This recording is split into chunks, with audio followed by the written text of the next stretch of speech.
We have no other urgent commissions on the books at present. Thank you for all your hard work lately.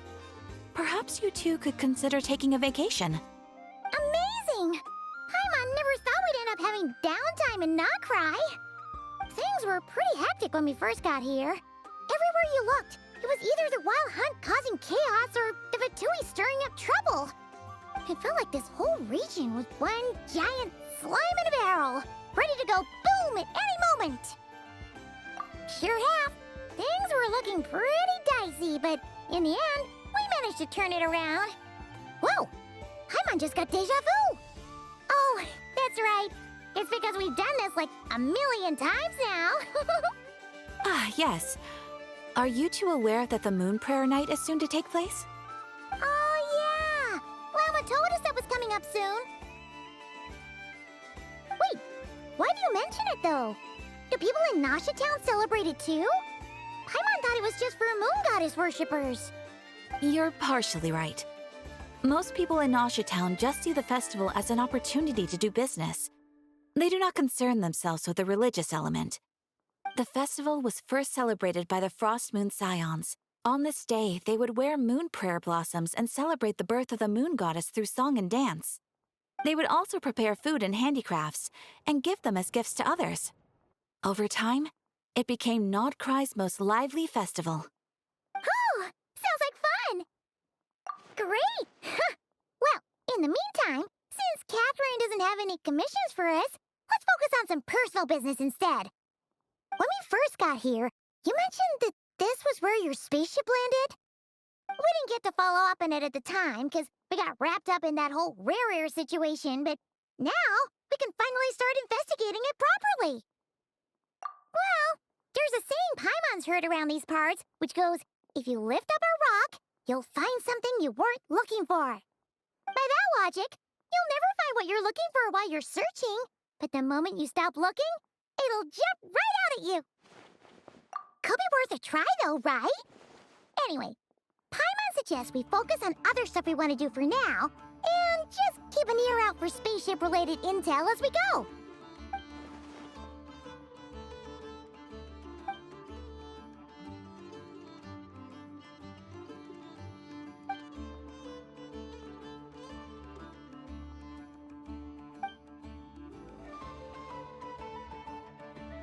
What's wrong?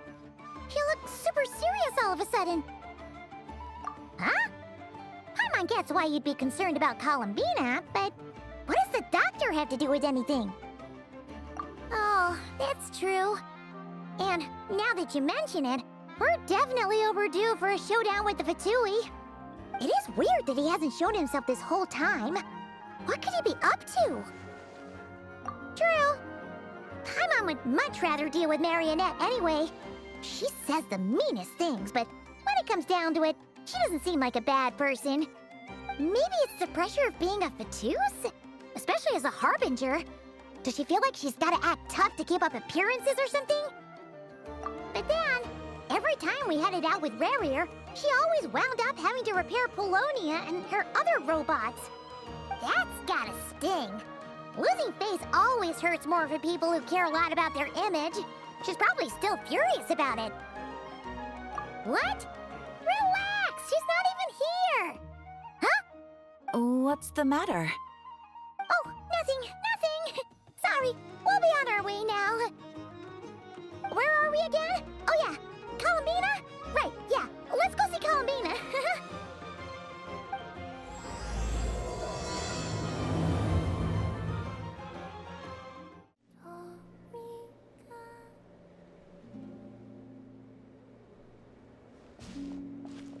Hey, she's sitting up! Is me sitting here a rare sight? No, we just thought you'd be resting. Perhaps I would have been, were it not for the sudden arrival of some unexpected guests. Not that I consider it a disturbance. After all, you are the only ones who are free to enter. Would it not be a little unfriendly of me to lie down while we speak? I didn't realize you put so much thought into little things like that.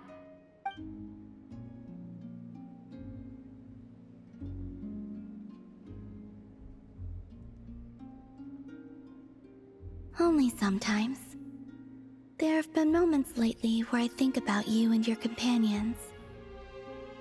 They are warm, mysterious, and cozy memories. Very few of my past memories are anything like that. They say that travelers return home bearing bags full of souvenirs. But my luggage was empty, and I believed it would stay that way. Return home? So, you're still planning on returning to the moon? Yes.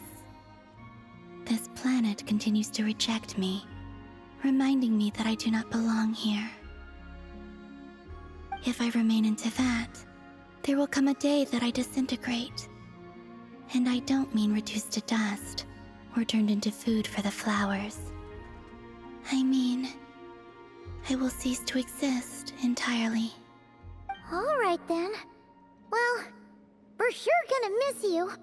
But it sounds like we'll have to say goodbye. How do you intend to return? The moon prayer night is soon to arrive. On that day, the moon will be closest to Teyvat. The Kuvaki in this land will reach its peak at that time. I merely need to grasp the tide, and with relatively little effort. Oh, Paimon gets it! It'll work like a slingshot! You make it sound like she's gonna get blasted up to the moon. If I did that, I suspect I would crash into the false sky. I will be using a much gentler approach. But I do like the analogy. It's fun. You see? She gets Paimon's sense of humor. In the blink of an eye, the time has come to part ways. It does feel that way, doesn't it? Time seems to fly fastest when you are enjoying it. I have always thought of myself as a wanderer on this earth, and it has never expressed any desire to keep me here. Yet, just as I plan to depart, it tugs at my arm. Is this a gesture of affection? Or is the world mocking me? Oh. Were you hoping I can answer that? Yes. You are a traveler, so you must have a lot of experience in this area. Then, what I would say is, enjoy the moment. That's right! Don't overthink it! Happiness is happiness and joy is joy! The point is to enjoy it, not analyze it! I see.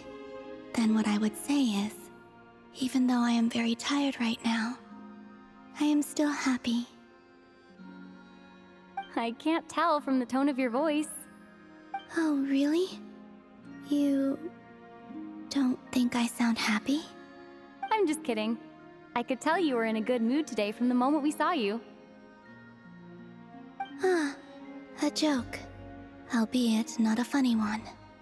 Anyway, I assume you're here about you-know-what. Give me your hand.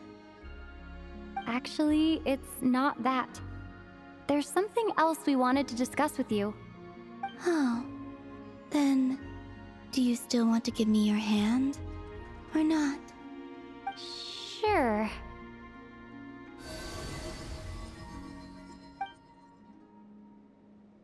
Thank you. So, I've heard that in the moon prayer nights of the past, people here would hold celebrations in the moon goddess's honor. Since you helped so much in our fight against the Rehir of Solnari, I think you deserve a farewell party before you return home.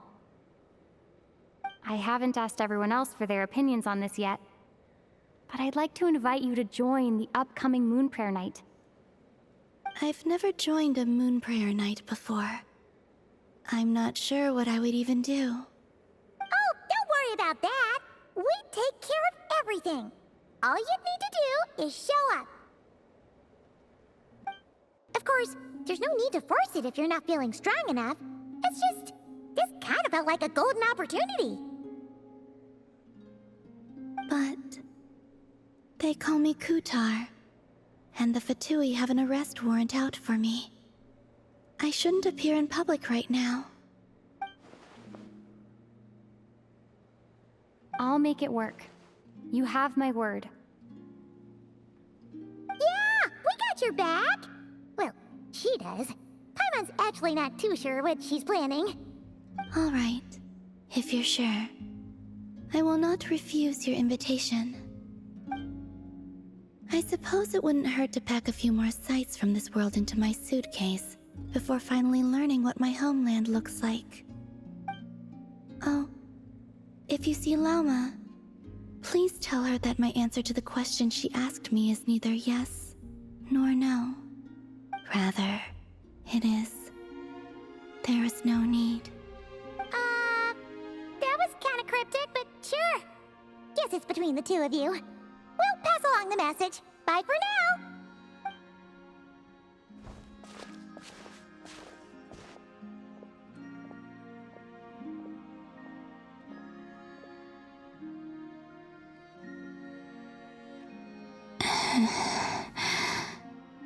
And also, I do not know. Hey, Llama! It's us! Huh? Varka? What are you doing here? Beats me. I had a bit too much to drink last night, and when I woke up, I was on Hisi Island. Mr. Varka is helping to oversee Nasha Town's preparations for Moon Prayer Night. He is here to go over some details regarding the decorations and custom cloth designs. Right, yeah, that too. What do you mean, that too? Yes, celebrating this festival is a long-held tradition here in Nod Krai.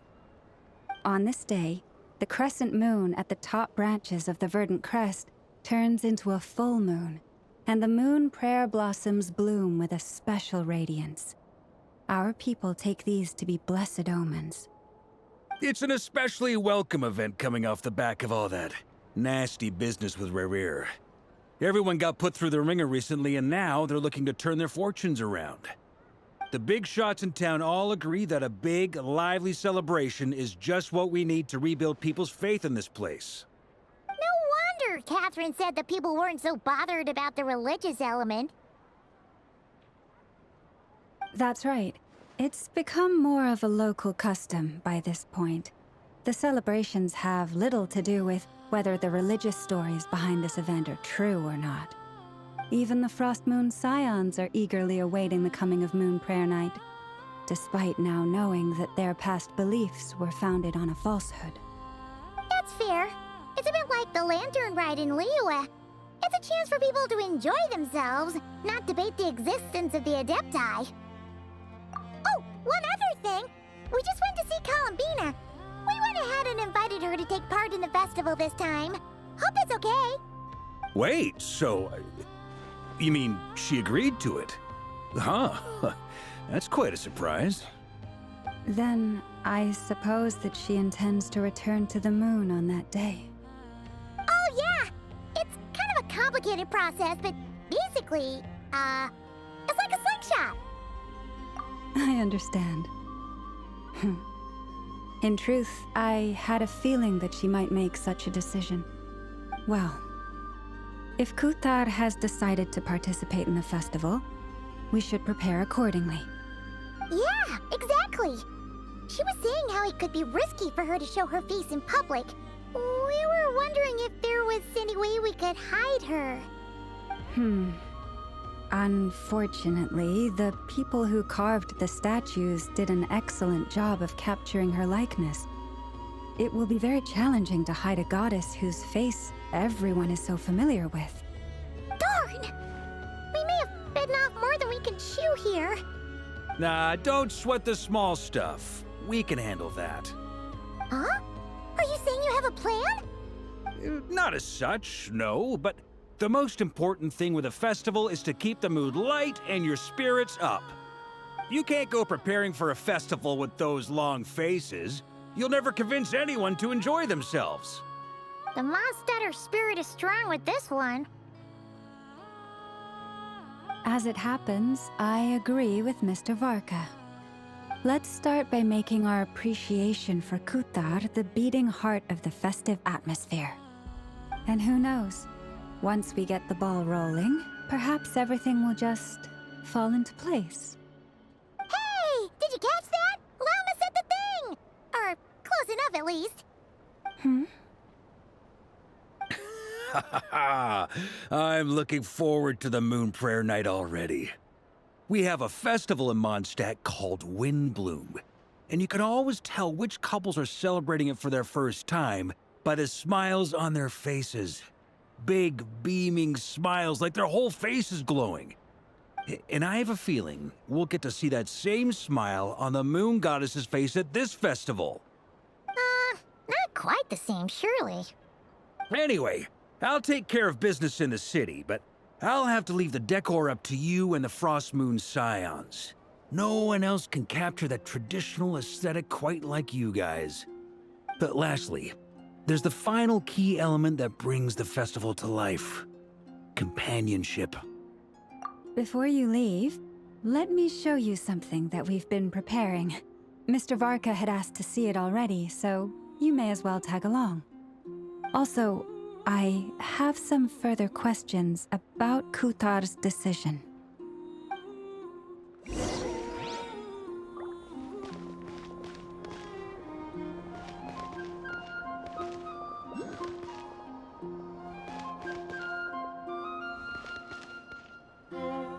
Huh? What's this? They sure look like they're having fun. I believe so. Kuhenki seem very skilled at playing drums like these, although I'm not sure where they learned it from. Maybe it's an innate talent? In their eyes, they're probably just playing with toys.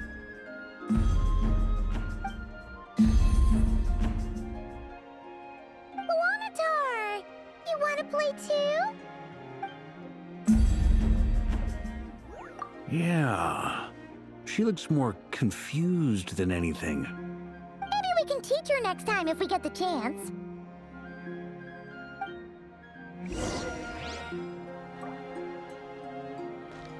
What are these floaty things?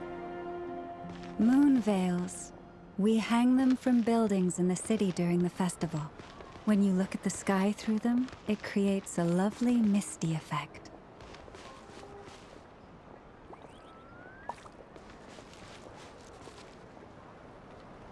Everyone seems hard at work. They are preparing items for Moon Prayer Night. For instance, the sculpture being made over here, Mr. Varka and I were just finalizing the details of where it will be placed. Ah, there she is. I didn't know the finished article would be so large. Not to worry, though. All the necessary arrangements have been made. Just let me know once it's ready, and I'll get some people to ship it over. You have my thanks. And over here, we are preparing a very traditional confection. Oh, look at all these colors! It looks great!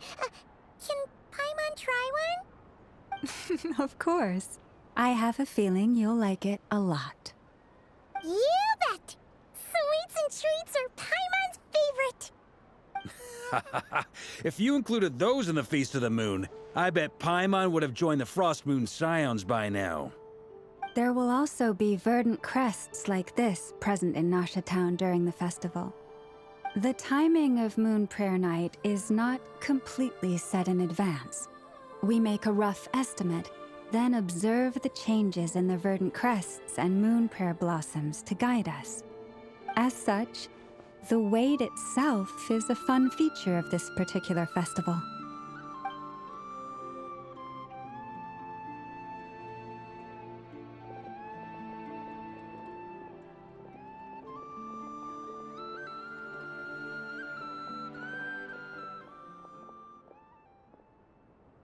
Let's talk here.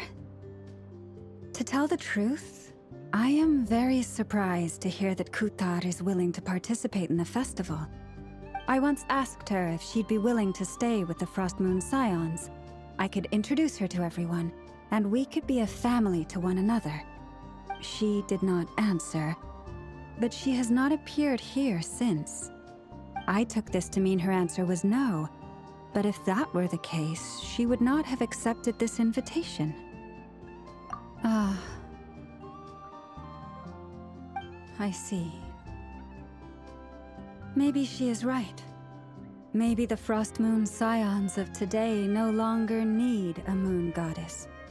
But my wish was not for her to come here and be worshipped as a deity. I simply wanted to offer her a place to stay. I'm sure she believes that showing herself here might invite Fatui intervention, and as such, she does not wish to cause us trouble. But what really pains me about all this is that this is her birthplace. She ought to belong here, yet no one has been able to grant her shelter. I think I'm qualified to weigh in here. When someone's about to depart on a long trip, what they need is blessings, not burdens. We should wish her the best, not make the journey harder than it already is. Anyway, she's agreed to attend, hasn't she? All we need to do is simply respect her decision. I see your point. Yes, she will soon depart after all. Our job is to leave her with some happy memories. Besides, who's to say her journey to the moon is a one-way trip? It's not like she can't come back and visit if she wants, right? Paimon agrees wholeheartedly. Festivals are all about having fun, so let's keep it simple. All right, I'm gonna head back to Nausea Town soon. Wanna come with? I'm guessing you have some other folks to visit there. Sure thing, let's go! Bye for now, Wilma! Thank you all. Goodbye.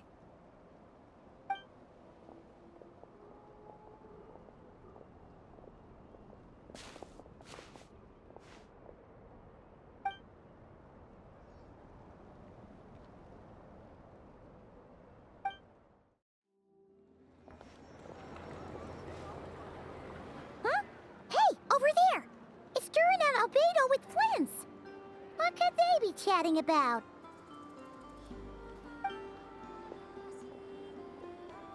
Your guess is as good as mine. Ah, Grand Master, and the Traveler and Paimon. Hello there. It's been a while. Perfect. We have some new volunteers for our investigation. Wait, let me guess.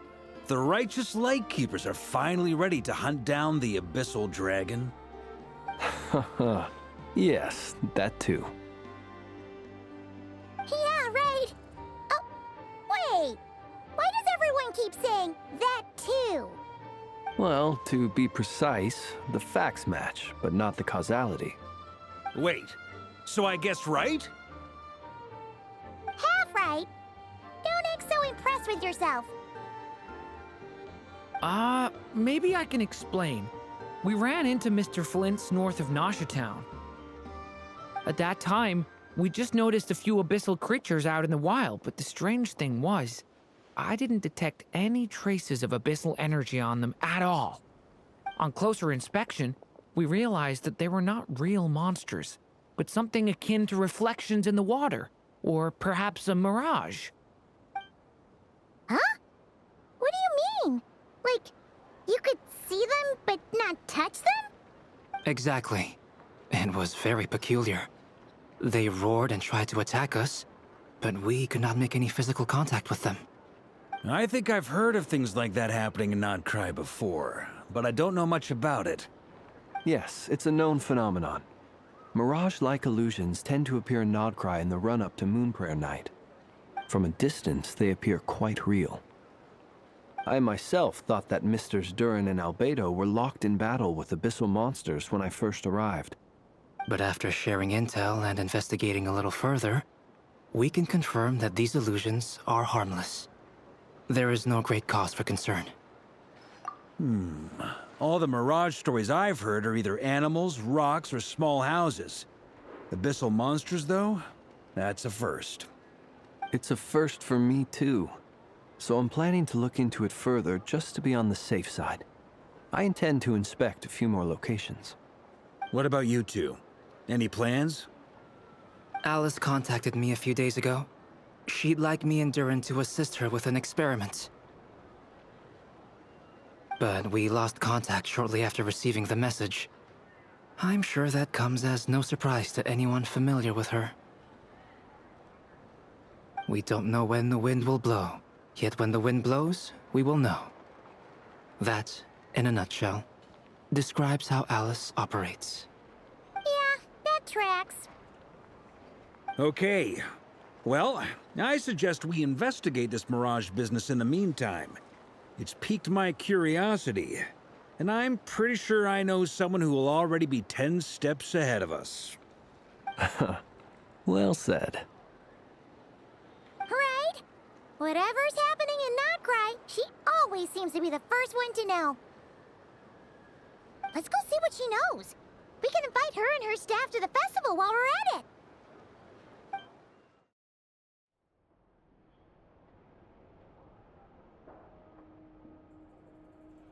You're right, I have noticed. There's certainly something a little fishy about this situation. Only a little, though. Records indicate that this phenomenon can occur in the days before and following Moon Prayer Night. That said, it has always been a rare sight in the past.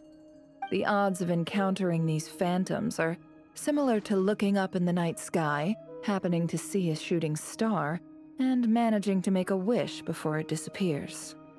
But this time, either everyone's getting lucky, or they're appearing far more frequently than usual. Yehoda's out gathering intel as we speak. In the meantime, let me check off some points of interest. First, the Abyss. The ones we saw seem to be abyssal monsters. Indeed. But we have identified one location where many more of them have made an appearance. And not just monsters, but human phantoms too.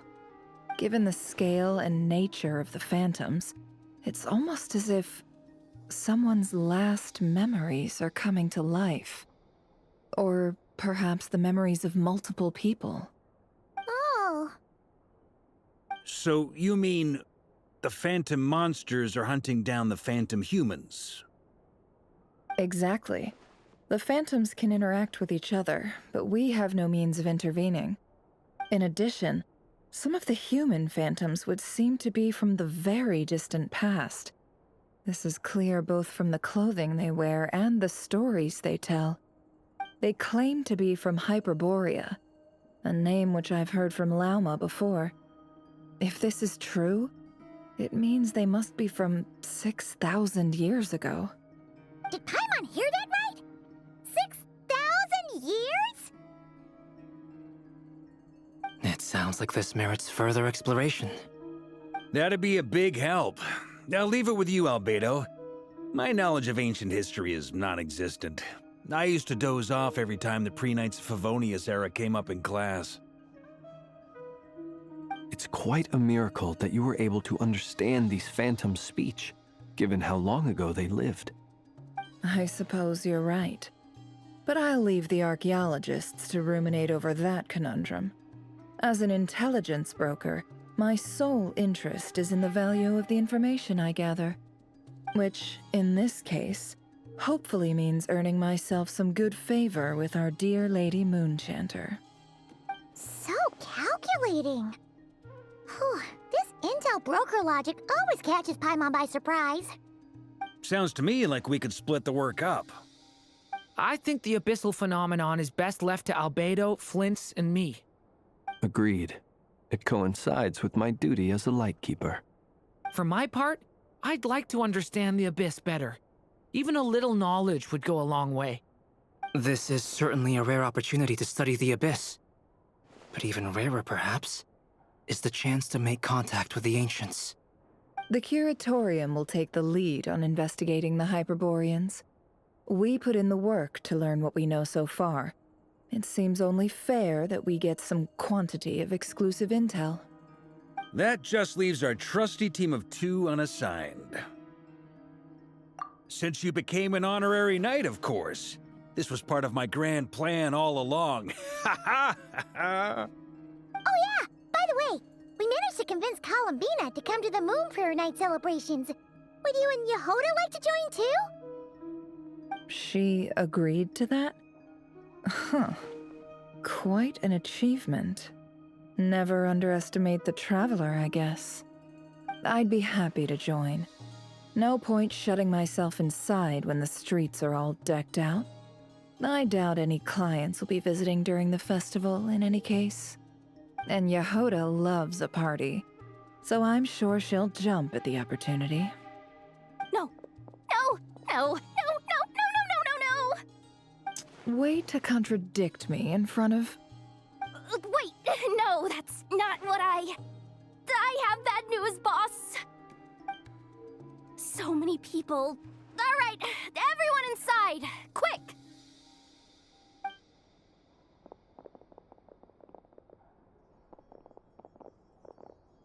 This is gonna sound crazy, but hear me out.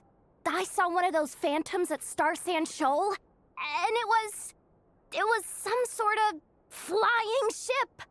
Like a spaceship? That's gotta be the one you came to Tibet in. You said you saw the same thing through the moon marrow, right? Huh? You already know about it?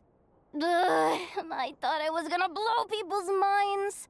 Turns out I'm the last to find out. Wait. Back up. You came here in a spaceship?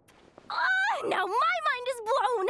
What's it like on the inside? Was it like flying through space? I want to know everything! Yep, exactly. Huge discovery. You're the best. Second best intel broker in the world. After your boss, of course. Wow. Really? Well, I don't know if I'm all that, but... I guess that decides where we're heading next. Come on, don't look at me like that. I know the spaceship doesn't have anything to do with me, but you don't want to leave me as the only one twiddling my thumbs, do you? Please? Fair enough. You can tag along. In that case, let's meet back here to discuss our findings once we're done. I wish everyone a productive investigation. You too.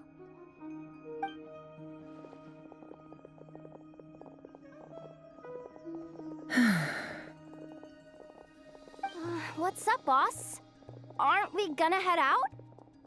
Tell me, Yehuda, when did the curatorium start giving out intel for free?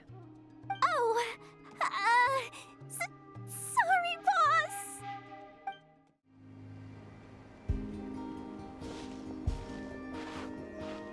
Well, what do you know? Yehuda was right on the money. This phantom really is your spaceship. But that's so weird. Why would it show up here? Is it some kind of projection? Or a ghost? Like, maybe it no longer exists, but somehow it left an afterimage? Ah, you're already here. Miss Lauma, what a surprise. I thought you were busy with festival preparations. I was, until one of our people informed me that a strange sight had appeared at Star Sand Shoal. No one's ever seen something quite like this before. I thought I should see it for myself. Same here. Oh, so we heard that these things appear around the festival period. Any idea why that is? Unfortunately not. We have very limited information about them, since they can't be interacted with. And no human phantoms have ever made an appearance before now. The most we've been able to deduce is that these sightings appear to be connected to the increase in Kuvaki energy around this time. Yeah, seems like that's all we can do. This is all so confusing. Allow me to lend you a hand.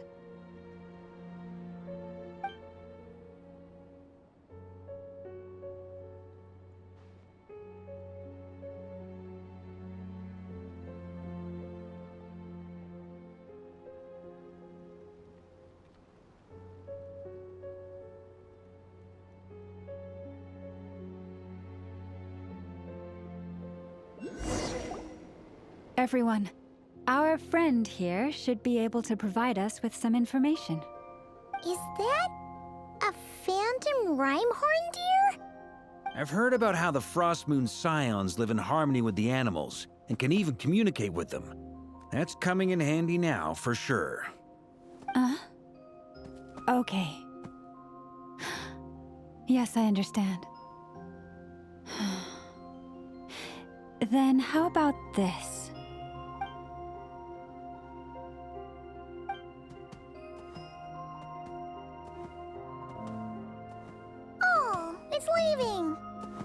It appears to share our curiosity about this giant spaceship, so I asked it if it wouldn't mind investigating along with some friends. In return, I told it about some nearby spots where the wild fruit grows abundantly.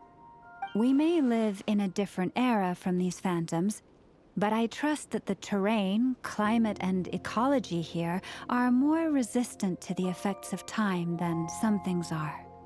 Let's give them a moment and hope for the best.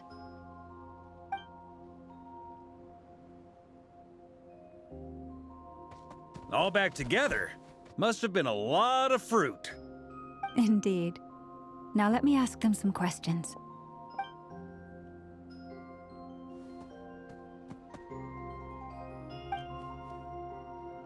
It did find a lot of wild fruit, enough for them to feast for a long while. This puffin circled in the air several times, but didn't spot anything out of the ordinary. Certainly nothing to do with the spaceship. Huh. Well, it definitely makes sense to get a bird's eye view. Indeed. Other than that, I was also thinking that the world these phantoms see is also different from ours. Oh, I get what you mean. The wild fruit exist in both times and spaces, but there might also be things that only exist in that space-time, which we can't see. Good point. Great thinking, Llama. Blunthorn rhinos can use kuvaki to shift great rocks, but this one says it couldn't get that ship to budge by even an inch. The sniffer mole tried too, but despite being a skilled digger, it could not get through. They say that the spaceship looks robust and undamaged. It seems completely impervious to any and all attacks. Whatever lies within is well defended from harm. So, just like us humans, there was nothing they could do about this spaceship either. Yes, still, they deserve our thanks. We are grateful for all your efforts, dear friends. Now go, and enjoy your feast. I've noticed some other human phantoms gathered nearby. Come on, let's go talk to them.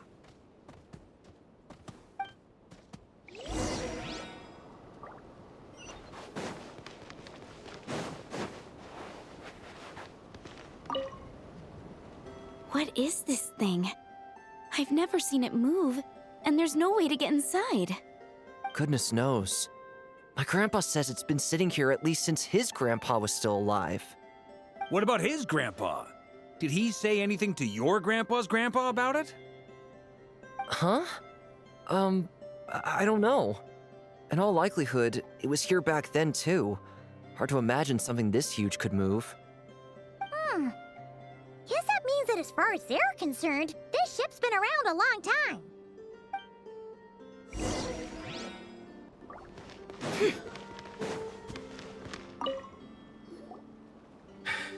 Come on, brothers.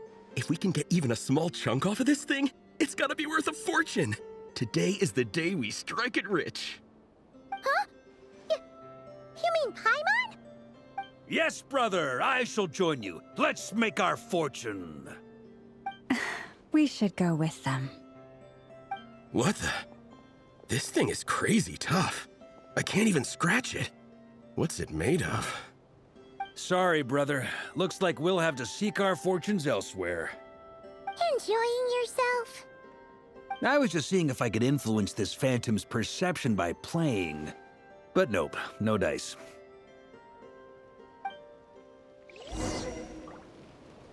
I'm sure we're all starting to build up an idea of what's going on here now that we've spoken to some of the people. These phantoms are reenacting real historical events in Nod Krai. It's almost like we're in some kind of interactive stage play.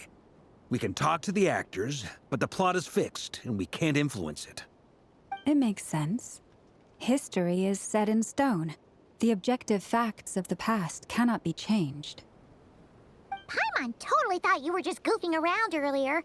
But actually, you were doing some serious investigating. Of course I was. Anyway, at this point, I think we're forced to conclude that although the Phantom spaceship is right there in front of us, we aren't going to learn much about it from these people.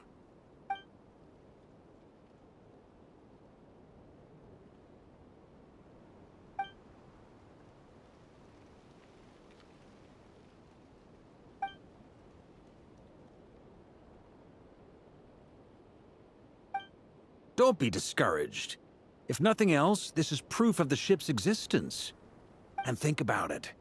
So many people tried to hack their way inside, but no one could get the door open. It's made of very tough material. To me, that says that we'll either find the ship itself or the story behind it. It's just a matter of time. Huh.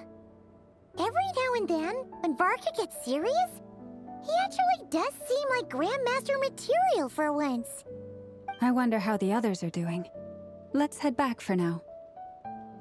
Sounds good. Also, drinks are on me if Team Knights of Favonius is the first to finish. Wait, we have a team name now? Am I in Team Knights of Favonius as well? You're very welcome to join. We've even got a cathedral ready for you. Isn't that technically blasphemy? You wouldn't dare make a joke like that if Barbados was in earshot. Nah, I'm sure Barbados doesn't mind a little harmless blasphemy once in a while.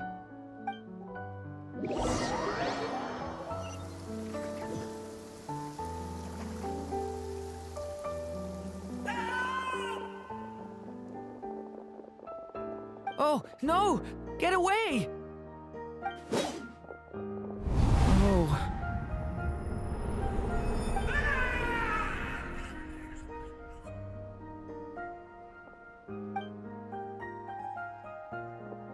I know it's hard to stomach, Mr. Durin. But as I'm sure you've noticed, there is nothing we can do to intervene in that which unfolds before us. But we have to at least try. And try you have. But are you aware of how many unsuccessful attempts you've made now? I wasn't keeping count. I'm afraid this is the 39th failure so far. Or the 5th if we're only counting this particular victim. There are no indications that these phantoms may be altered in any way. You seem to have calmed down a little. I'll make us a fire. You should rest and have some water. Feeling any better now, Mr. Durin? May I ask a few questions? Be my guest. What exactly are we witnessing here? What happened to those people? My guess would be that we are seeing Nod Krai during the Conrian Cataclysm. Would that be accurate? Conria. That is correct. As you know, once the Abyss senses even the tiniest crack, it floods in and spreads like wildfire. There was a time in the distant past when it permeated all of Nod Krai, causing immeasurable harm. The people paid a terrible price to heal this land. Then, 500 years ago, the whole of Teyvat suffered an abyssal disaster. Once more, Nod Krai was dealt a devastating blow. I see. In the face of the abyssal onslaught, all were like grains of sand tossed around by a tidal wave. Be they human, fae, or god. The moment you witnessed is but one drop in a whole ocean of catastrophe. All right. I guess that answers my second question, too. I wanted to know why there's nothing I could do to help them, and that's because what we are seeing is history. That would be my guess as well. As I understand it, history and fate are not all that dissimilar. The latter may be unseen to us, but both are immutable. Yes. Fate was determined long, long ago. I still have a couple of other questions for you, Mr. Flint. You mentioned more than one abyssal disaster that has struck this land in the past. How can you be sure that what we're seeing is from the Conrian incident? And also, how are you able to stay so calm when you're talking about these events? From everything I know about you, you're not cold or ruthless, and you're not indifferent to the suffering of others. Alas, I am forced to show my age. I must be 600 or 700 years old by human measure. Wait, so you One is not easily moved by history when one has witnessed the truth firsthand. I'm sorry. You needn't apologize. Your passion is a good thing to have. Treasure it, because someday you may find it in terribly short supply. Now, at the risk of offending you, I have a question in return. Your curiosity toward the Abyss, is it born from hatred or because you sense its call? I only ask because I kept a fragment of Rarir's body in my lantern for a short time. Specifically, his heart. So I know what a burden it can be to carry the Abyss with you. And I hear its power growling from somewhere within you. In my eyes, your mere existence is a miracle. My honest answer is... I don't know. I don't think I have the confidence to say for certain. What I will say is the Abyss is not the only issue that haunts me. Even before I became who I am today, the question dogged me constantly. Should I even exist at all? My doubts remain unresolved. But when we fought Rarir, something became a little clearer to me. Sometimes it is the darkness within us that allows us to achieve the impossible. I certainly got the sense from your 39 attempts that you were trying to achieve the impossible. It sounds like you've resolved to see the truth for yourself. Absolutely. In that sense, he and I are quite similar. Then I wish you every success. I look forward to the day of your transcension. Well, if everyone's caught their breath, I suppose we should head back. Oh, and one last thing. I'd appreciate if you kept our discussion about history a secret. Incredibly, our separate investigations led us all to the same conclusion. Hooray for consensus!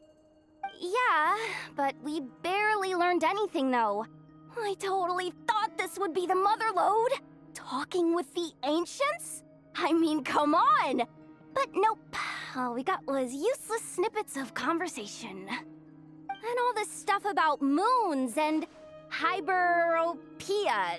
What a load of baloney. Seems like people back then had a few screws loose. I understand your frustration. We found the same issue. Each phantom only showed a very brief moment in time. There isn't much value to be found in these miscellaneous fragments of a civilization's history, no matter how glorious it may have been. If there's a silver lining, it's that these phantoms are harmless to the present reality. They shouldn't get in the way of the festivities. Paimon agrees. And not just because it's the first thing she understood in this whole conversation. You look disappointed, Nefer. Is something the matter? What do you think? We all worked our tails off, but the only one to gain anything from it was you, Lady Moonjanter. Well, please do share the Hyperborean records with me. I will gladly inscribe them in our people's documents. Oh, duh! Yeah! That was it! Hyperborea! Hyperborea. I'm serious. Only an expert in the Frostmoon Scions and their history can turn these records into valuable research material. The alternative is to let them gather dust on the Curatorium's storage shelves until the pages turn yellow. Nefer, you're wise enough to know that cooperating and sharing the profits is the best course of action here. Well, that goes without saying. Sure, let's do that. Huh? But didn't you say we aren't supposed to give out intel for free? Sorry. Shutting up. Now is not a good time to push Nefer's buttons. Anyway, back to Moon Prayer Night. I'm thinking that we should prepare something a little special, aside from the usual decorations and so on. You mean a parting gift? Can't go wrong with food. Although, does food go bad on the moon? Perhaps a lantern would be a better choice. It might be dark up there. It could prove difficult to light a lantern on the moon. Magical stones might serve that purpose better. What about a clockwork mecha model from Fontaine? I've got a whole bunch at home. I use them for fighting practice in my free time. None of these sound like things she would be even remotely interested in. But we don't interact with her enough to know what she likes. Yeah. It would really save us the guesswork if someone could find out what she's into. Wait, what the? Traveler? They're all looking at you. Great! Haha, problem solved. Now, I need to stop by Dory's. Gonna need her help sourcing a bunch of stuff for the festival. Then let's leave it there for now. We all have our own business to attend to. Traveler, if you find out what Kutar likes, let us know right away.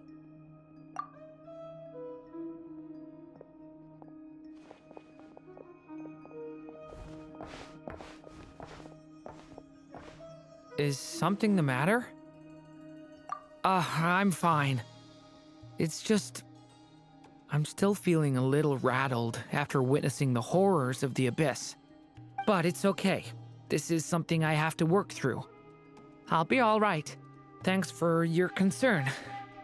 Well, don't put too much pressure on yourself. If you ever feel like something's wrong, physically or mentally, we're here to talk.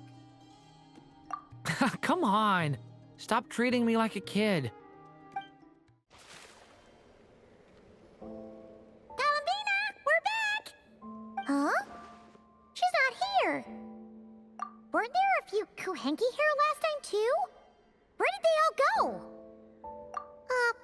Walkies? For Kuhenki? You're not pets, you know. Oh, well. Looks like we just came at a bad time. Let's try again tomorrow. There's still a few days until Moon Prayer Night, so we're in no rush. Besides, she needs time to rest anyway.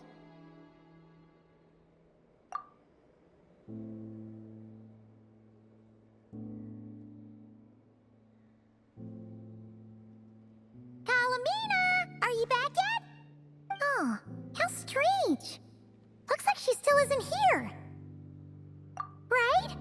It's not like her to spend so much time outside. Especially since she's worried about attracting unwanted attention. What about Luonatar? Luonatar, you there? Hey! Do you know where Columbina went? Sorry, didn't understand. But if you know where she is, could you take us to her? Yeah, that's even stranger. What about him?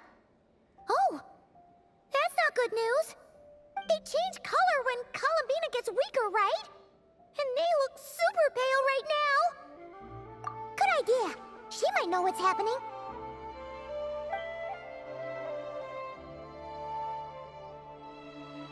Llama! Ah, it's you. How is Kutar? Is she okay? No, she hasn't. I came here to check on her after I noticed the flowers had changed color.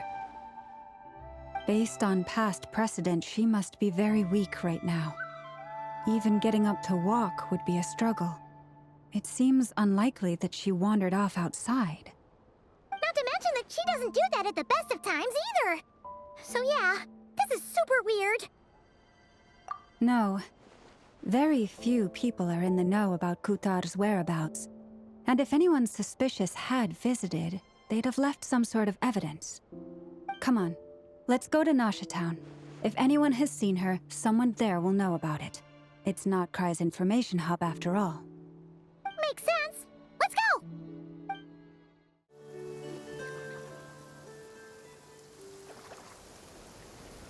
Wait a moment. Is it just Paimon, or is this stall kind of suspicious? It's never been here before, right? No, I don't recognize it. Alas, Your free and easy adventure time is over. Now, prepare to face the final boss of Nod Krai. Whoa! Where'd that voice come from? Not sure, but it's definitely hostile. No, not that way. The final boss is right here. The sniffer mole? That's the final boss? Surely not. Also... Okay, the jig is up. I'll stop teasing you. Turn around. I'm right behind you. It seems I've managed to leave quite an indelible impression, even though you've never seen my face. Ah, nothing could make a great mage more pleased with herself.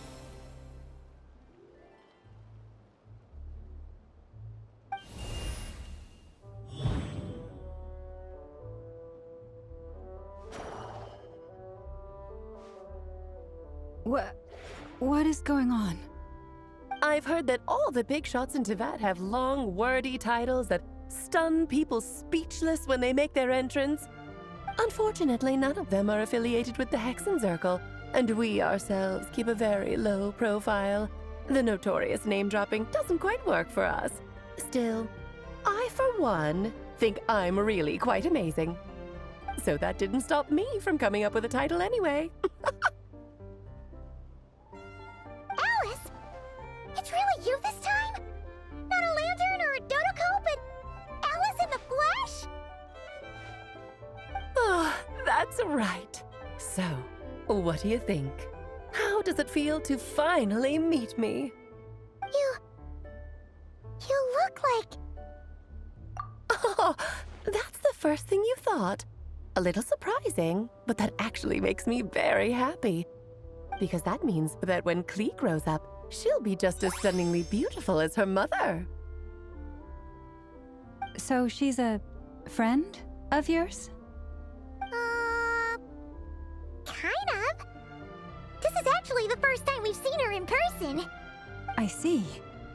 Madam Mage, that was, quite a powerful entrance. I certainly won't be forgetting it anytime soon. It's okay, Lauma, don't force it. Paimon will do the honors. This is Alice from the Hexenzirkel. She's a friend of ours. And of Arcus, too. That's right.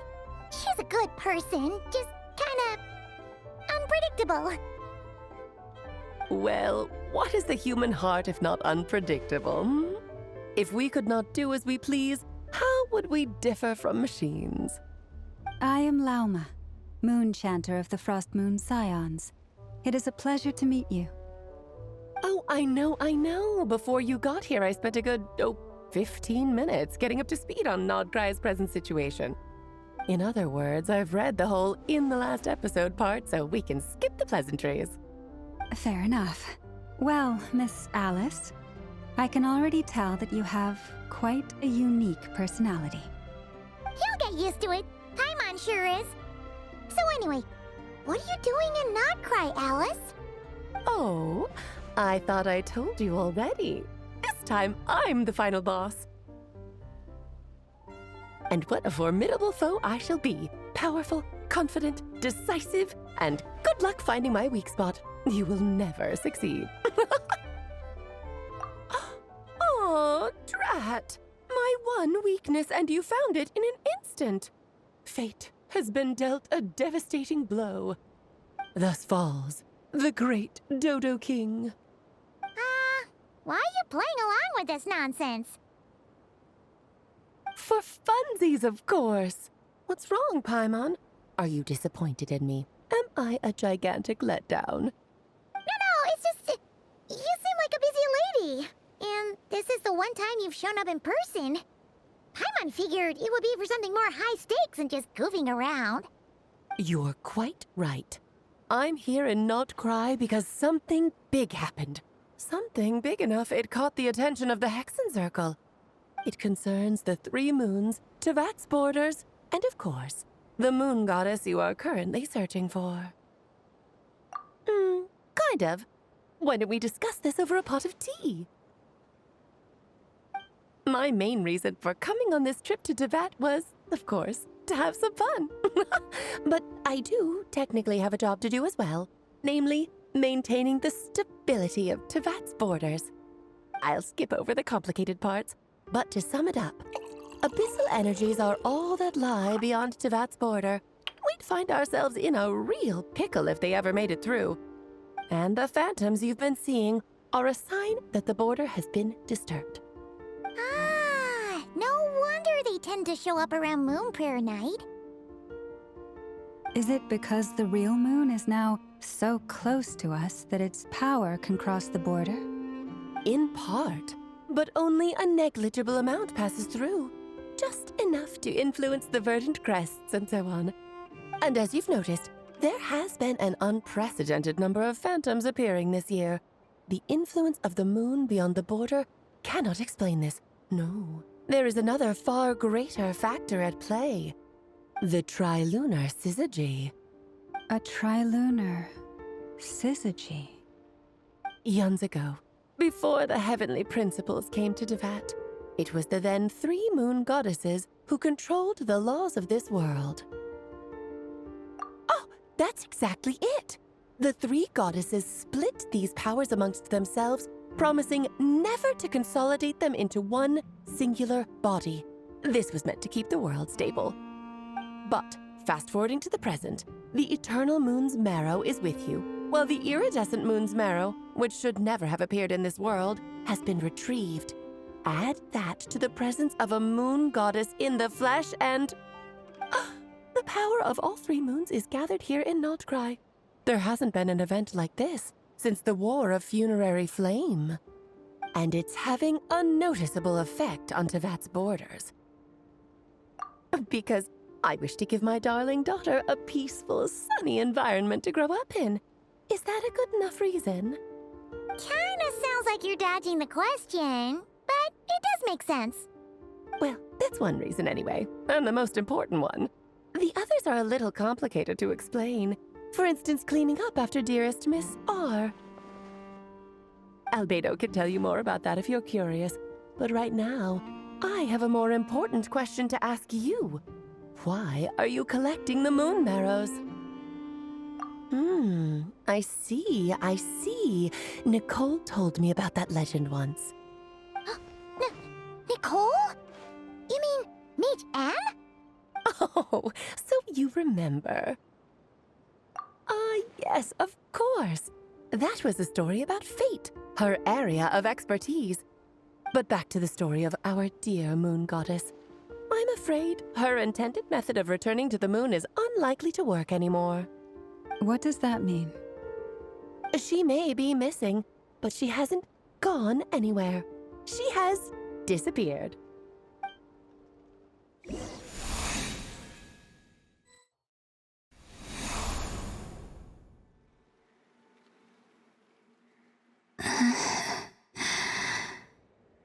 My body is so heavy. Wait, no. It's my mind that's heavy. My arms and legs are as light as a feather. What's happening to me? I feel drowsy, like I've been asleep for too long. Is it daytime or nighttime? Is the moon out? I think I'll go for a walk.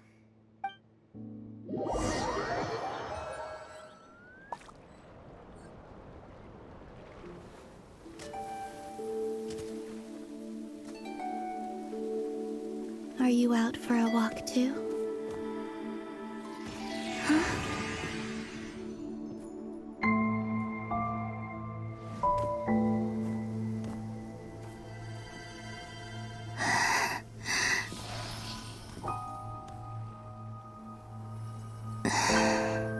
The day has come at last.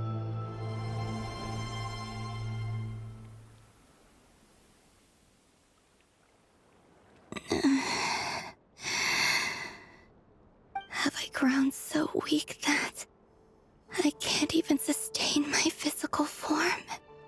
But Moon Prayer Night is nearly here. I was so close to returning home. Death is near. Is this how it ends for me? Will I return to the moon after I disappear? Or...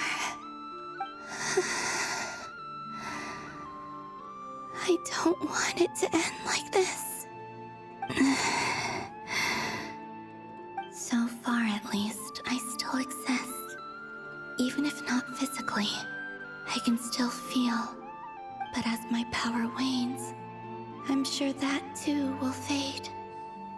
I suppose I might take one final look at this world. The world where I was born.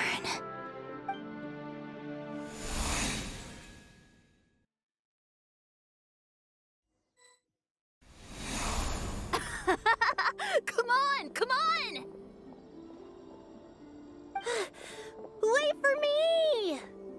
The Frost Moon Enclave. How much it has changed since I was born. These decorations, they're so heavy.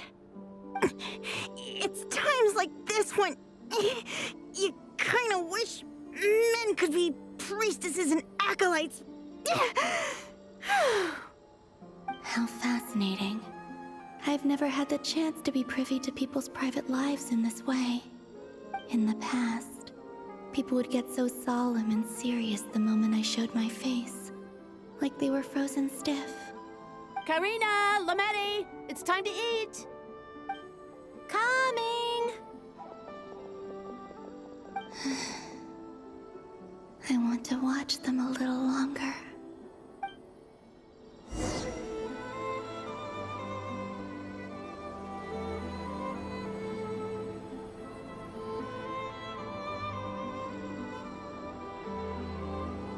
So just fill these balloons with air, right?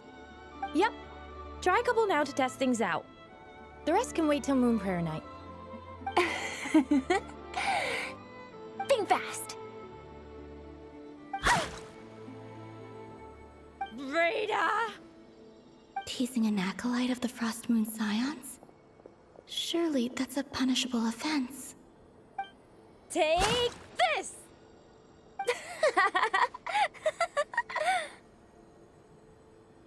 Huh?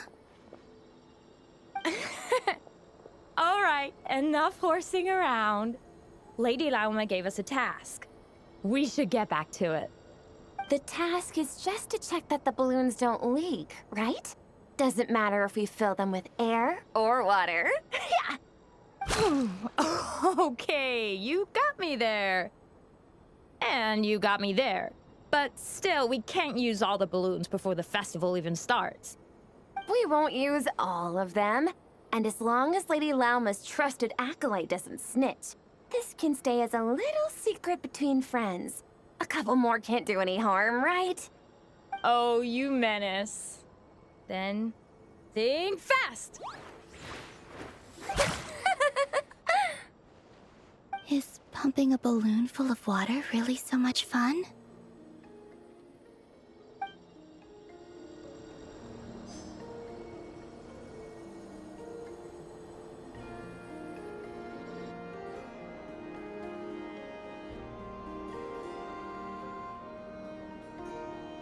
I'm sure you're both tired from playing all day. Come on, eat up. A plain, humble meal. That has always been the way of the Frost Moon Scions. Huh? How come Lametti got a midsummer berry dessert? Oh, I always get Lockaberry. I don't mind sharing. You can have a bite of mine if I get to have a bite of yours. They're sharing food? I've never shared food with anyone before. Even at the Harbinger tea parties, everyone just ate off their own plate. And when I couldn't finish my food offerings from the Frost Moon Scions, they'd leave the leftovers out under the moonlight for the animals to claim. Hey! That was 2 bites! Oh, then you can have another bite of mine. Oh, you too. Oh, don't fret now. Here, have some of Granny's too. So this is what it means to be family.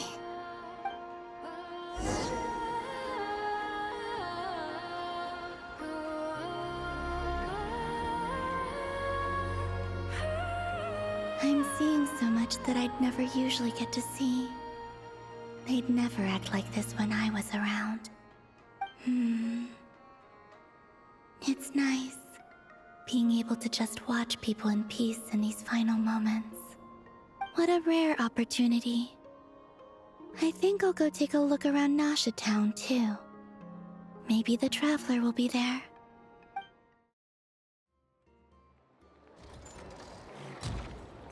After the War of Funerary Flame, the Moon Goddesses were no longer recognized by Teyvat. They lost the whole foundation for their existence. That's why the Moon Goddess's strength is fading. She cannot withstand the world's rejection of her. To be more pedantic about it, the Moon Goddesses did something to offend the heavenly principles, and that's why they were ousted. Something of a recurring theme in Teyvat's history.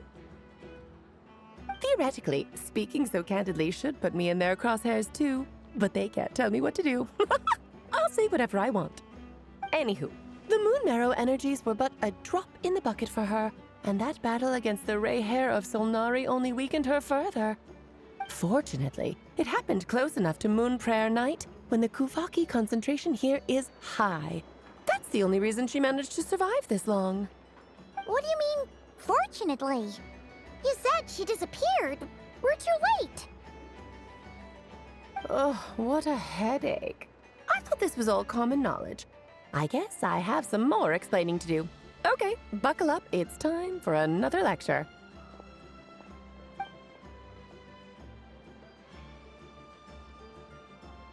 Now, I said earlier that the Moon Goddesses lost the foundation for their existence.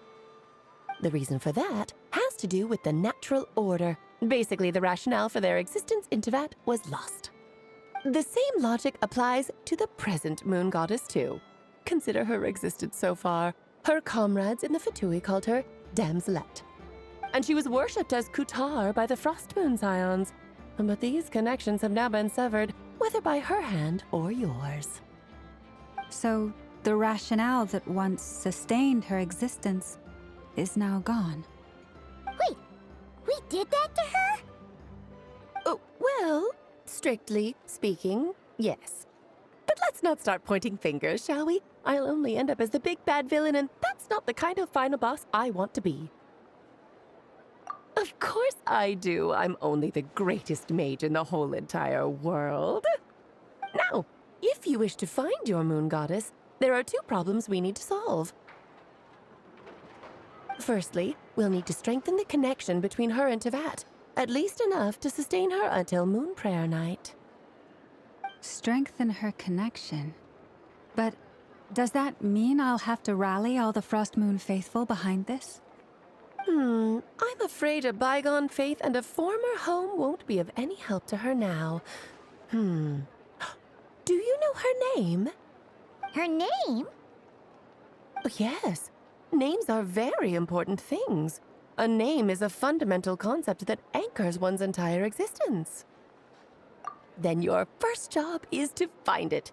As a Moon Goddess, I'm sure she must have a name she identifies with.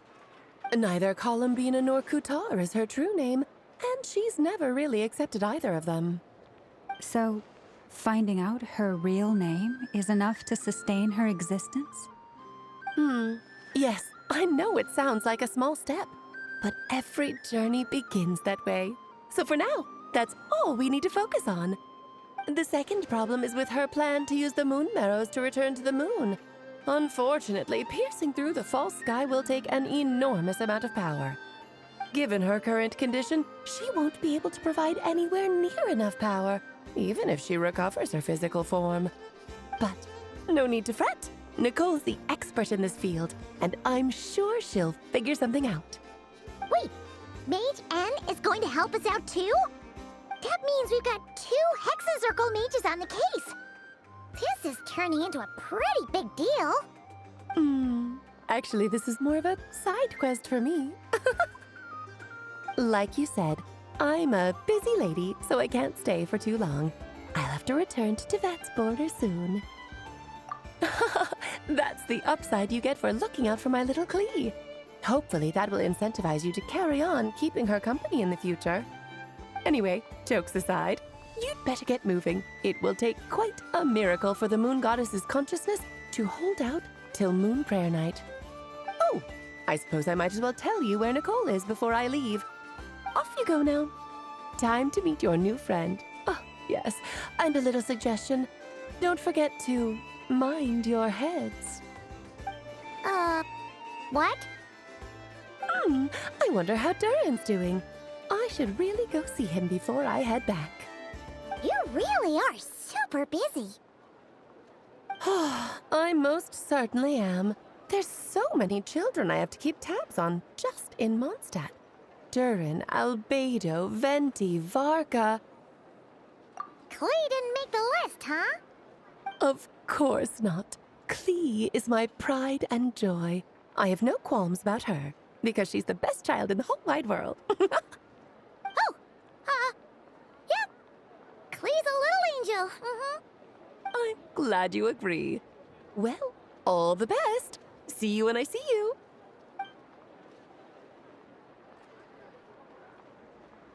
She left in a hurry. Yeah, she didn't pack up her stall.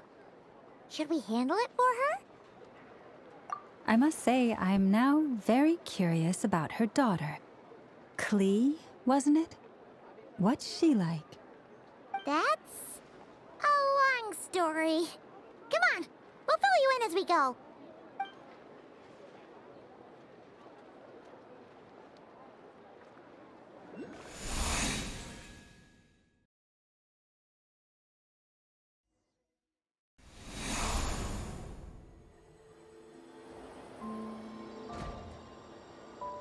What a lively place. I've never experienced Nasha Town like this before. Hey, you old geezer! Your hammer's rusted through! Who are you calling old geezer? Are they quarreling? I'm looking right at him! You've really gone downhill since giving your daughter free rein in the workshop. Can you even swing a hammer anymore? It shouldn't take you days just to fix a single chair. You might as well use that hammer to massage my back for all the good it's doing. Don't run your mouth, or you'll get a back massage that'll put you in bed for the rest of your life. Look, the materials haven't arrived yet, all right? You know how busy it gets in the days before Moon Prayer Night. I'll bet you send all the materials to your little princess. Blood's always thicker than water, huh? All right, you've made your point, Uncle Koski. As soon as the materials arrive, fixing your chair will be the #1 priority. And Dad, if you've got time to chat, why don't you lend me a hand, See? Lolka knows what the score is. I guess they're friends. But the way they spoke to each other was so ugly. Then again, it wouldn't be the first time I've seen something like this. Columbina! Sing outside my door in the middle of the night one more time, and I'll unscrew your vocal cords. You hear me? Oh, Zandrone. So that was her way of trying to be friends with me. What a pity. I won't get the chance to say any ugly things in reply.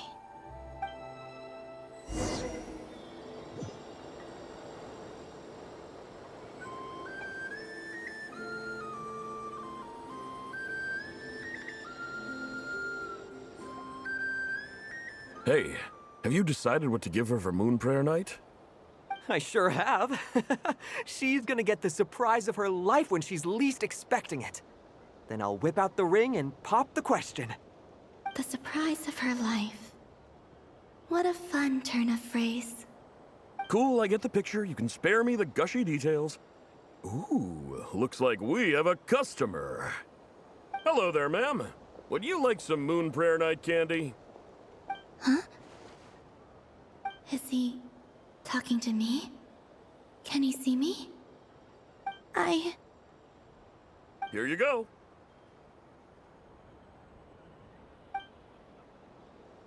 Oh.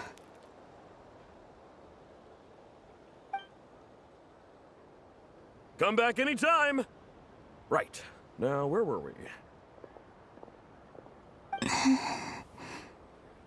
I don't know why, but I still held out hope.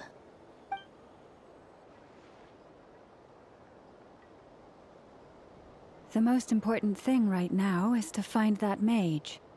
This name thing seems super important too, but where do we even start looking? I'd better go pay the Fatui a visit.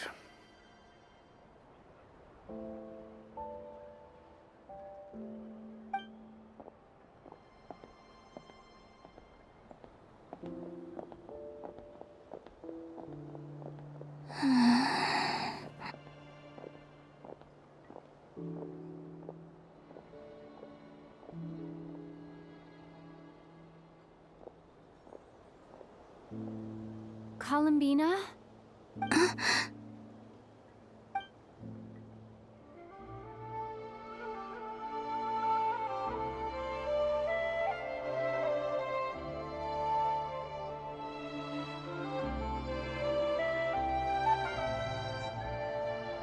Traveler?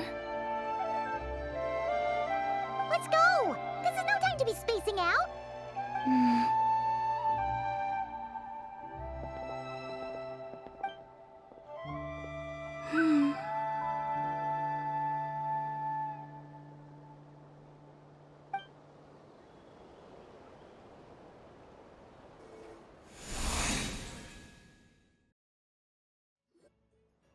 Where are they going? They mentioned a mage and... a name? So, Mr. Varka, are you acquainted with this Nicole? Or should I call her Mage N? Ah, not really. We've never met, though she has come up in conversation. From what I've gathered, Alice kinda took Nicole under her wing. Taught her how to speak in a more ladylike fashion, that kind of thing. Huh. Hard to imagine Alice as an etiquette coach. Yeah, Alice is a larger-than-life personality, I'll give you that. But then again, that's why she's able to draw such an eclectic mix of people into her inner circle. If I remember correctly, being an interesting person is actually one of her main entry requirements. So, if you ever wanted to join the Hexenzirkel, I'm sure you'd both be eligible to apply. Hey! Don't go around making promises on Alice's behalf! I wouldn't dare. I'm just trying to paint a picture of the Hexenzirkel for you. Okay, sure. Anyway, since none of us have ever met Nicole, how are we supposed to find her? We can't just go up to every woman in sight and ask, "Hey, are you Nicole?" Maybe something she's wearing will give it away? Like, a windbloom pinned to her chest or something. Wait a minute. Alice never said Nicole was from Mondstadt. Oh, true. That would be... this young lady, then?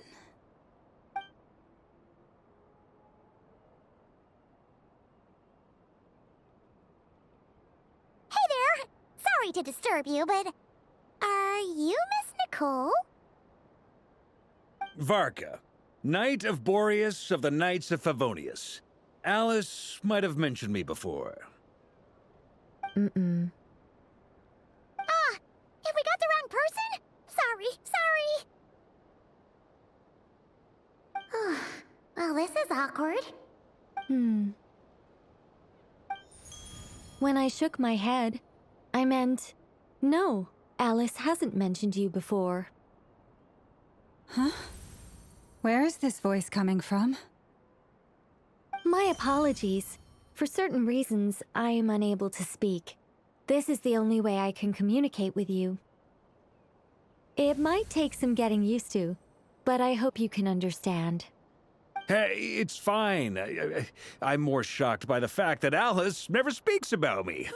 I mean, As for you two, we have crossed paths twice before, but it is nonetheless a pleasure to finally meet you. It's really you! Thanks for all your guidance in the past! You're quite welcome. This time, things are different. We have reached the unwritten pages of the story. You might say that we stand at the crossroads of fate. Now then, allow me to formally introduce myself. My name is... No, stop! Alice! I can't believe it! I had a whole speech prepared. I'd agonized over every single word. She always picks the worst moments to ruin other people's plans. I'm so sorry about that. Alice took the liberty of devising some bespoke self-introduction magic for each member of the Hexen Circle. But I could have sworn I deleted all of the triggering conditions for it. How did it bypass everything? Oh gosh, this is so embarrassing. This is a very different side of Nicole than what we're used to. Is she not used to face-to-face interactions? Don't worry about it. We've seen that introduction magic once already, so it wasn't too much of a shock. Please go on, Miss Nicole. We'd love to hear what you have to say, or, well, communicate. Huh? Are they talking to this lady? But... Will you all promise to forget that horrendously embarrassing introduction? Sorry? Embarrassing? When?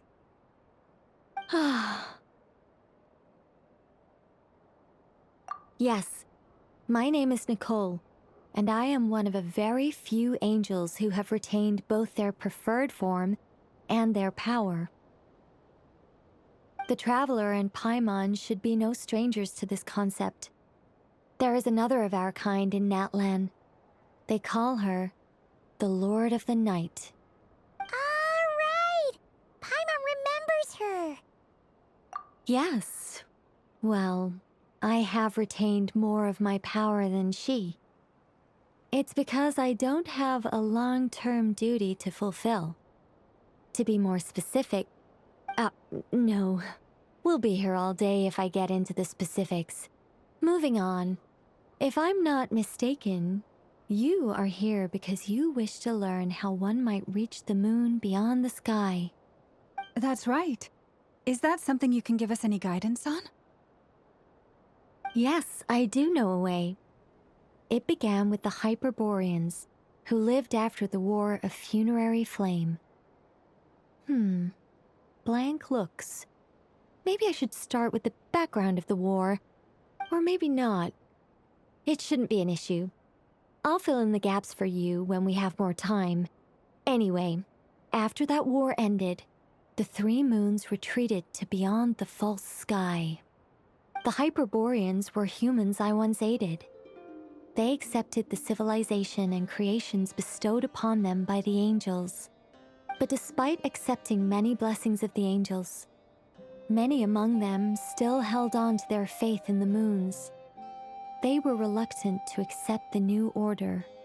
Even after the War of Funerary Flame, they sought to contact the moon goddesses beyond the sky and receive their guidance.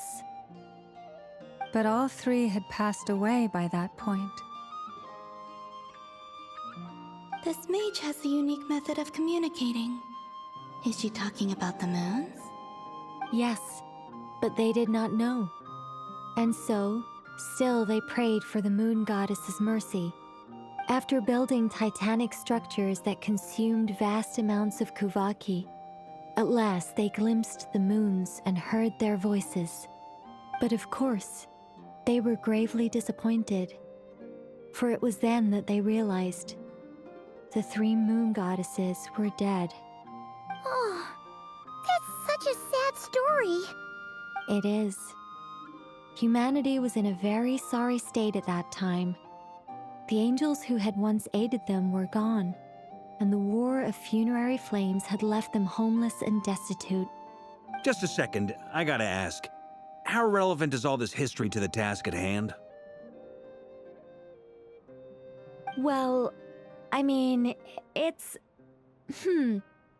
Okay, it seems we've drifted into irrelevant narrative waters. It's been a while since I've had the chance to speak inside someone's head. As soon as I got started, I lost control and the words just flowed out like a waterfall. What I'm trying to say is... Right, yes, that's it. The relevant part is the ritual created by the Hyperboreans. The fact that they bypassed the false sky and saw the true moons implies that they successfully built a connection between Teyvat and the outside world. Which means, with enough Kuvaki and a sufficiently stable connection, it should be feasible to send one person over the border. Okay, so they built some kind of portal? Oh, yes. A portal. Yes. Is something wrong? You sound disappointed. I just didn't expect you to summarize it so well. It turns out I could have said all that in one word, if only I'd managed to think of it. No, please, it's fine. This is invaluable knowledge. I'll be sure to record and preserve everything in writing. Oh, really? Well, in that case, I suppose I could backtrack and add some more detail. I did gloss over a few things so far. Whoa, whoa, whoa, time out. Let's summarize what we've got first. The Hyperboreans were the last ones to use this method, right? So we somehow need to find whatever structure they built and make sure there's enough Kuvaki to power it up. Luckily, we have the moon marrow of both the eternal and iridescent moons, so we're all good for Kuvaki. Which means the key issue we need to focus on is finding the place. Am I right so far? Yes. Although, I expect the structure is long gone by now. That said, what if we could take advantage of the phantoms to travel back to a time when it still existed?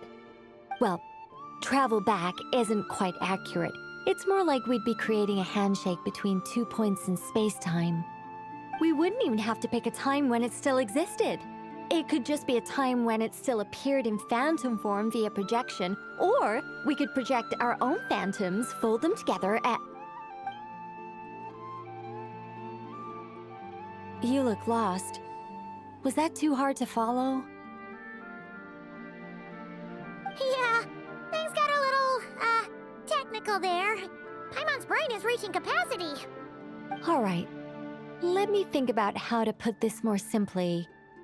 Okay, got it. Over the next few days, I'll search for phantoms that we can use.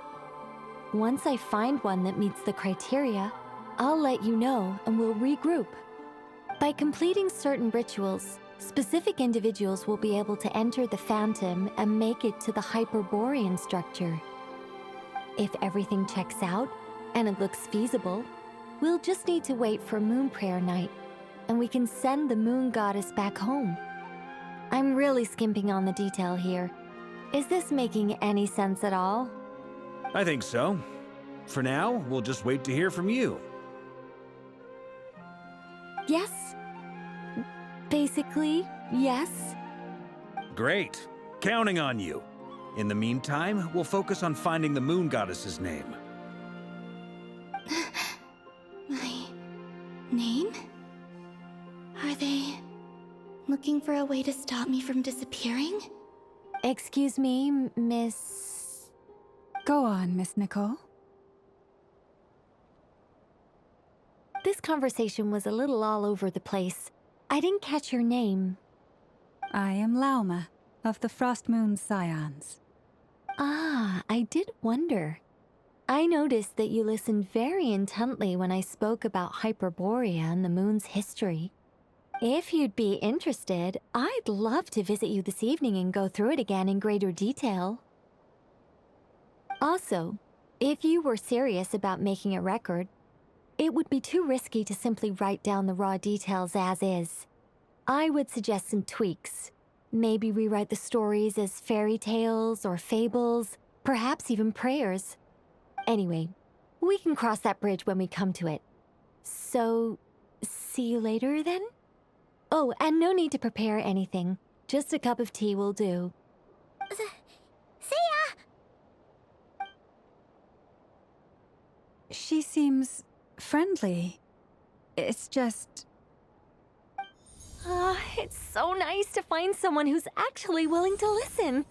I've been dying for a chance to finally go through all this systematically from start to finish. Any longer and I'd probably start forgetting it. Now Paimon gets why Alice told us to mind our heads. Ha ha ha ha! What did I tell you? A lot of quirky people in Alice's orbit. Now then, the next order of business is, where do we start looking for the moon goddess's name? Maybe the rest of what Nicole has to say might give us some clues. Once I've heard her out, I'll summarize the salient points and share them with you all. I'm also inclined to review our other documents. Yes, our faith was first established by our Hyperborean ancestors, but many of the more factually accurate records are from after Kutar's birth. Sounds like we're gonna follow Columbina's journey through Devat, huh? In that case, we'll start by heading to the Frostmoon Enclave. Sounds like a plan. Take this with you. I'll see about getting in touch with the Fatui.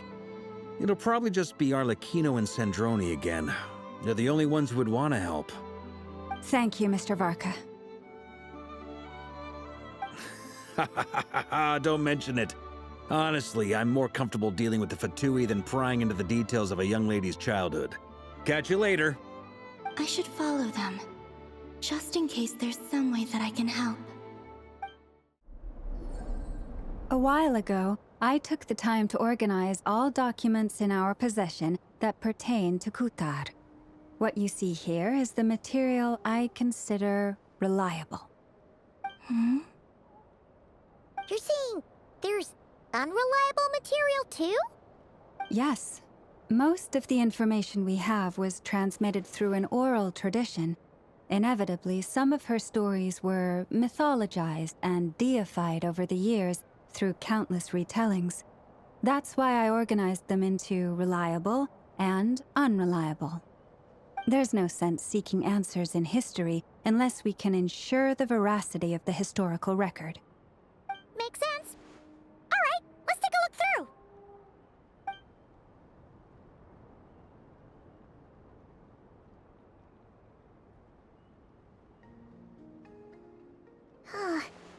Almost all these records refer to Kutar instead of Columbina.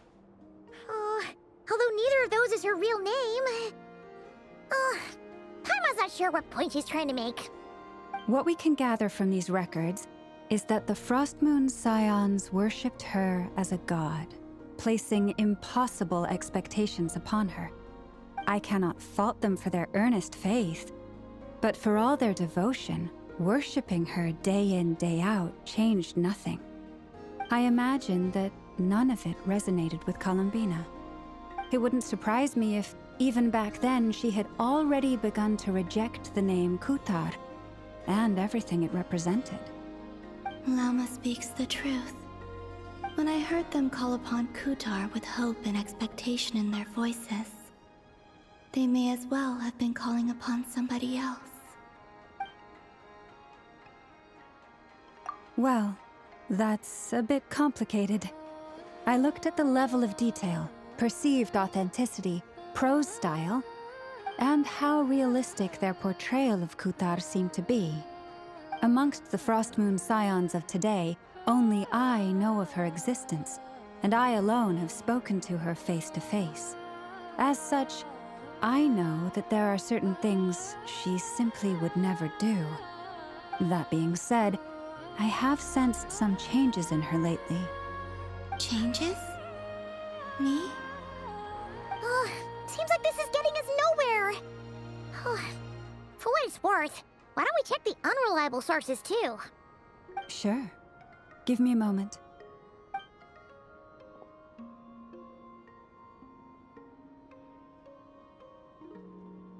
Exerting but a fraction of her divine might, Kutar sheared a great mass from the snow-capped mountain and cast it into the sea, upon whose surface shone the mirror image of the moon. Thus was formed the island of Hisi. Yeah, right. That doesn't even begin to pass the sniff test. The 3 moons are naught but lies through and through. Only one moon has ever shone for us, and Kutar is her name. The vast majority of ancient texts are filled with fanciful tales like these. I trust you understand my criteria a little better now. Kutar did not speak, merely gazing into the distance in silence. And where her gaze landed, this was her prophecy. Clearly, whoever wrote this text never even met Kutar. Otherwise, they'd know that her eyes are always closed. What about you, Traveler? What are you reading? Come on, let Paimon see. The child wished to build a wooden nest with which to shield a fledgling bird from the cold. But being so young and lacking in strength, the child could not snap the branches from the trees. Kutar was passing by. Upon seeing the child, she summoned forth a Kuhenki, who built a beautiful nest for the child. I remember that. Not knowing the meaning of Kutar's divine intervention, the child dared not to respond, and thus ran home to call their parents. But Kutar was gone. The Moonchanter declared the event a miracle and took the nest as a relic, placing it on high for all to see. The child was named as one favored by the goddess, and was greatly respected amongst the people. Yet, no further miracles were bestowed, and this matter was forgotten in but a few years. Huh. Any thoughts after reading that? Yeah, Columbina probably just wanted to join the kid in making nests. Ah. I'd originally considered this a fabrication, because Kutar did not perform any similar actions in subsequent records. But now that I think about it, it does seem like something Columbina would do. It's just that... She didn't know how other people would interpret her actions. She was probably worried about making things difficult for people. So, she gradually stopped joining in. Yes. Oh, that's so sad.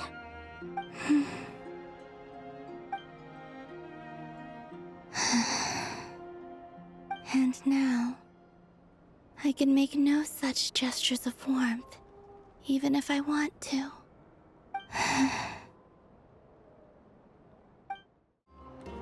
Let's see. There's Varka. Oh, and it's Durin and Albedo too. Yeah, this is pretty much the same place we bumped into each other last time. I convinced them to stick around a little longer. We were all waiting on people, so I figured having a little company would help pass the time. Ah, so you've been waiting for us? Does this mean that you've already arranged things with the Fatui? Sure does. Now you're back, we can go meet up with them together. How'd your investigation at the Frost Moon Enclave go? Well, we didn't find out Columbina's true name. But apart from that, it went pretty well. Aha, just as well that I didn't tag along then. I'm sure our moon goddess wouldn't want every man and his dog knowing all about her private life. Still, desperate times, desperate measures, I guess. Someone had to do it. So, Varka was waiting on us, but what about you two? Are you waiting for Alice? Oh, no. We already met with her. We discussed that experiment I mentioned to you last time. Oh, and she also handed me this communication device. That's right. I understand she informed you about the relationship between the phantom phenomena and Tevat's borders, yes? She wants me to help her with some more experiments on that front. She said that she'll contact me through this device with more information. Ah, I see. Following instructions and making observations. Pretty common research method. Takes me right back to Albedo's lab. Wait, then who exactly are you meeting? Someone you know. Albedo's met him too. But I don't think Miss Lauma or the Grand Master have been introduced. Introductions are overrated, especially in cases like this. It's you! So? It's not like the Academia has prohibitions against going abroad. Also, I applied for leave. I've been writing to Hat Guy since obtaining a human form. I've already brought him up to speed on everything that's been going on in Nod Krai. Hat guy? Turns out, I actually have heard that name before. Oh? Then why did you react the same way I did? I only knew the name, not the fella.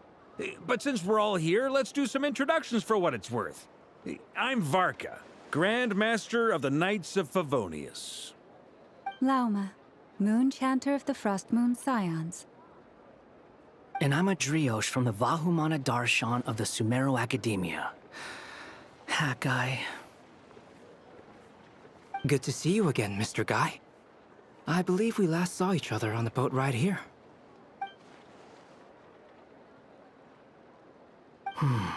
Mind you, the only reason I came here is because there's someone I want to look into.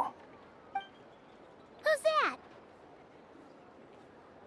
The Doctor, also known as Dottore, second of the Fatui Harbingers. From the tone of your voice, it sounds like there's bad blood between you. I was reviewing our archives and noticed that a lot of information about him was missing. Left a bad taste in my mouth. That's all there is to it. Dottore, or Zondik, as he was then known, once studied at the Academia, but he got kicked out before he could graduate.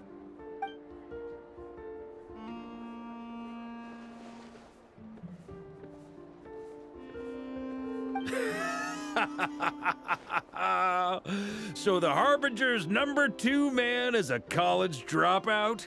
How embarrassing for them. Last we heard, he was planning something. We actually heard that a few times before, even coming to Nod Krai, but we haven't seen a trace of him since we got here. He only appears when something interests him. For all we know, he might have left already. But the fact he did something here at all is worth noting. It'll fill a couple extra lines in his file. Why does it sound less like a file you're writing and more like a criminal record? Anyway, we were just about to meet 2 of the other Harbingers. Want to come along? You might learn a thing or two about him there. Sure.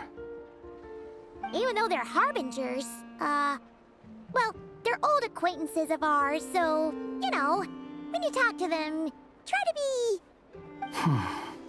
I got it. The Frost Moon Scions' relations with the Fatui remain tense. Forgive me if I do not attend. In that case, we'll continue assisting Miss Alice with her experiments. Good stuff. Everyone's having a fruitful time. All right, we better get going. I'll lead the way.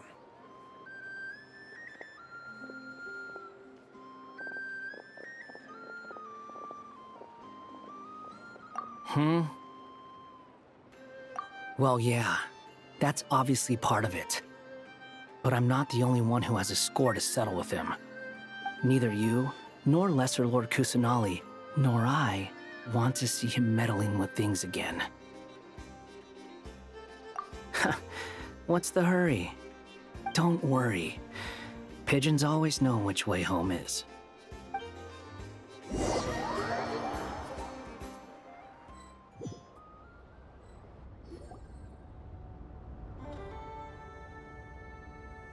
You made it.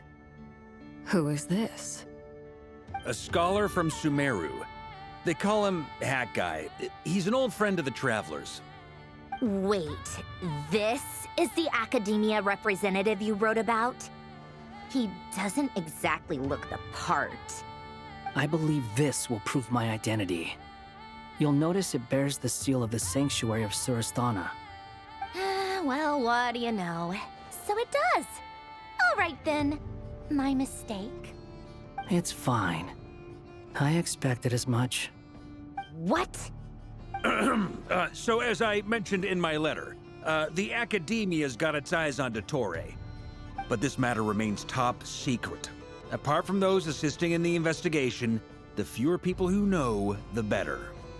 If anyone asks, I'm here in Nod Krai to pursue my personal academic interests.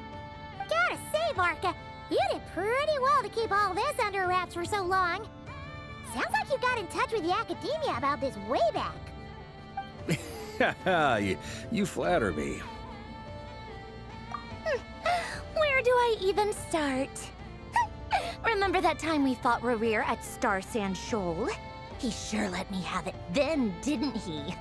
I'll bet Dottore had that all sketched out, with me as his convenient little pawn. He could not care less about us if he tried, but hey! The feeling's mutual.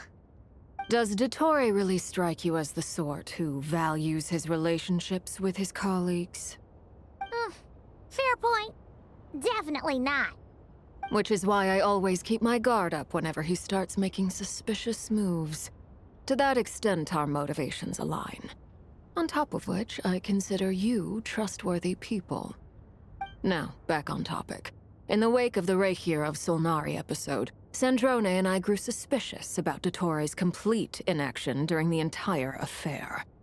So we tried to find out what he'd been up to, but unfortunately to no avail. He never lets anyone in on his plans. The more he cares about something, the more secretive he gets. Indeed. Perhaps he believes that by keeping a low profile, he can avoid trouble. But that trick isn't going to work on his colleagues. Yeah, I mean, he's been researching the ancient moon's remnants.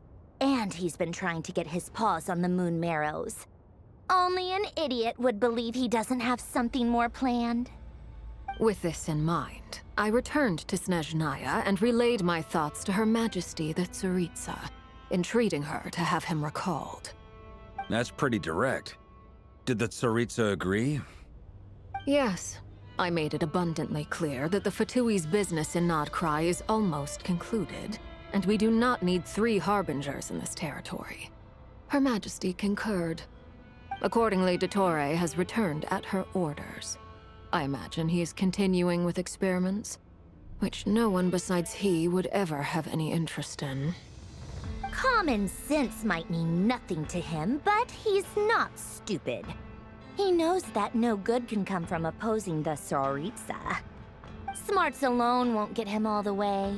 He needs the Rooster's resources and Regrator's Mora, both of which the Tsaritsa can strip from him by waggling a finger. But doesn't he have a track record of publicly following orders while going against them in private? He probably has it down to a fine art by now. Wouldn't put it past him. We worked together on a research project once. Only briefly, but it was enough to show me that we're fundamentally different people. He has no interest in doing things methodically, stage by stage. His thoughts jump all over the place, and the moment his curiosity is satisfied, or he gets the results he wants, he disappears. The only similarity we share is that, once we set our minds on doing something, we will see it done, whatever it takes. Well, we definitely saw some of that in your battle with Rerir. You got so competitive. Ugh, do not remind me. Then I believe we all concur. Dottore will not simply give up. Fantastic. Now this is turning into a whole day of unpleasant memories. Ugh. Are you talking about the moon marrow stuff? He also strikes me as the kind of person to disregard experimental regulations, ruin all the equipment, and go way over budget. Then leave the first person he can find to deal with the fallout. Exactly! This one time, he was running some high-temperature experiment and the substance exploded. But does he care? No! He orders his subordinates to open the device so he can observe the results, which causes the gas inside to leak out. That gas was poisonous! If I hadn't been there, who knows how many people might have died? And after all that, he left, while I was still cleaning up after his mess. What a waste of time, he said. Waste of time? The nerve! He wasted my time! You've been bottling that up for a while, huh? Hat guy, I must say, you seem awfully familiar with internal Fatui affairs. especially when it comes to Dottore. Thank you, Lady Harbingers, for providing such valuable information. I have no other questions for now, so I'll be on my way. Wait, what? You're just gonna leave? You're welcome to join if you want. Ugh. Just when Paimon thought he'd finally mellowed out. He makes quite the impression. I'll say. I've met tons of headstrong people, but not many of them would join me in bad-mouthing Dottore. Anyway, back to the main agenda. Barca, you said that Columbina has gone missing? Or rather, disappeared. Yeah. We're working on building a connection between her and this world. The simplest method is to find out her real name. I've actually asked her that question before, but she said she didn't know. Considering our relationship, I doubt she was lying to me. As far as I recall, she was never dispatched by Her Majesty to claim a gnosis or anything like that. The Tsaritsa's plans had long contained a place specifically for her. I always thought that was weird. What could she do that the rest of us couldn't? Knowing what we do now, it's probably something related to Kavaki, right? More than likely. When she first arrived, Columbina would often go to Her Majesty and ask when she could start the task assigned to her. But Her Majesty always gave the same reply. The time has not yet come. So she spent her days in Snezhnaya doing basically nothing. The Tsaritsa has summoned a beautiful blind maiden to be a harbinger, giving her the third seat by virtue only of her enchanting voice. It was a dumb and stupid rumor, but the reality of the situation made it hard to refute. And what happened after that? I imagine she stopped caring. She no longer seemed to care why she had been recruited, and Her Majesty never gave her any missions, so she just continued to sing in the flower garden. For my part, I was busy. So busy, in fact, that watching someone be that idol had me fuming. But still, I got the sense that she had long been used to a life of other people claiming she was needed when she wasn't. I just felt that having a place to stay would cost me something eventually. And so I waited quietly for the day that I would have to pay the price. And on the other end of that spectrum, you had me. Someone once told me that I had the lousiest work and the toughest luck. That's a good way of putting it. I forget who said it, but those words have always stuck with me.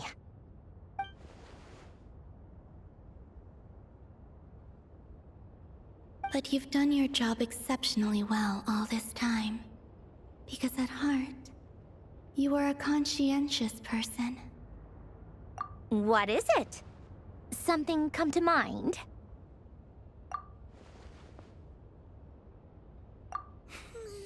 That makes sense. Nothing screams you are needed like your name shouted from across the town. Well, good luck with it. But if you ask me, Columbina is still the most shoutable name. I'm just so used to it now, after all the arguments we've had. I can't be bothered trying to remember another name for her. Nor I. Sandrone. Harlequino.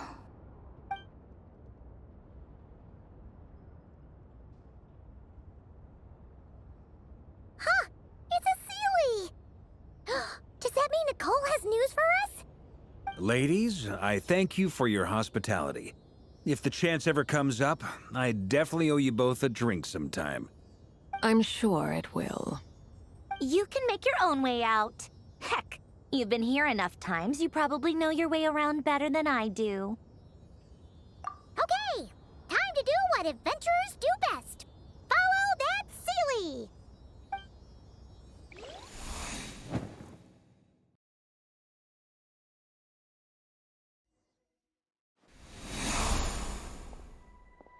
here you are.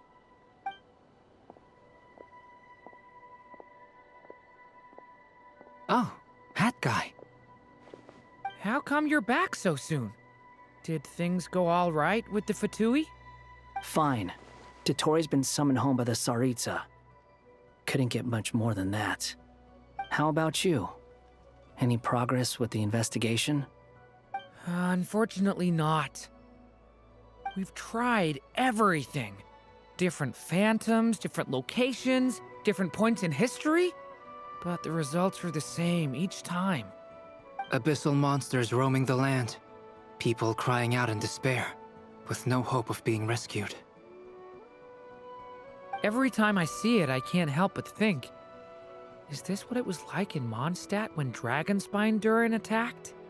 And if I fail in the task I've been given, will I create yet another tragedy? That's just meaningless speculation.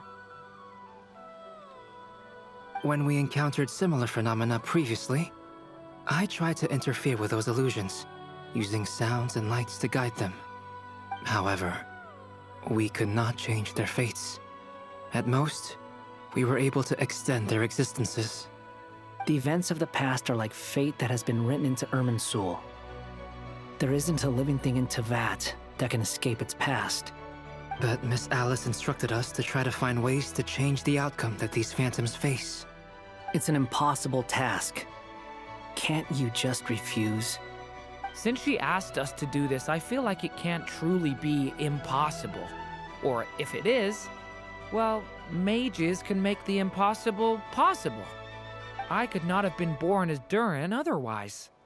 But you also said that your past 39 attempts were fruitless. That's true. But you're still going. Yes. After this many futile attempts, surely you realize that you're not doing this because you still believe what some mage told you. It's because you want her hypothesis to come true. It's something you wish for deep inside. So, think for yourself about what you want to do. As long as you don't believe it's futile, it isn't. Yeah. Previous experience indicates that we cannot touch the phantoms, which limits the effectiveness of our interventions. If we want to clear this hurdle, we need to break this rule somehow. Same thought here. Following the same rules means repeating the same failures. Reducing ourselves to mere playthings of fate. So you mean we need to figure out a way to make contact with them despite knowing that we can't? Yes, and I suspect that's something only you are capable of. Everything in Teyvat is logged in Irminsul, but the withering that once occurred in Sumeru was a sign that the Great World Tree was being corrupted. This corruption allowed things that should not have existed in Teyvat to appear. This is tantamount to rewriting reality to an extent. You're saying abyssal power might be able to affect those phantoms? No one's ever tried it before. If you're gonna try it, it'll take courage. And you have to be confident that you can control it. Is anyone there? Has anyone seen my daughter? She's missing. I have to find her. I hear someone inside. Spargana? Are you in there?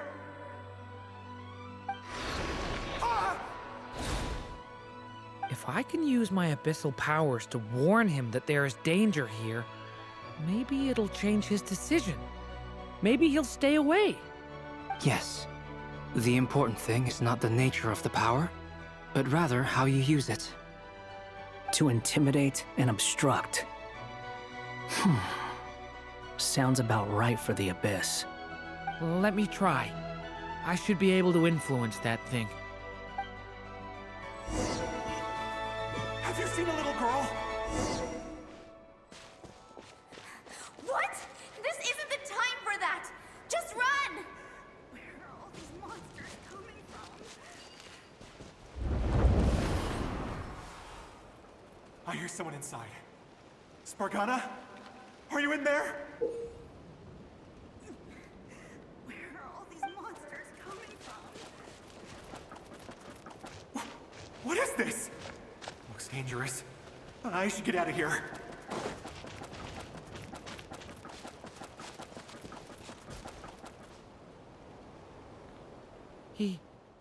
He really left. Ha! We did it! Don't celebrate too soon. Follow him. See what he does next. Monsters approaching from the front. You need to stop them and create an opportunity for him to hide.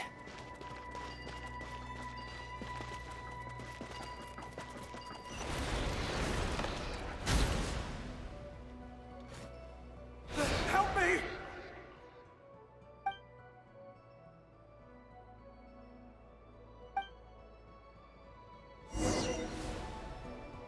Monsters approaching from the front.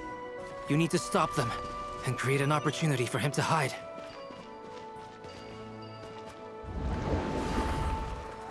No! There's monsters ahead!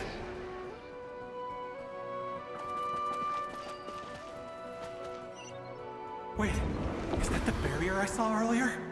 Why is it appearing now? It's as if someone's controlling it. The monsters are gone.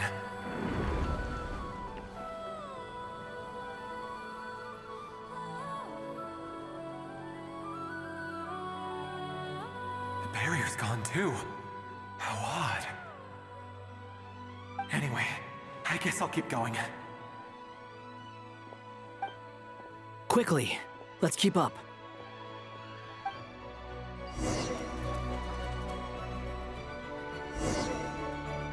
Wait, there was someone else here? Don't go any further. We've got anti-monster traps laid out everywhere. But my daughter must just be up ahead. I have to go. This way's blocked.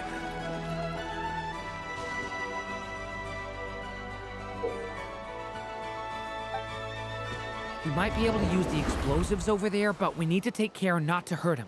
I'll use the barrier to keep him at a safe distance. This barrier seems to be helping me somehow. Hey, wake up! Oh, no good. Gotta keep moving ahead.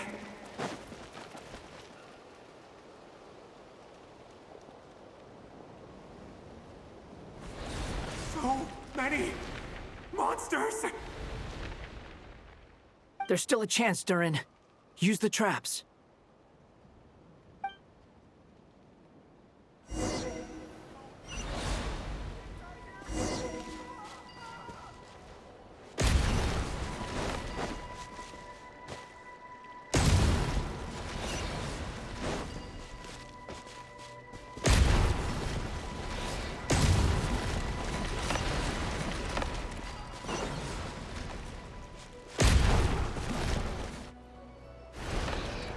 Help me!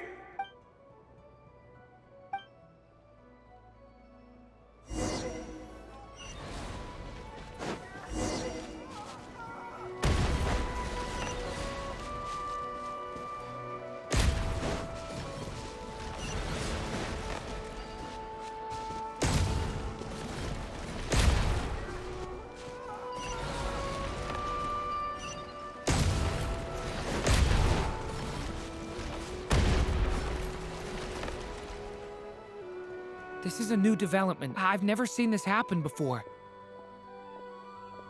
We might just be able to save this person.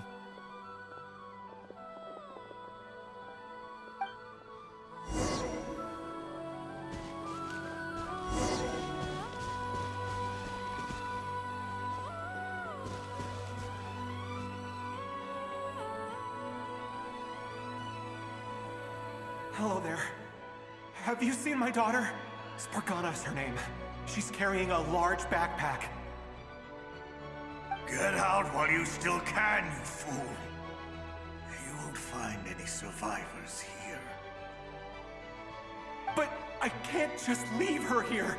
She must be so scared right now.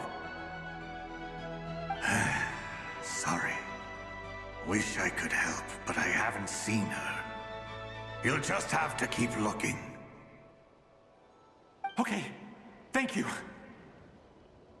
If I do find her, I'll get her to shelter and come back for you. Don't bother. I've got nowhere left to go.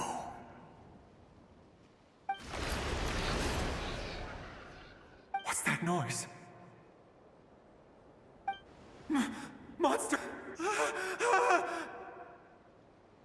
No, if he goes inside, he'll be walking into a trap. Let's try this once more.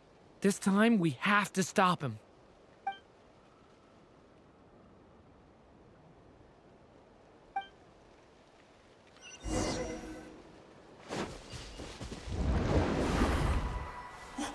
Why? How will I know where Spargana's gone like this? You know what? I'll trust this strange barrier. It's gotten me this far after all.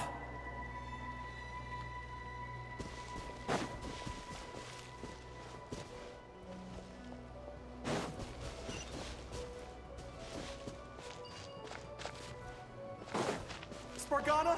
What? What's this? Hey! Let us out!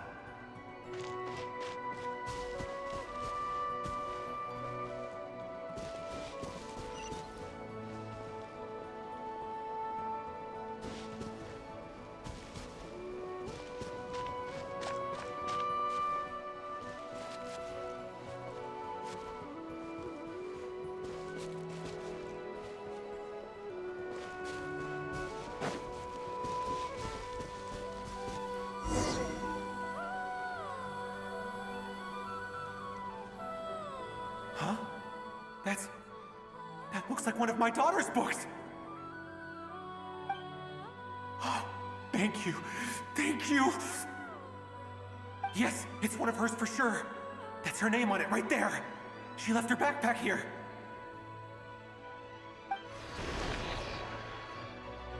Durin, just like last time. Use the explosives.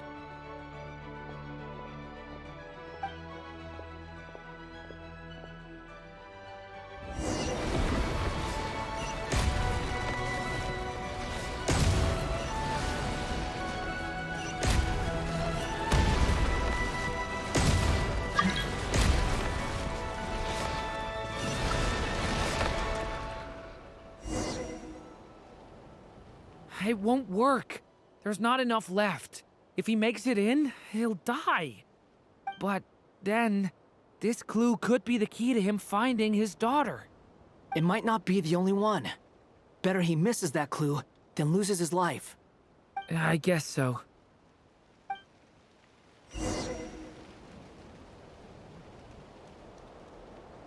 Stop him, Durin. We can't let him get any further in. That's my daughter's book! She's passed this way! Why? Why won't you let me go in? I've searched and searched and searched just for this! But how will I find her without any clues? I no longer have anywhere else to go.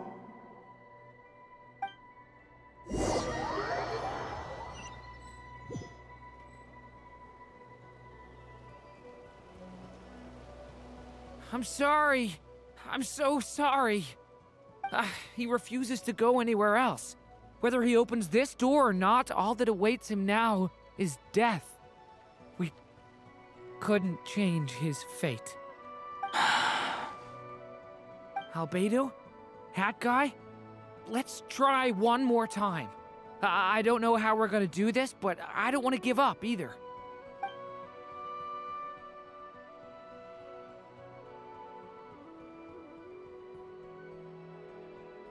Why am I here? What's going on? All these scenes running through my head. Where are they from? Huh? What's going on? His reactions have changed. How many times have I... What's happening to me? Huh? Wait, who are you? You can see us now? I feel like I always could.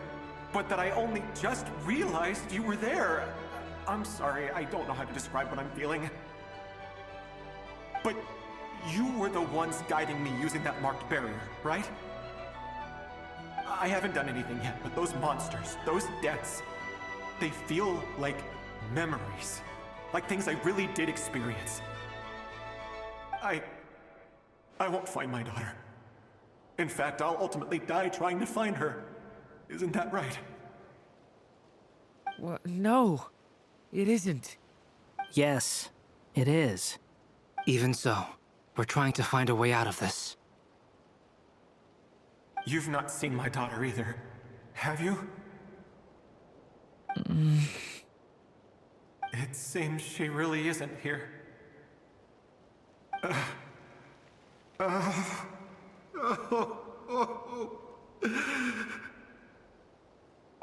I'm sorry we couldn't help you.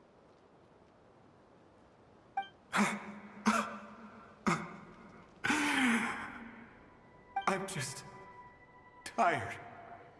Maybe this is destiny. Maybe it doesn't matter how hard I search. How long do I have left? Experience says 15 to 20 minutes. 15 to 20. Thank you for all your help. Let's rest a while. You look exhausted too. Now's not the time for you to start pitying us. It's not pity. I'm just realizing that I've only got 10 or so minutes left. You know?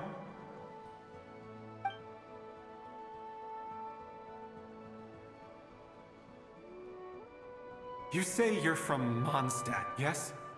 A place with windmills, where people enjoy limitless freedom? And you're from Sumeru, where they've built an academy into a giant tree? Yes. It seems you've never heard of either place. Those names are unknown to me, I'm afraid, yes. Have you heard of Hyperborea? I have, but I heard that it was destroyed in the distant past. I see. That was where my ancestors once lived. What about Delphi Pytho? Was it later rebuilt? I've never heard that name. Then what about Sal Vindaknir? I have seen that name on stone tablets on Dragonspine. But I'm afraid the only things left of that place are its ruins. I see. Sure enough, there was no way to turn this around, huh? I'm sorry. I was the one who asked to chat, but it seems like we're too many ages apart. There's barely any common ground to start from. It's all right. We did hear something new, at least. From how you speak of your lives, things must be going all right for you, I guess. They are. Mondstadt is a place of freedom and happiness. There's a lot of good people in the church and the Knights of Favonius, and even outsiders find that it's an easy place to feel at home. We have festivals a few times a year. Everyone gets together to drink, sing, and be merry. Sumeru is a lot more uptight. Not really the kind of place where you can relax. It's a nation fraught with problems wherever you look. But if all you want in life is to seek knowledge, I guess it's pretty much paradise. That's wonderful. In other words, after this all-devouring black tide passed, humanity did not merely avoid extinction, but rose to build prosperous civilizations anew. I mean, I can see you all right now. That must mean the future isn't a total mess, right? That's true. Well, time's almost up. Let's part ways, I think. Might be best if you don't waste too much time on me. The chances are slim, I know, but I'd like to spend these last few minutes looking for Spargana. If things work out, I'd love to tell her about what I've heard. May we meet again. Well, or not, most probably. In that case, may your wishes come true.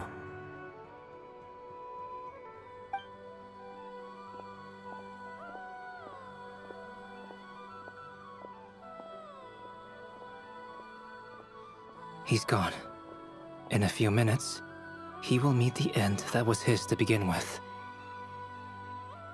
The ending of this tale did not change, but I believe that we've just made the most progress we have yet. May your wishes come true. If only it were so simple.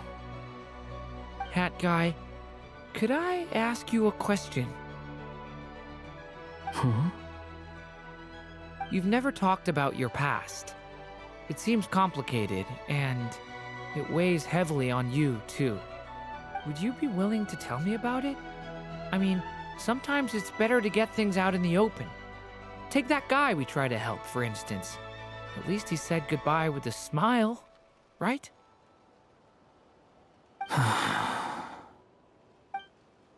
I know about Albedo's past. Our experiences are very similar, and he created me. As for you, you're my first friend, and you've witnessed every step I've taken. But by comparison, I know nothing about you. Either way, I mean, we're still best friends. But if I knew more about you, I might understand your thoughts a bit better. I've told you about myself. I'm a student at the academia. And what did you do before that? Prepared for the entrance exam? All right. If you really don't want to talk about it, I won't press you any further. I was a puppet built from the branches of a white tree, using technology left behind by the Conrian schools of mechanical engineering. A white tree? You mean an Irminsul tree? Yes, a branch of Irminsul that was once connected to the main tree. So you had a human creator too? Yeah, but my creator abandoned me after deciding that I was a failure. After that,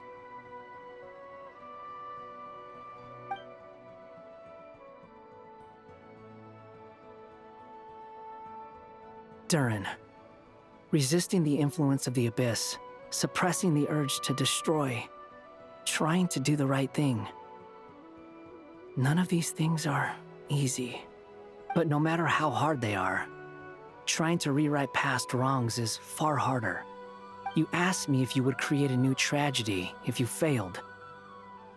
I told you there was no point speculating about that. But the real answer is, yes, you absolutely will. That guy. But at least you've got people here to help steer you away from the wrong path. So, just keep aiming towards the light. I will.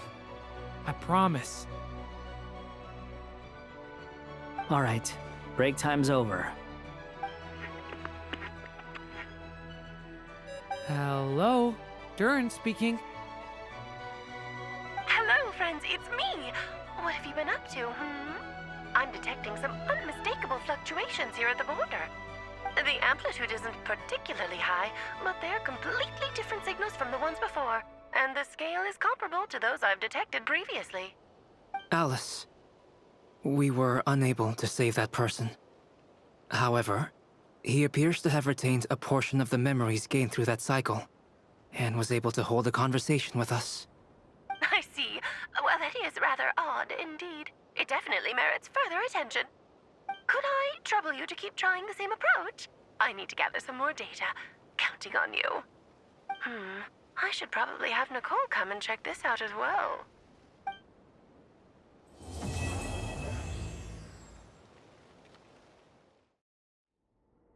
There you are. I was worried you might stop to collect treasure chests opened by the Seelie along the way. It would have taken you so much longer to get here. Another conversation I cannot hear. I am delighted to see that you understand what takes priority, and that your adventurer's instinct has not swayed your resolve. Really, I must applaud you for it. You should know. Paimon's head. Okay, I'll try and keep it short. My senses are telling me that this is where we shall find the entrance to the ruins. Oh, cool! Well, what are we waiting for? Let's open it up and see! Patience. This was a sanctuary of great importance to the Hyperboreans. A special process is required to open the gate. Oh, like the place that housed the Eternal Moon's marrow? Okay, so what's the plan? Need us to do anything? And just the short version, if you can. Ah, all right then. I was planning to start with some background on the invention of these techniques. Are you sure you don't want to hear it? It's quite informative. Remember what you were saying about priorities? Fine. Simply put, we need 3 human representatives to successfully undergo a process of Kuvaki resonance.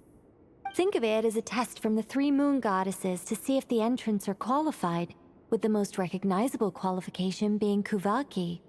Pretty sure Lauma would ace that test. Oh, wait. But we need 3 people. I also have no doubt that the Moon Chanter would be qualified. But we would need 2 other people with the same constitution. Therefore, the most feasible method is not so much to follow the rules, but to figure out how the test functions and find a workaround. I've done some research, and it turns out the mechanism is rather crude. We'll simply need humans to stand before it who have sufficient Kuvaki energy within them. I'm with you so far. How do we get the Kuvaki in them? The easiest way would be transfusion. Take some Kuvaki from Nod Krai's soil, put it into the bloodstream, and get it circulating in the body. So we're going to cheat on the test? Precisely. There are other methods, but this is the simplest one. Cheating the system is much easier than trying to hide from it. Huh? Ah! Sorry? Does the idea of cheating upset you, Miss Lauma? No, that's not it. I suddenly had an idea. Oh, what is it? It's about Moon Prayer Night. I figured out a way for Kutar to join in the festivities. Huh? But as Paimon said, we need to have our priorities straight. Let's get back to the test. I'll follow up with Nefer on the festival arrangements. Oh, okay. Anyway, is this really the best method we have? A Kuvaki transfusion sounds dangerous, no matter how you slice it. If you think that's dangerous, wait till you hear the other methods. I'd be more than happy to go through them if you'd like. There are several. No need, we're good. Let's go with this one. Very well. Kuvaki transfusion it is. Now, I should mention that the risks can be greater or lower depending on individual compatibility.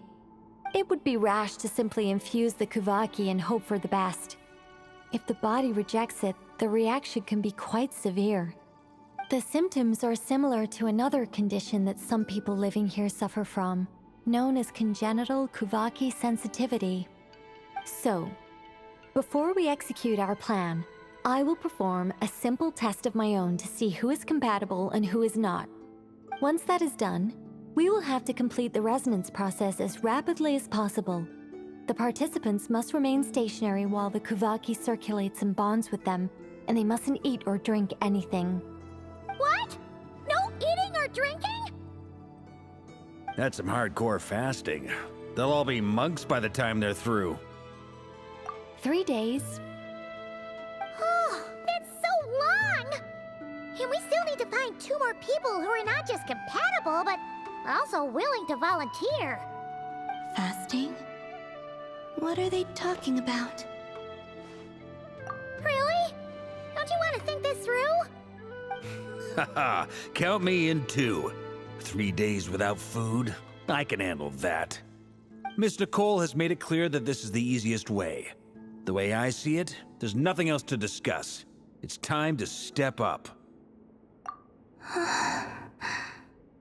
Yeah, you're right. In that case, Paimon volunteers to be Captain of Logistics. She'll keep the fires lit and grab some spare clothes to keep you comfortable. Then we'll start with you first, Traveler. Please step forward.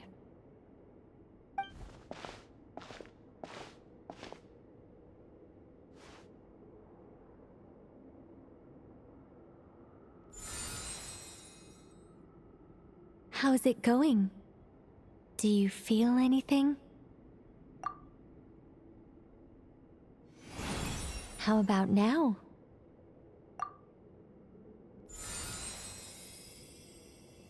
And now?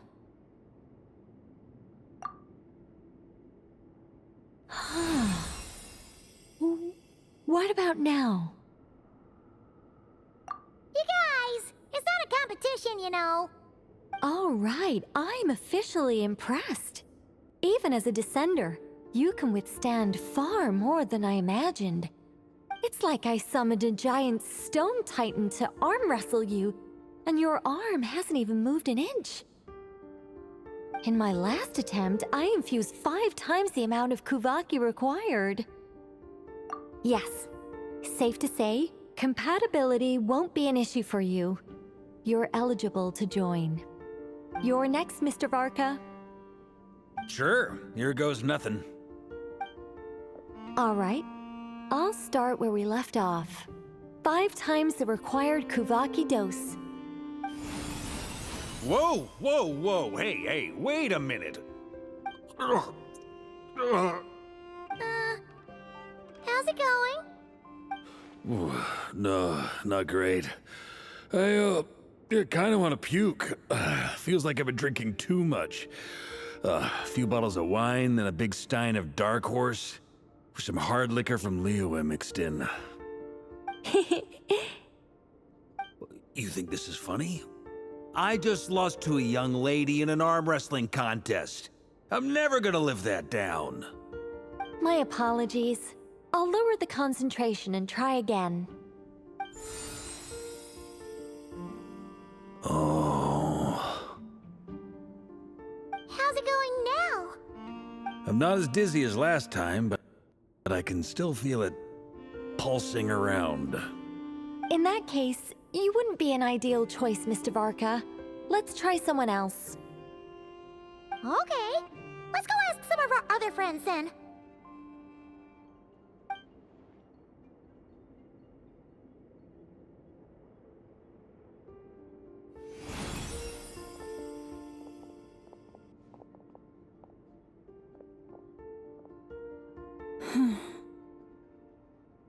No surprises here, Miss Moonchanter. You're perfectly compatible. You may join.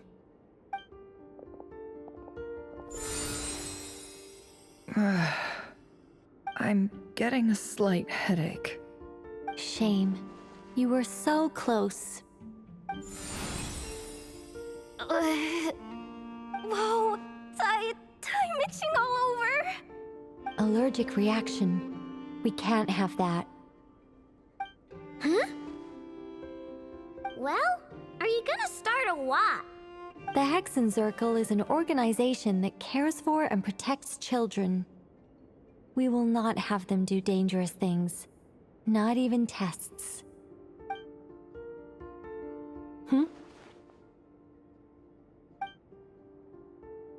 Is something the matter? The candidates have to be human. I guess that rules me out too. Huh. Everyone except the Moonchanter got beaten. Guess I don't need to feel so bad after all. I mean, looks like this isn't gonna be as easy as we thought. Perhaps I could ask for volunteers among the Frost Moon Scions.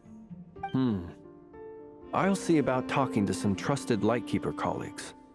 Itlua springs to mind.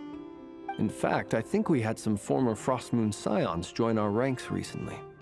Can you give me the scientific explanation for how the test works? I can probably make some kind of test bot.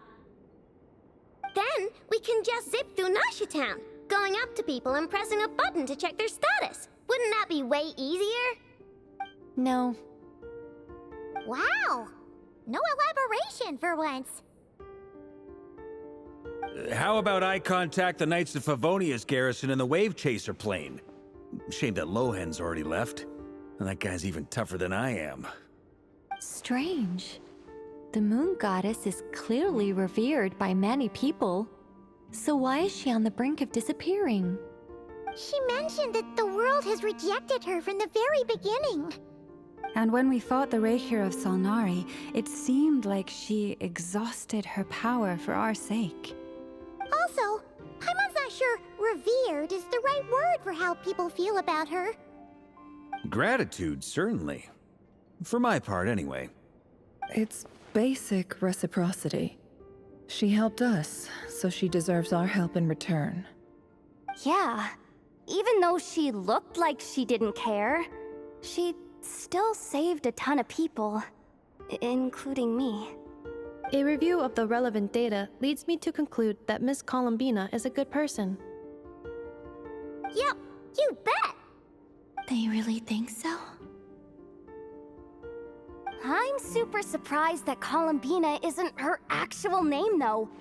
I think it really suits her. It's light and graceful and... yeah, just a really pretty name. I know, right? Unfortunately, that's not our decision to make. Columbina. That was the code name the Fatui gave me. But it also came up in the song I heard when I was born. But... is that really all there is to it? What do I truly think of my own name? Is there anyone left who will still call me by that name?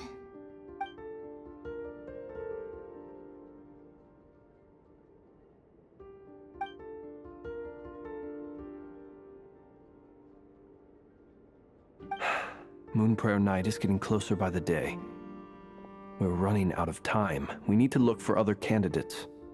Then allow me to try. Huh? What are you doing here? You contacted your friends via the Adventurers Guild. Sandrone has been keeping an eye out for something like that, so she informed me.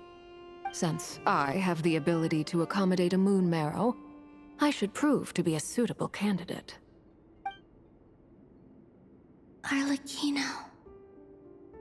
When can we begin? I see. We can begin right away.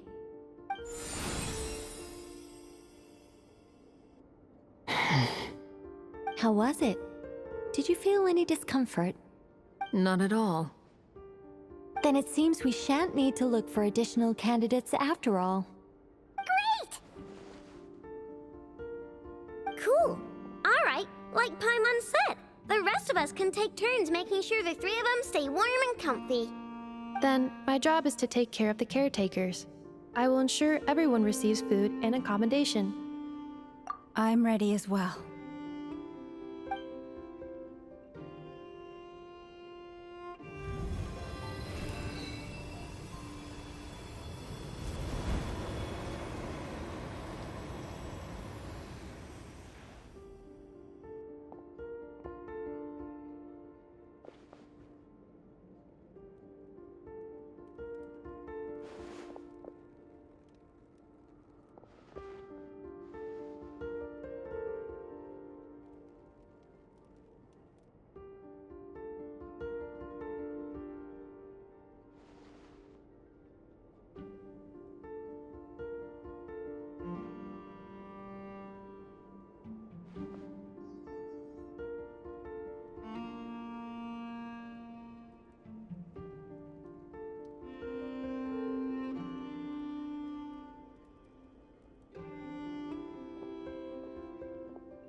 The work is done. The sacred scroll shut. The stars grow dim, the people silent. The white sun sets, the silver moon rises. O path to the temple, appear now before us.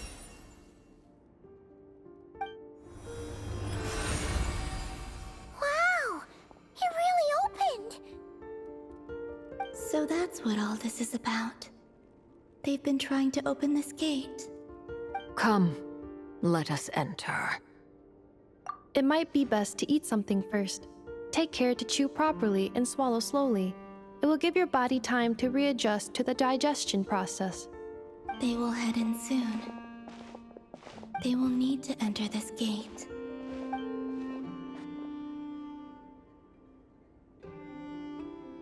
Huh? I cannot pass through. Is it because I have no physical body? 3 days. My strength has all but completely faded. Can I really hold on until Moon Prayer Night?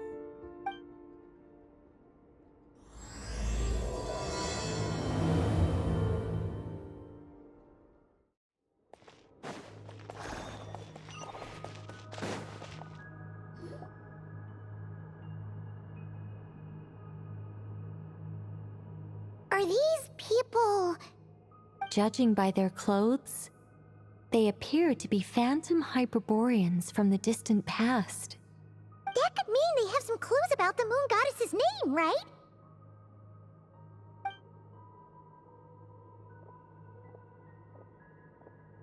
Hey there! Could you tell us what the moon goddess's name is? Sorry. That's probably a weird question, huh? How do we explain this? The moons are long gone, and their goddesses are dead. Their names no longer mean anything. When a new moon goddess is born, we will surely know her name. We have used every last resource at our disposal. All that remains is to wait, patiently and quietly.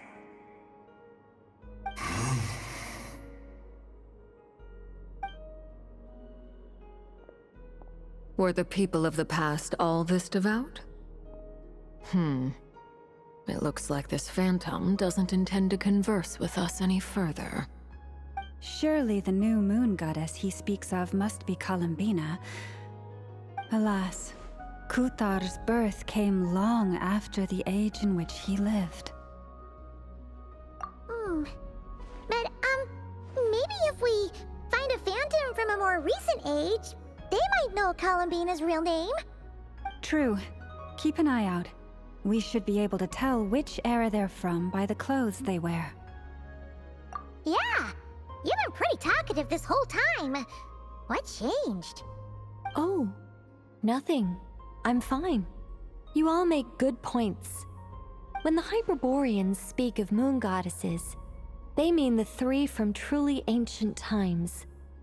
I can't imagine they would know anything about our current moon goddess.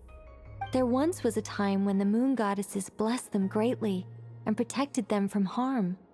So, when the war between the gods and dragons plunged the world into chaos, it seems they looked once more to the moons for help, praying for a new goddess to be born. Yeah, that checks out. Let's continue on. Who knows what else we may discover.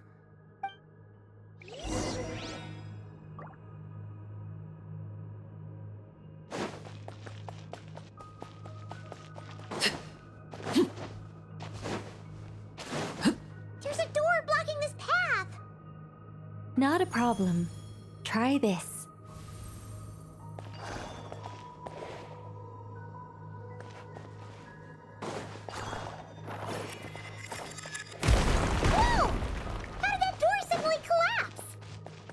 This device was maintaining the door's integrity.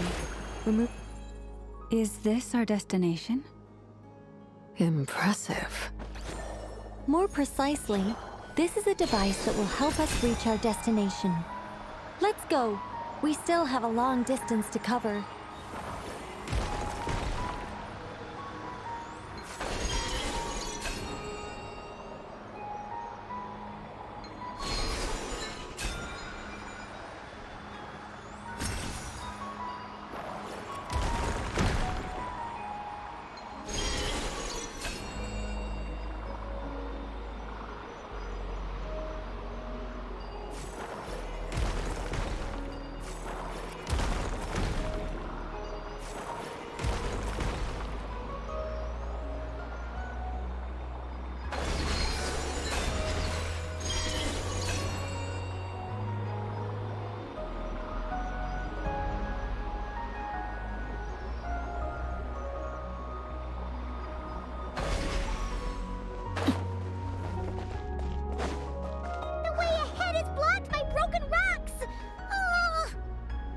Let's try that device again.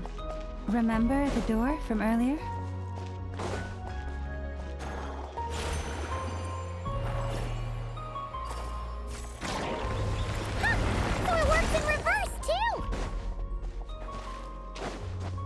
The humans we see are all phantoms, but the monsters are real. What a fascinating place. There'll be plenty of time to admire it later.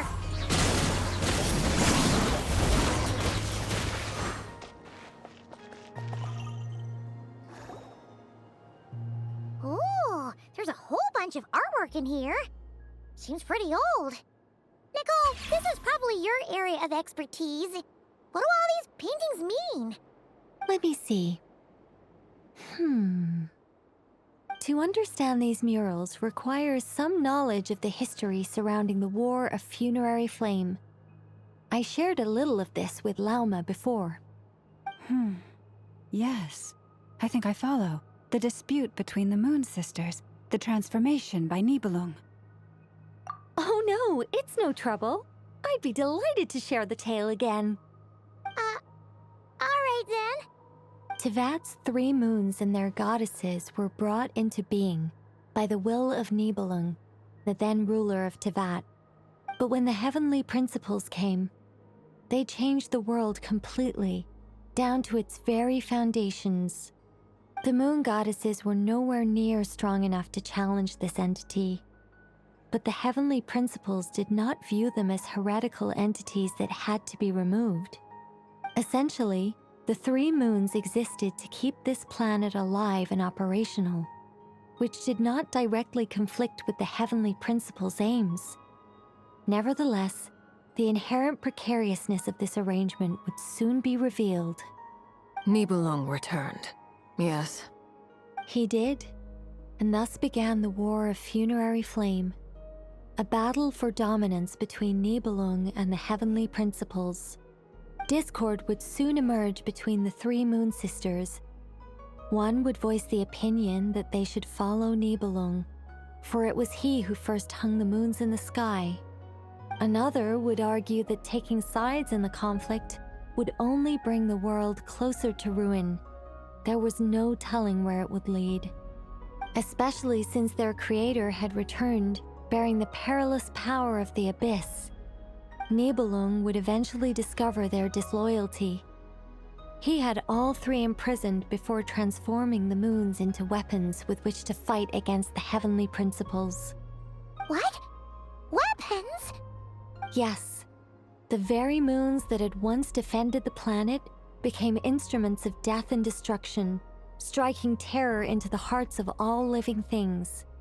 And although the heavenly principles and the 3 Moon Sisters had once been at peace, it now seemed that the moons posed an unacceptable threat to Tevat.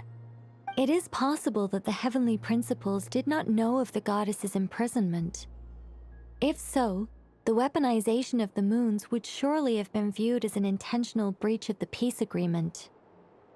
Regardless of who knew what, when, the heavenly principles shattered 2 moons and flung the other beyond the skies. Whether the goddesses managed to escape Nibelung's captivity after his fall, nobody knows. But this much is certain. From that day on, the moons no longer belonged to Tevat. The rejection slowly drained their power until eventually they passed away. So that's the full story. You say the moons ceased belonging to Tevat from then on. Why then would Columbina be born here? That is perhaps due to the lingering connection between the Frost Moon, which was not shattered, and this world. You could see it as the 3 sisters' dying wish. They never desired war. All they ever wished for was to protect this land. I see. If the final fate of the 3 goddesses is as you say, then Columbina faces the same grave danger. Our investigation has yet to bear fruit. We must hurry. Yeah, you're right. Let's keep going.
Indeed. I was a little worried about that at first, but as we got closer, I sensed that the Kuvaki within it flows unimpeded. It should be functioning normally. The only issue is how to activate it. It's looking a little worse for wear. What about the cores from some of the other devices we've seen? Can we repair it using those? In all likelihood, yes. I imagine that would have been the Hyperborean's backup plan. Let's look for some cores.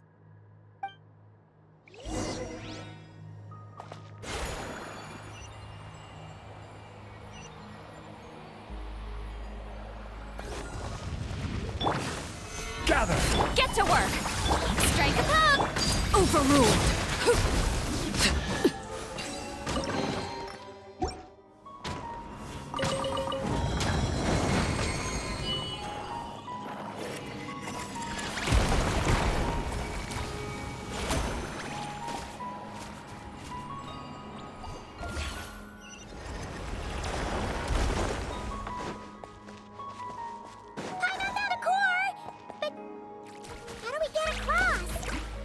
Walk up, then jump down.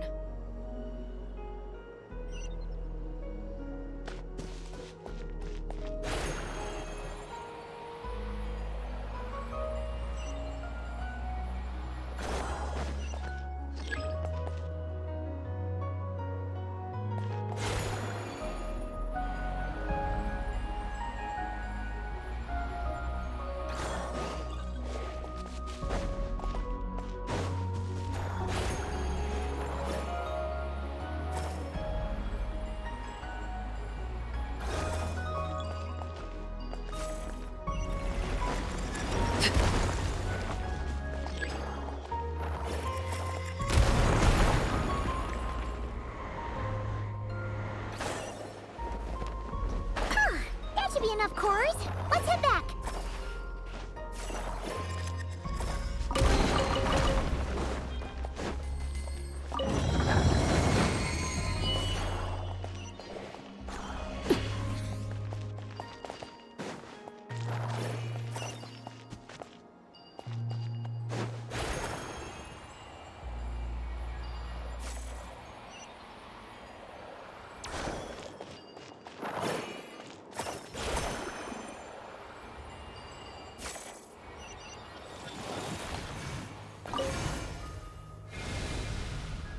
The device is up and running.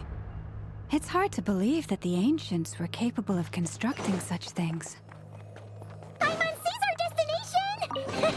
It's right up ahead! Yes, let's go.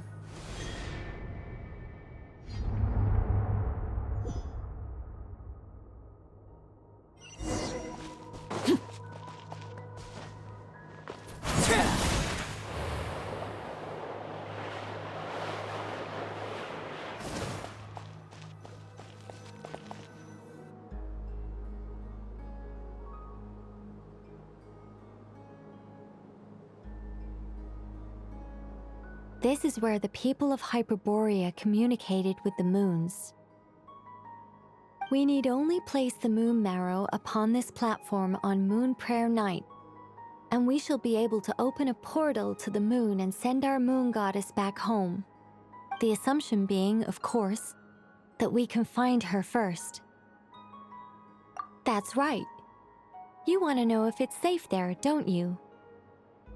And yet, she has no choice but to return. You know this. Oh, that's not the only issue here. This is the end of the line, right? We've explored everything we can. And despite looking at historical artwork and talking to people from Hyperborean times, we're still no closer to learning Columbina's name.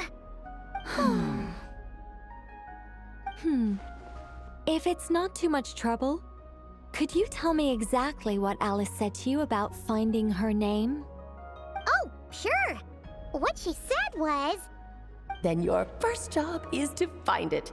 As a moon goddess, I'm sure she must have a name she identifies with.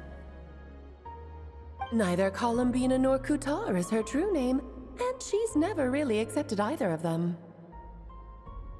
Is it not also possible that she has never had a true name? Not at any point in history? That would be a hard pill to swallow. But at this point, we may have to accept that that is the truth. No one knows how she came into being, and she certainly doesn't have parents in any sense that we're aware of. Perhaps she was never granted a name at all.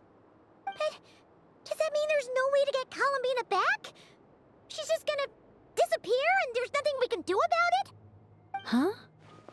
Wait, why all this pessimism? Was it the way I phrased this question?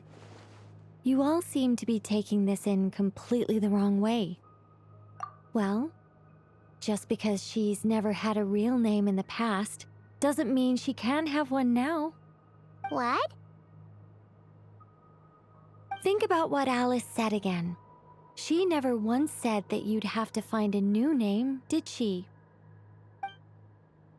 Are you saying what I think you're saying? Yes. Names are anchors that connect us to the world. If she doesn't have one already, then all we have to do is create one, no? It's like... yes. Traveler, when you first arrived in Teyvat, do you think you would have turned around if someone behind you shouted, "Hey, Tumaini"? But what about now? I understand what you mean. Life is a long journey. Even the friends and family by our side can change over time. When people call you by different names, what matters isn't so much the words themselves, but what they symbolize. And of course, whether that resonates with you. Ether. So, close your eyes and picture the moon goddess in your mind. If you were to call out to her in this moment, what would you say?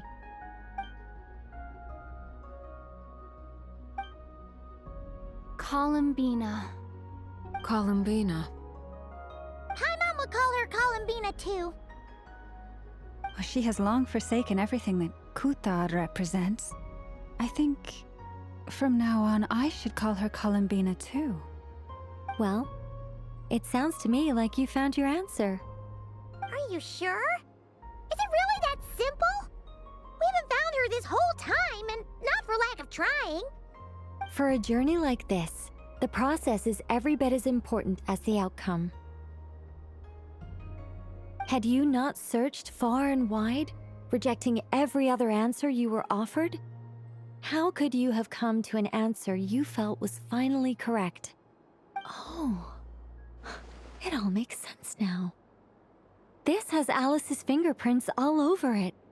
Are you suggesting that Mage knew from the start that Columbina never had a real name to begin with? I can't say for sure. But I can definitely imagine her chuckling in satisfaction somewhere right now, saying, "Ah, what fun." Llama! Your antlers! You should hurry. The festive moon has begun to rise. Do not worry, for when you called the name Columbina just now, I could sense that the power within was enough to summon back the moon goddess. The power within what? The name? Yes. So, the thing is... What's wrong now? This is so annoying. I really want to explain how that whole thing works. Starting from the founding principles of Teyvat and... Oh, I could talk about this for hours. But... Deep breaths, Nicole. Deep breaths. You're an angel. A sober, sensible, solemn angel who has her priorities straight. Okay then. Sorry for asking. Clearly a bad call on Paimon's part. Anyway, you all need to hurry. Last thing, remember how it felt when you called out that name. Then it is agreed. By the name Columbina, we shall find her. Then we'll throw her the best Moon Prayer Night party ever! And at last, we will send her home.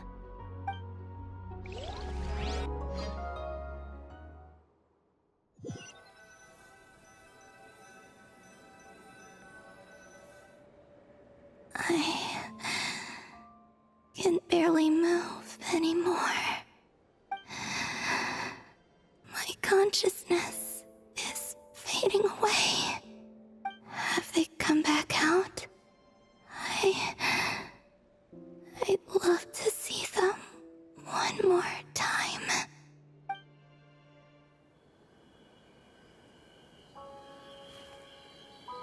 They didn't make it.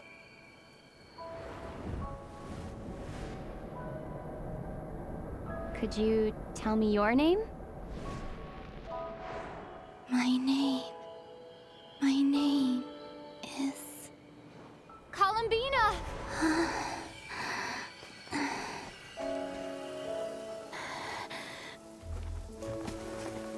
Columbina! Are you here? Columbina! That's the name you gave when we first met. And it's what I've called you ever since. Columbina. It's a fine name. I have many fond memories of Columbina, and so do all of your friends.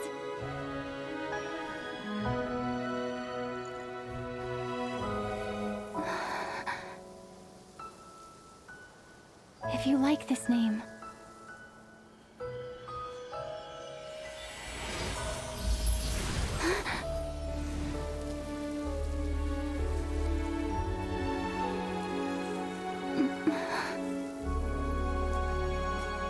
looking for me?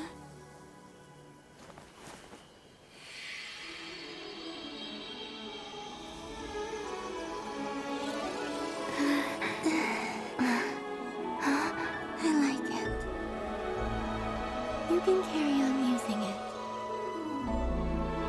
My name is Columbina Hyposelenia.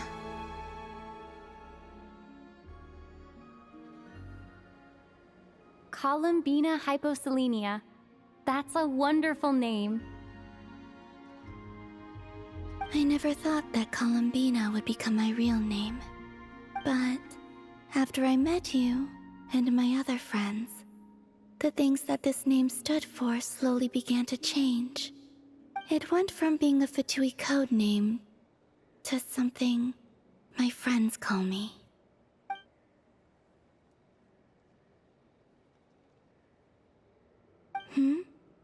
What is it? Why aren't you saying anything? I'm just so happy for you. Thank you. So, where's everyone else? We can go and meet them very soon. Everyone went to different places to try calling your name. Great. I'd like to thank them as well. Everyone's done so much for me. Searching for my name, entering those ancient ruins. Huh? Wait, so you were... Yes, I was there. Not physically, but my consciousness was still holding on. I followed you the whole way. Starting from when? You turned around and called out my name while you were in Nasha Town. Do you remember?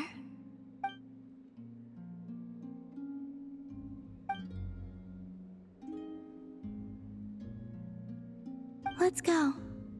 We don't want to keep them waiting. Sure. In that case, come with me.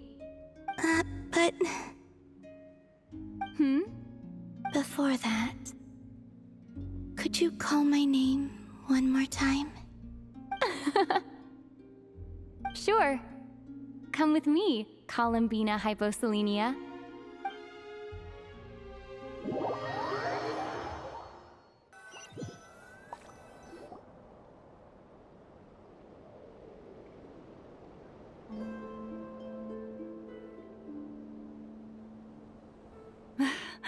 Columbina! Oh, this truly is wonderful. Llama, I can't breathe. Ha ha! Just in time for Moon Prayer Night.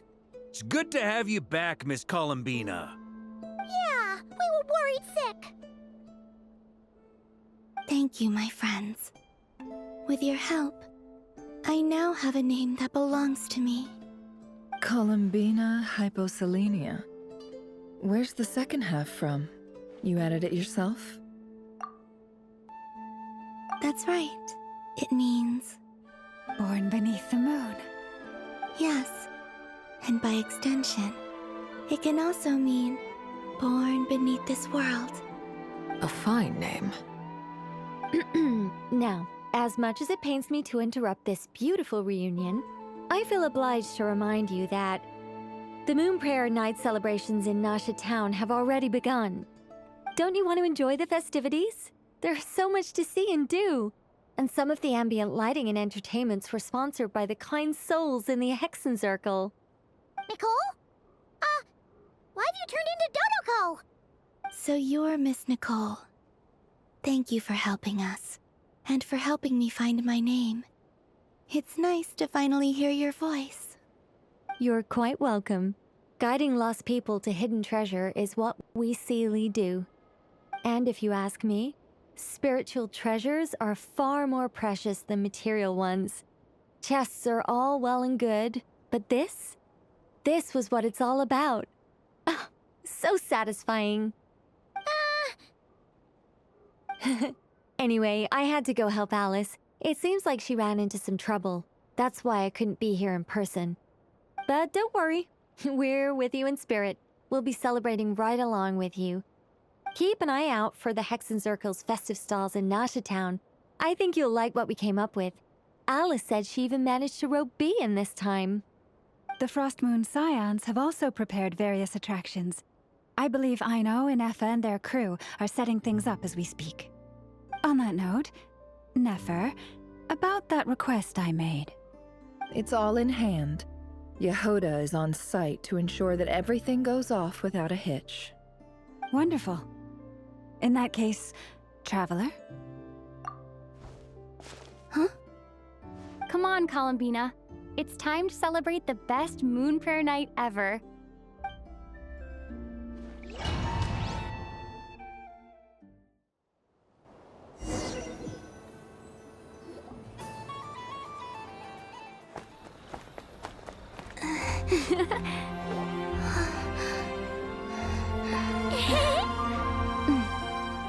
Hey, young lady.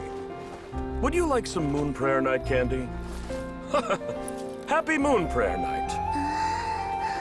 Oh, yeah. I almost forgot to say.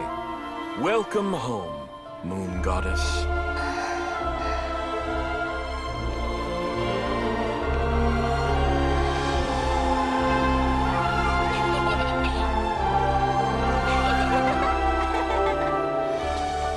Welcome home, Moon Goddess.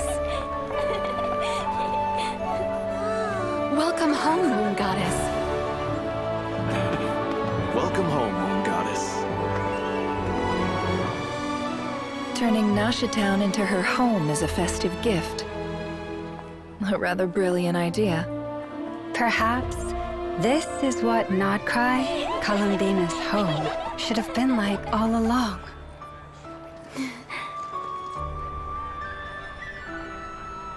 Thank you for the gift. I like it a lot.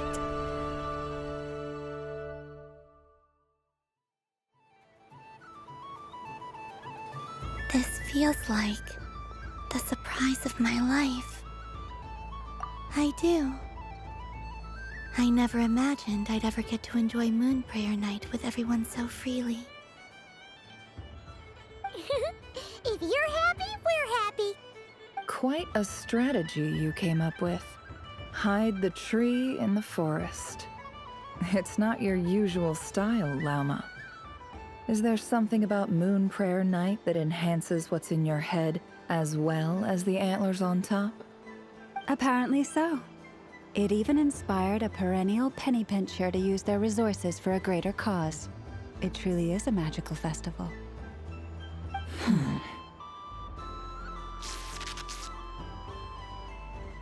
I see it now. This bickering is actually a sign of a strong relationship. Huh? What's everyone doing here? Oh, Miss Columbina, you're back. Yes, I'm fine now. Thanks for your concern. How's your progress progress with Alice's assignment. Very well indeed. I've never heard her sound so excited. Not like this. This time, her excitement seems more serious. Seems like she's had a major breakthrough. She said she'll contact us once she knows more. In the meantime, we're free to relax and have some fun. Enjoy the time off while it lasts. I have a feeling that our next task won't be so simple.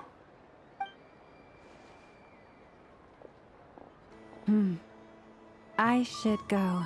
I still have a few things to attend to at the Frost Moon Scion stall. And I think I'll take a look around. With any luck, this once-in-a-year festival will come with once-in-a-year opportunities. Hold up a second. Where's Varka? I believe he made a beeline for the flagship the moment he entered Nasha Town. Ah, that's Mondstadters for you. They know what they want when festivals roll around. Goodbye for now, Columbina. I hope you have a wonderful night. I will.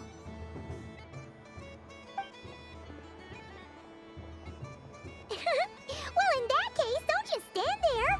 Get out there and have some fun. You'll definitely get a warm welcome at every stall. Oh, also, take this map with you. It's a guide to the festival.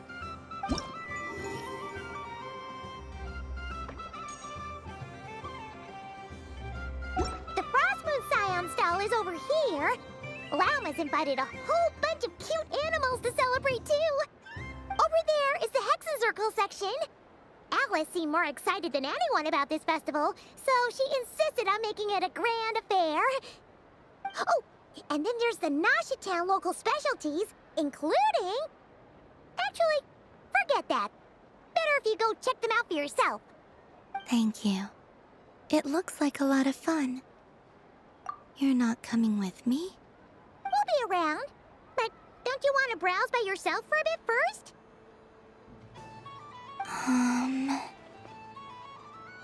Yep. If you find something you like and want to try it out together, just give us a shout. We'll be right with you. Otherwise, just relax and enjoy yourself.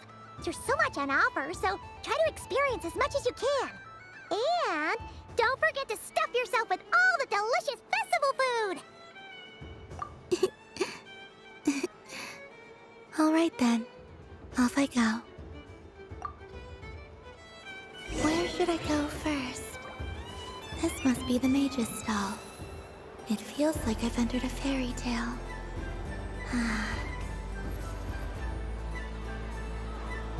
But I was aiming right at it. Aw, what a pity. I saw it with my own eyes. You were so close. So very close. That's not true.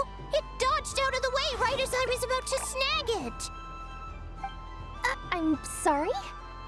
You heard me. This paper frog can move. I swear. Dear, oh dear, what are you saying? How could a paper frog move? Unless you believe there really is magic in this world. But even if I, the mere humble merchant that I am, knew such magic, surely I would not use it on a paper frog. I'd sooner give Mora legs, so it could walk right into my purse. My dear, dear customer, why not have one more try? This time I'll give you 12% off, a very generous discount for one of my most regular customers. Just think about how much experience you have under your belt now. You're sure to win the next one. Darn, I used up all my coins. I'll be right back. Just gonna fetch some more from my house. Take your time, but don't take too long. This event is Moon Prayer Night only. Miss it, and you'll have to wait a whole year before I'm back. Next customer, please. Welcome. Hello. Whoa! What's this big one doing over here? How do I tell my employees not to go running around this time? Shooting them a glance won't work. I haven't known them long enough. Dory? Why, hello there, Miss Columbina. Would you like to play my ring toss game? The rules are very simple, and it's easy to get the hang of. How much for a round? Oh, first time's free. Not a single mora. After that, well, we can cross that bridge if and when we come to it. But with your sharp eye, sharp skills, I'm sure you'll win all the prizes in one fell swoop. That was an obvious enough hint for them, right? Right?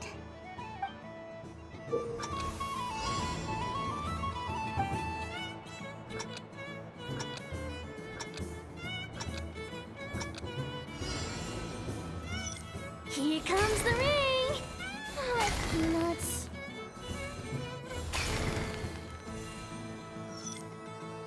Change tracks. Roselle, should we move or not? Just a tiny bit. All right. Let's see now. Let's see. Wow, very good.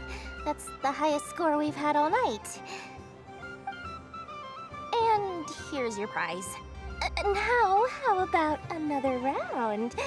As for the cost... Happy Moon Prayer Night, Miss Columbina. Happy Moon Prayer Night, Durin and Hat Guy. Are you here to play the game? Yes.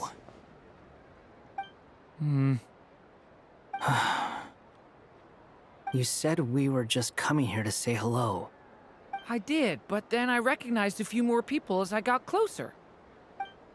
Do my eyes deceive me? Is that... It's our little dragon! He's all grown up!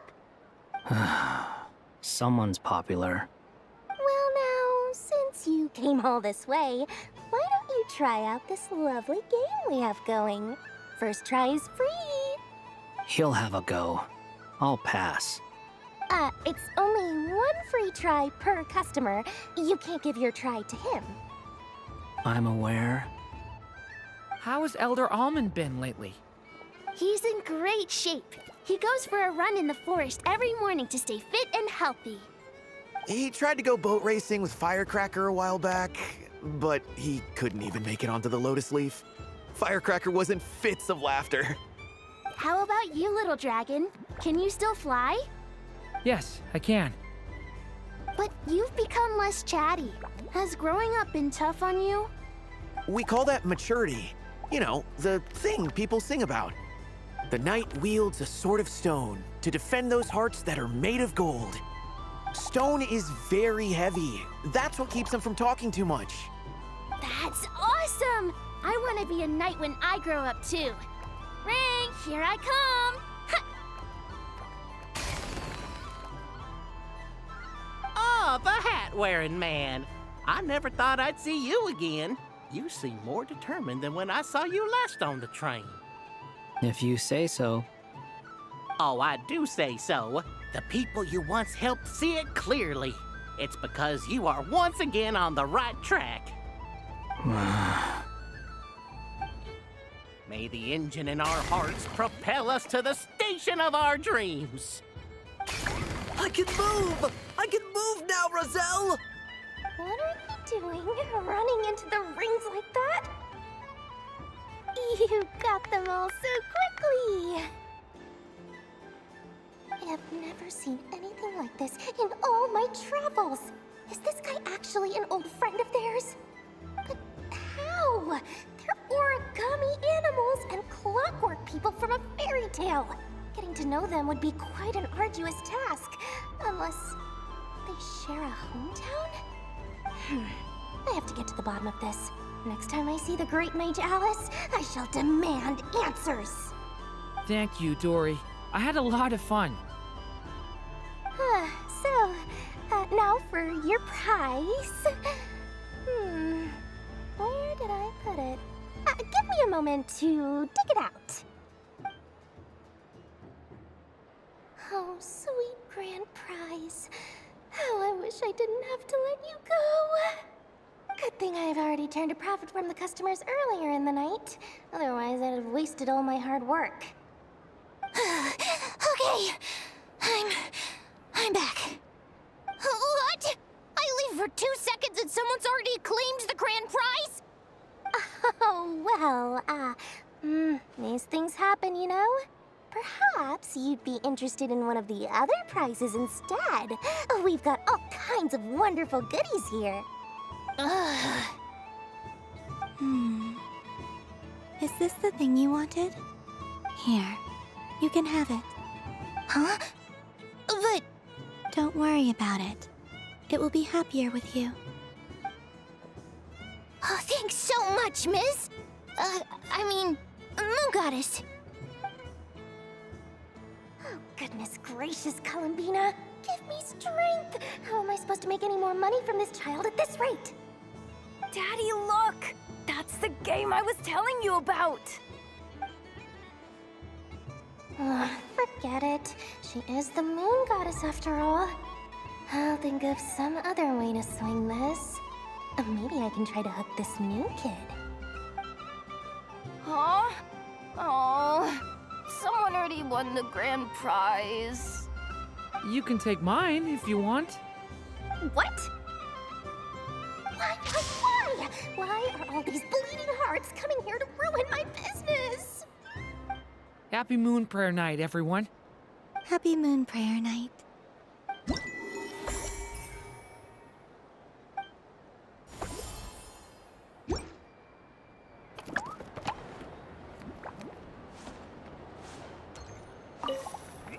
If all the prizes are gone, I might as well close up shop for the day. But you haven't had your fill of fun yet, right? So the next time a customer shows up, you're going to have to run faster, all right? And remember, run out of the rings, not into them.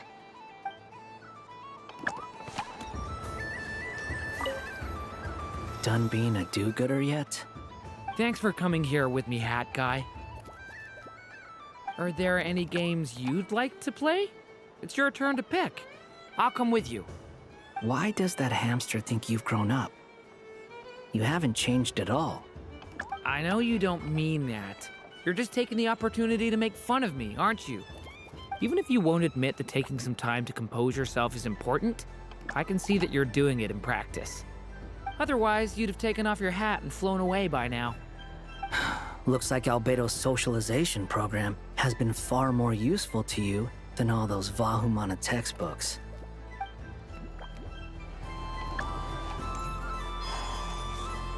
There are so many attractions here. Since I rarely get out.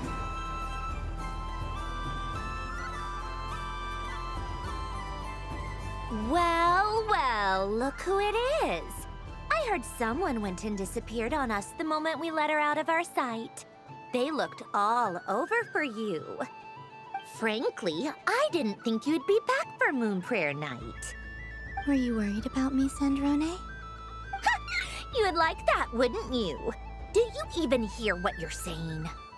It seems to me like you disguised yourself with festive headgear, just so that you could come see me on Moon Prayer Night and make sure I'm okay. You didn't even bring Polania with you. You? I thought you couldn't see! I cannot. But I sense the confusion of those around us rippling through the Kuvaki currents. Based on what I know about you, let me guess what you're wearing. Is it cat ears? Shut up! I'm only here to protect the Fatui's interest in this territory. Running into you was pure bad luck. Really? But you were the one who asked Arlecchino to help everyone find my name. Columbina! Ugh! Just one more word, and I'll unscrew your vocal cords. It's Columbina hyposelenia now. Tell someone who cares. I've missed you, Sandrone. The whole time I was gone, I was thinking. I hope I get a chance to say some ugly words to you. Is that supposed to be a joke? Anyway, let's go play that game. What? You mean that frostfin whale? Yes. It's some kind of game where you get bitten if you step on the wrong tooth. Seems like fun. Who in their right mind would wanna... Because you're not a scaredy cat. Fine! You wanna play? Let's play. Don't complain when I kick your sorry butt. Lovely. You old geezer! I'm gonna beat the pants off you! Just you watch! I almost forgot. Sandrone? What is it now? You'd better not lose, or I'm going to beat your head in. What? Allow me to demonstrate since I'm feeling so nice. You just step on the teeth, like this.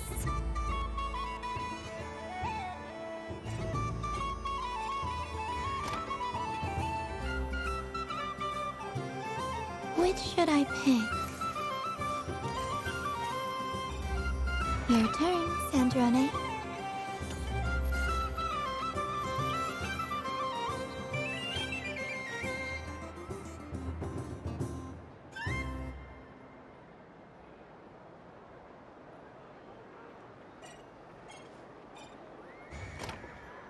Don't come crying to me if you get bitten.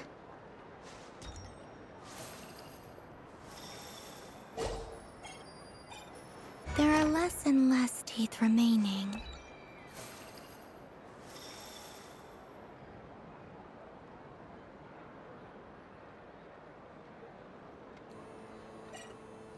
Huh?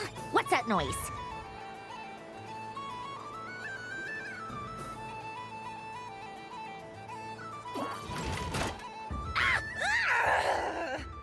I think you might have picked a bad tooth, Sandrone. Shut it! Do you need any help? It seems like you're stuck. No! It's just a blasted... toy! How is its grip this strong? Stop laughing! All right. Well, you lost.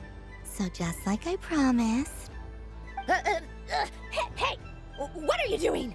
Are you seriously? Hiya! Why, you... Oh, just you wait! Rematch! Are you all right, Sandrone? That was quite a strong bite. Are your clockwork parts... Quit your fussing! I don't need it! All right. I'll go first this time.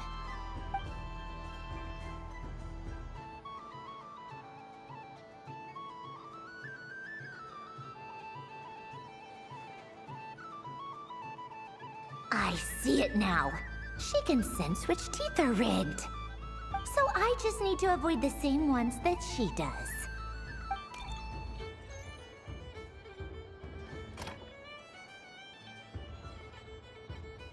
This one... Seems fine. She avoided that one then? Now I've got you. All right, my turn.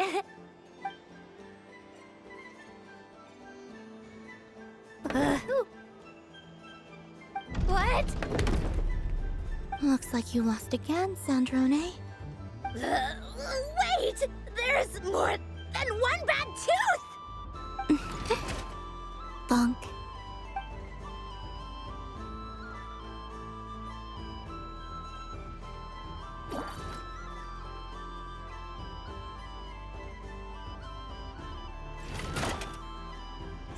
Stupid game! What idiot came up with this? Are you all right, Sandrone? You said some nasty things just now. Oh, I'm peachy. Should I let you bonk me on the head as well? Ah, forget it! Come on, bonk away. It can be your consolation prize for losing so badly. I told you, forget it! Gah, you've always been so annoying. Singing right outside my door and inviting yourself to my tea parties going AWOL. And now you're off to the moon or something. Of all my days with the Fatui, The times I spent with you, Arlecchino, and Rosaline. They were my favorite. I will not forget them. Just as I shall not forget this moment. We'll always be friends, no matter where we are, right? Who'd want to be your...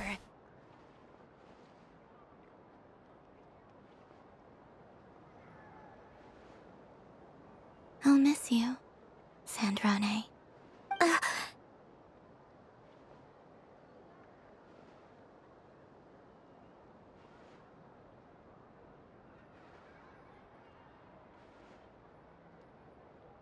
Goodbye, Sandrane.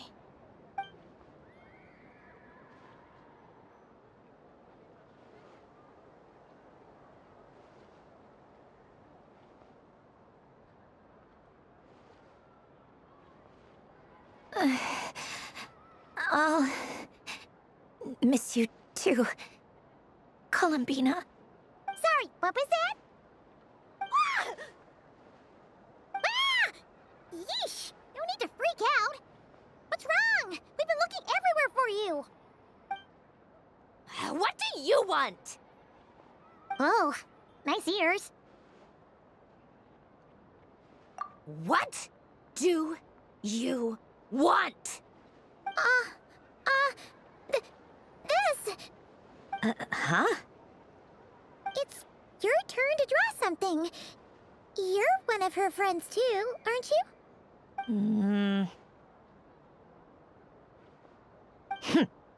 Doesn't know how lucky she is.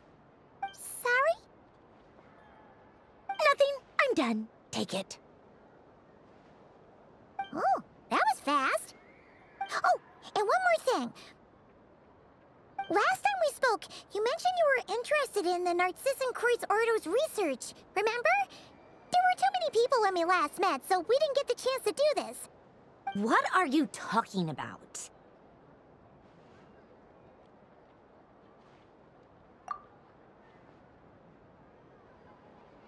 This is... Oh.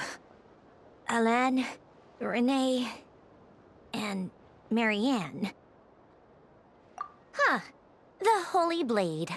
A savior's plaything. It's not about whether I approve or not. These people, they would sacrifice themselves for the sake of the world. Especially Alain Guillotin and Renee. That is something I would never choose to do. Still, I didn't know they had any pictures left from that time.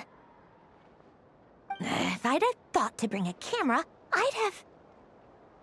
What? Yeah, of you being bitten by the frostfin whale and Columbina bonking you on the head. Tear it up! Now!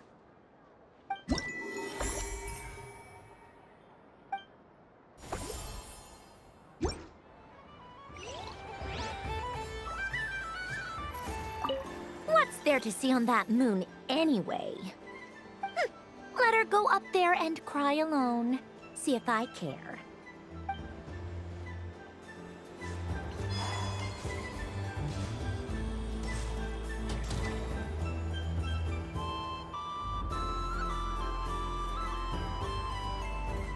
This doesn't make any sense. How am I losing every single time? Wait, Inefa, you're cheating, aren't you?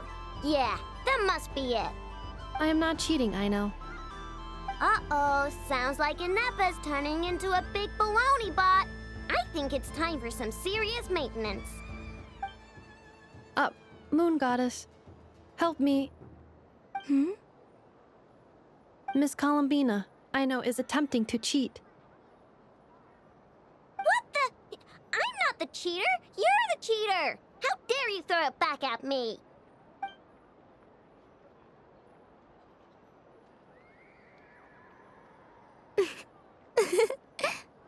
Alright, fine. Let's all laugh at I know. Just you wait till I get home, because I'm gonna make a game bot that can win 100% of the time. Let's see you laugh when I come back and beat your butts. You'll all have your heads covered in stickers when I'm through with you. We came to check everything was okay after all that yelling, but,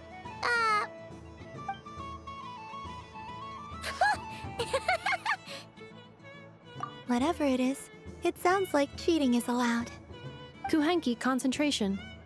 Each player starts with differently colored kuhenki.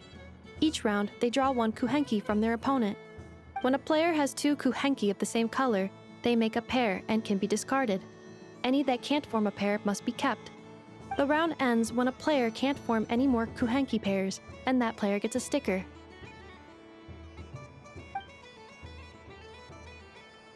Ooh! Can 4 people play as well? That is fine, so long as the turn order is fixed beforehand. Alrighty then! In that case, the 2 of us will join as one team. Okay, but if you lose, you're both getting stickered. I don't want to hear any excuses. Sure. And if we win? If you win, only one of you gets to sticker someone else. I have taken to calling this. I know logic. Hey, lay off me, alright? Okay, so we're starting the game from scratch again, which means all my stickers so far don't count. Looks like Luonatar is the Kuhenki of honor for this game. Anyway, let's go clockwise, starting from Inefa.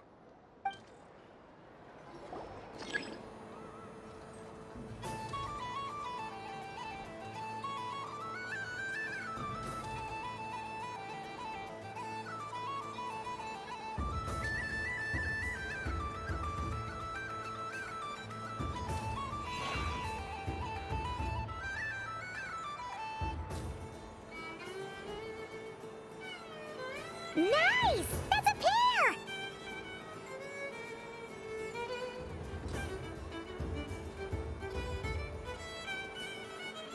Go, go, fly!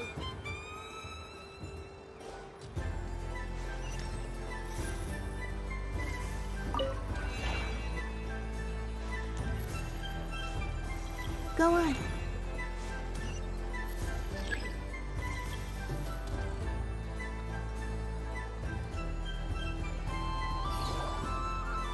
I have a pair.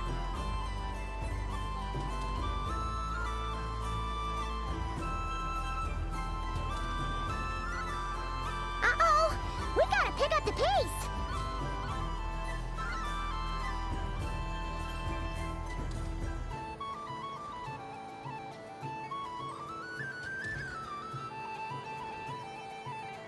Phew, that was too close. I thought I was gonna lose. Let's see who's gonna be the unlucky one.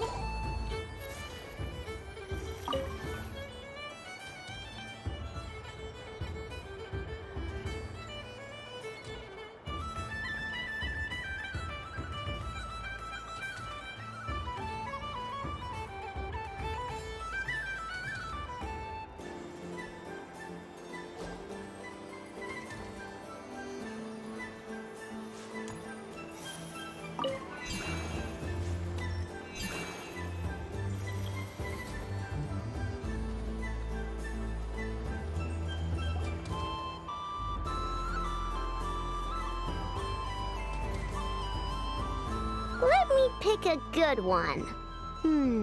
What's it gonna be? You're looking very pleased with yourself there. What happened to being a huge Grumposaurus? I won. Duh.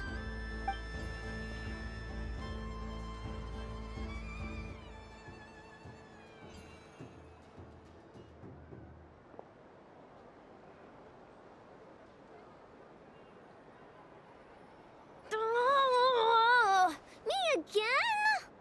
Don't fidget too much, Aino, or the sticker's going to fall off.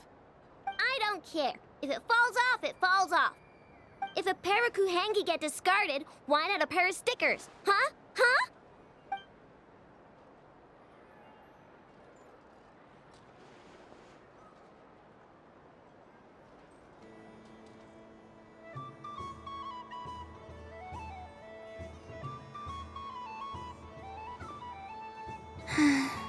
I've lost. Sticker, sticker, sticker!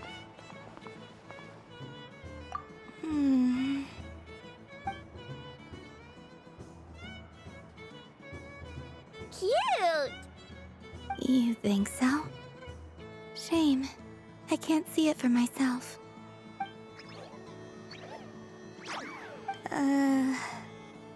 What did Luanatar say?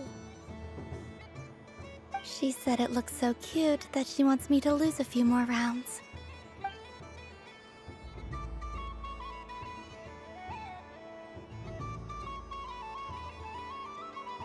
Who put these stickers on Paimon's eyebrows? Ugh, she can barely see. All right, now, I think we got enough evidence to prove that there's a serious problem here. Yes, I agree as well. The culprit is... Ineffa! Culprit? What did I do? Quit acting dumb, Ineffa! You're not wriggling your way out of this one. I've been watching you. Not only did you remember whose side Luanatar started at, but every time someone drew a Kuhenki, you were logging it and calculating every last possibility. Which Kuhenki pairs were gone, who had what color Kuhenki in their hand, even our facial expressions. You were keeping track of it the entire time. Exactly! What Aino said! Putting aside the fact that running calculations is not against the game rules, do you have any evidence to support your allegations? But that's not against the rules either. So she admits it. She certainly does. All right, everyone grab a sticker. It's time to get Ineffa back. But... Take that!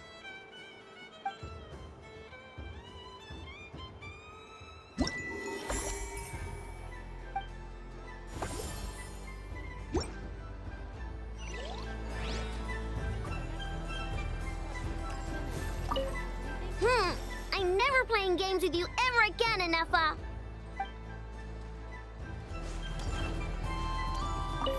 Aino is throwing a tantrum again. I believe it will take 3 Krumkakes to constitute a suitable peace offering.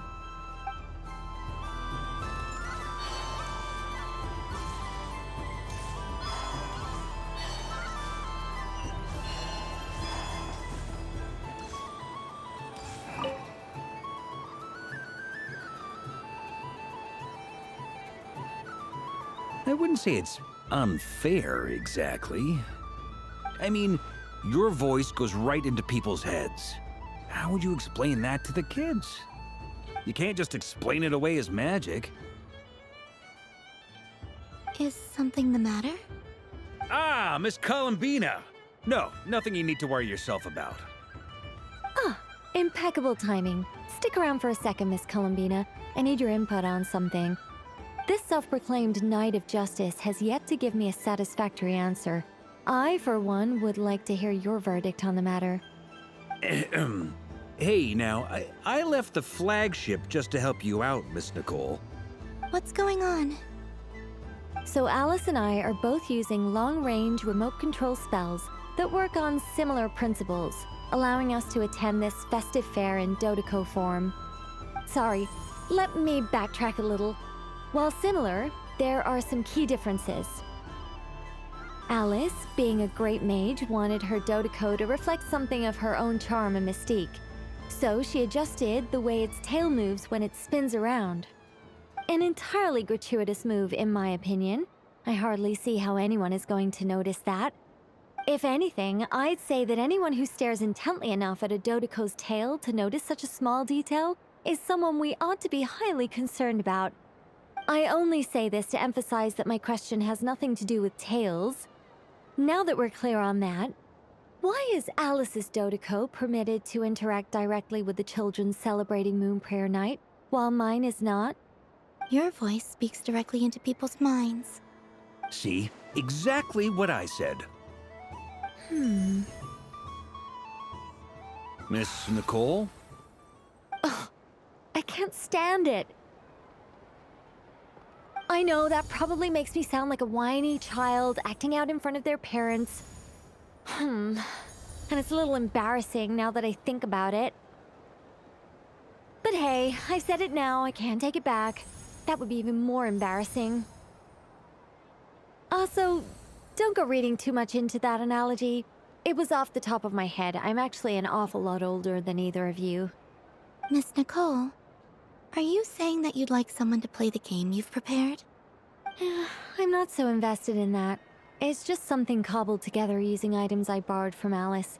She probably didn't even make them herself. The point is, I want to know everyone's thoughts after they receive their prizes. But as you've said, I can't just ask. I've been biting my lip for so long, and I've had no one to vent my frustrations on. I thought this was going to be a nice, straightforward festival where I'd get the chance to guide people to treasure. Well, can I play? I can't guarantee that I'll win a prize, but... You will? I'd like to try. Then what are we waiting for? Let the game begin! It's like they forgot I was ever here. Ha!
Congratulations, Miss Columbina!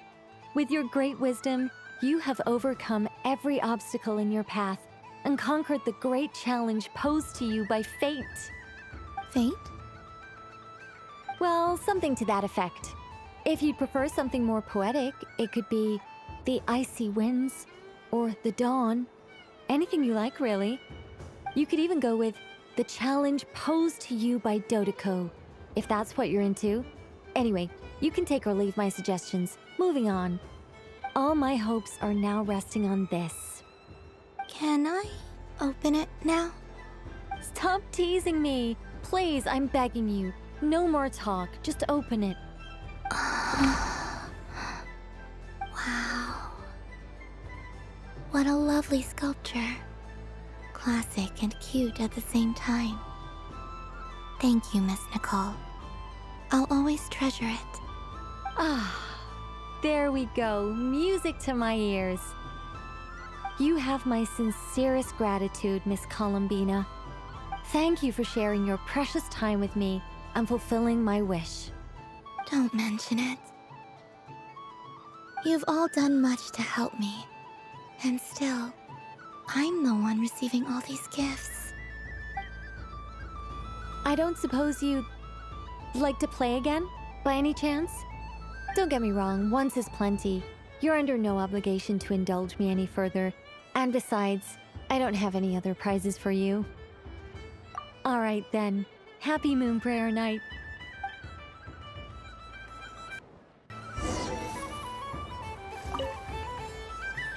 A soft and furry creature that bounces and jumps.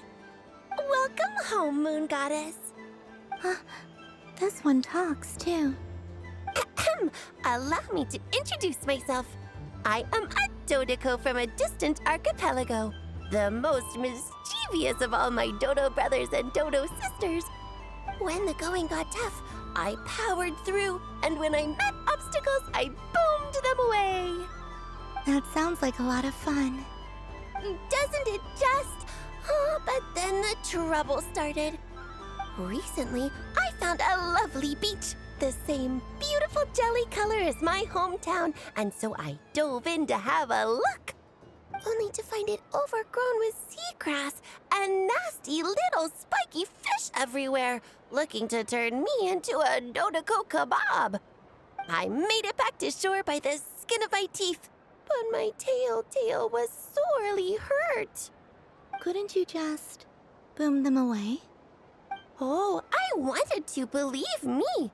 But I've heard that you, Moon Goddess, can understand animal speech. The last thing I wanted was to cause a gigantic fuss and get taken to court by a school of spiky fish. I'd be driven out of these waters for good, and my winter holiday would be ruined. And so, dear Moon Goddess, I was wondering if you might lend me your allegiance. Are you roping me into a crime? Oh, let's call it a once-in-a-lifetime carefree adventure. Does that sound better? All the festival goers tonight are dressed up as the Moon Goddess. But there's nothing to say that the Moon Goddess can't disguise herself as a Dodoco, is there? Besides, this is your home. You should be free to be whoever you wish. I'm afraid I'm not well acquainted with Dodocos, Madam Mage. Oh, that's quite all right. We Dodocos are innocent, happy creatures with a free-spirited nature. Many, like myself, are mischievous troublemakers. Others are lazy souls who like nothing better than to lie down on a nice rock and take a nap. In our eyes, every creature who yearns for happiness and freedom is a Dodoco. But perhaps in yours, we Dodoco are a fluffier and more mischievous breed of Kuhenki. Yes, that is a much easier image to follow. Oh, wonderful! Then let's play! Grab onto my tail and follow me into the sea. Time to settle some scores with the bad guys.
Ooh, a remarkable talent.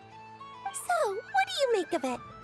The use of Jumpy Dumpties doesn't come as naturally to me as Kuvaki, but their unpredictability makes it fun. I think they call this novelty. Indeed! And how did it feel blowing those pesky nuisances away? Not bad. Any guilt? What do you mean? Oh, wonderful! Lovely answers to all three questions. You've passed the safety test. Now I can give this special bomb to you as a souvenir. Remember, if you find any meanies living on the moon, you can use this to boom them into oblivion! I will.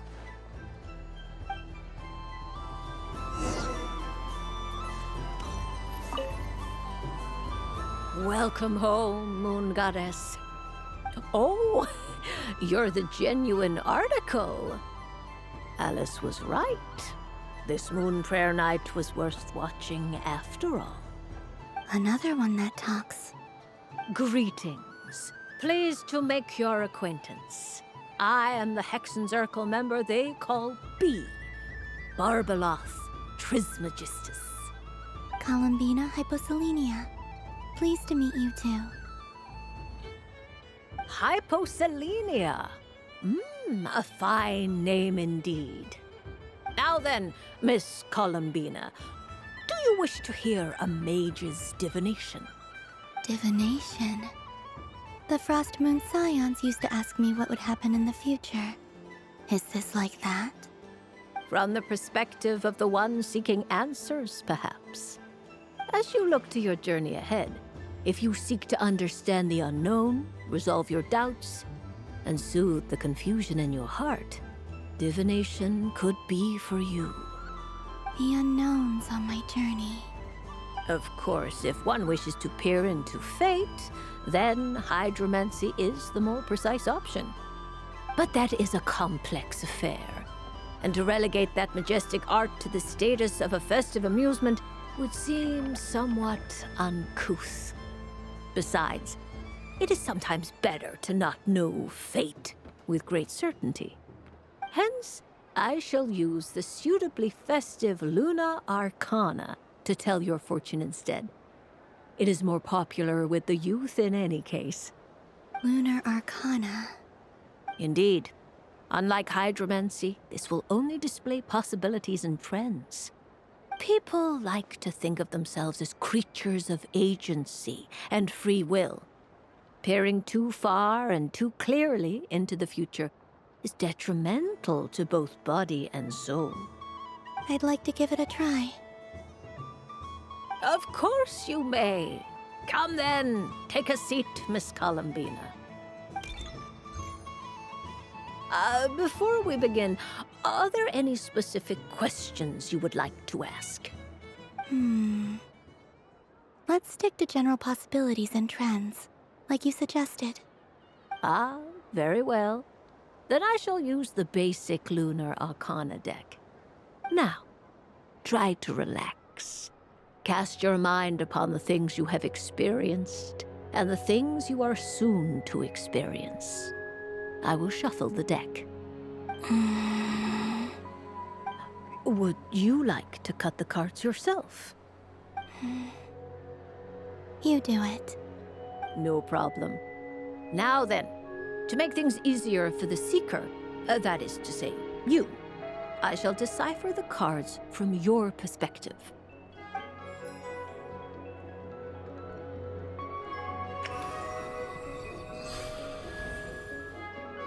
Please, draw the first Lunar Arcana. This represents destiny and is the foundation for the divination as a whole. Now, draw your second card. This will stand for the past, the sum of all your experiences that have come before. And now the third Arcana. This is the present, your interpretation of the current moment. Finally, the last card. This shall speak of the future, which... Oh. Kuvaki Pulse? Fascinating. I've never encountered this before in my role as a diviner. Something has exerted an influence upon this card, causing it to leave its designated position. What do you make of this, Miss Columbina? Perhaps this is the guiding hand of fate in action. Of course, if you wish, you can choose to deny the validity of this card and draw the future for yourself. No. It's fine. Let's go with this one. A bold decision. I must say I'm looking forward to the results. Well then, let us flip the lunar arcana in sequence and see what emerges. Sure. First, Destiny. No surprises here. The card that represents yours is the moon. The moon. Indeed. The moon can represent the truth at some times, but deception at others. False peace, destructive calamity, and the world-changing power that lies within. When the moon is placed on the destiny tile, it indicates that your destiny is not what it may appear on the surface. Instead, it may yet have a hidden side. It symbolizes a journey through the fog, fraught with uncertainty and deception, where one must face inner challenges head-on. I don't understand. Patience, my dear.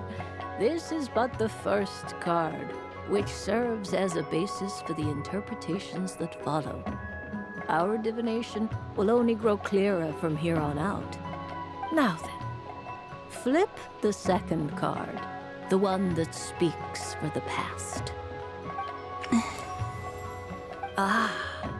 The Hermit, but inverted. Inverted? Yes. The Hermit symbolizes solitude, introspection, and the pursuit of truth. When inverted, it represents isolation, truth out of reach, and a path that leads one astray. Combined with the moon as one's destiny, the Hermit inverted represents a choice you made to stand alone in the past. It was a choice made not out of fear or arrogance, but for reasons that others could not perceive.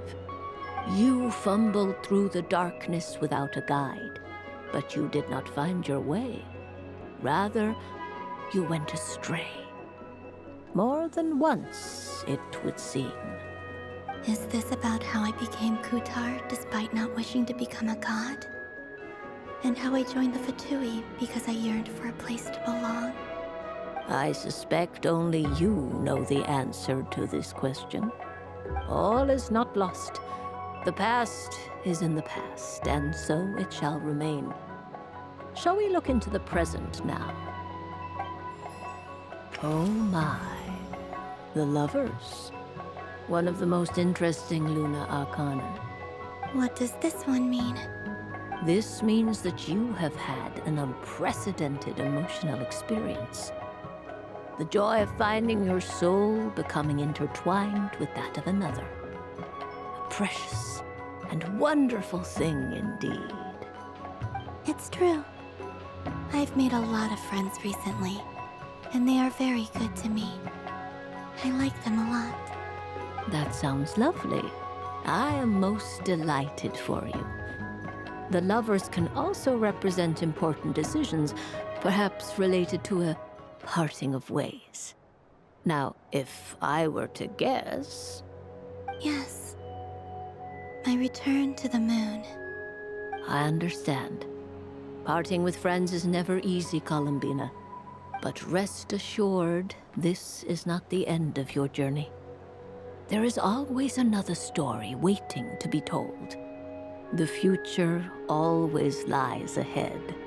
The future... Well now, it's finally time to flip this most mysterious of cards. Why did it appear? And what does it wish to tell you? I'm ready. Very well. Flip this card and see what lies on the other side. Oh. Miss Barbaloth? What is it? This card is death.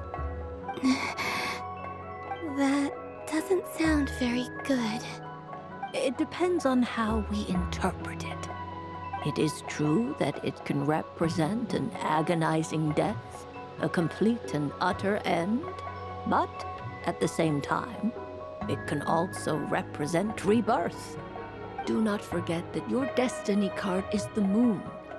That lends your future many different potential meanings. If death spells the end, is it unavoidable? As I have said, divination can only display general trends. It is a rough guide, but it does not show predetermined outcomes. Allow me to summarize it for you. In the past, you may have lost your way, but now you have gained new connections and new strength. You now face an important decision, one that may bring about a great change in what is yet to be. This change might, in turn, be the end of all things, or their beginning. But remember, everything is subject to change because of the moon present in your destiny. You must see the truth clearly and face your innermost thoughts. The truth. My innermost thoughts. Thank you, Miss Barbeloth. Don't mention it. Some people dislike divinations, for fear of glimpsing an ending to their story that they wish was not so. But I can see that you're different. The result of this divination will not sway your decision. This is a rare quality, and one that diviners always hope to see in the seeker. We are here merely to guide, not to exert undue influence. I understand. Go then and illuminate your future, Miss Columbina. The moonlight that shines from you now is most captivating.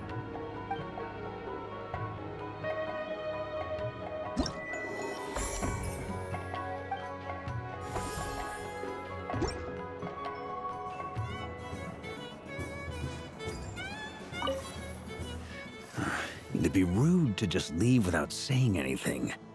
But at the same time, I don't want to barge into their lively conversation just to announce that I'm leaving. I guess I'll just wait a little longer. Huh? Albedo? This sketch is for you, Grandmaster. Oh, a gift for me. Thanks. Let's see what you've done for me. The North Wind left in the lurch.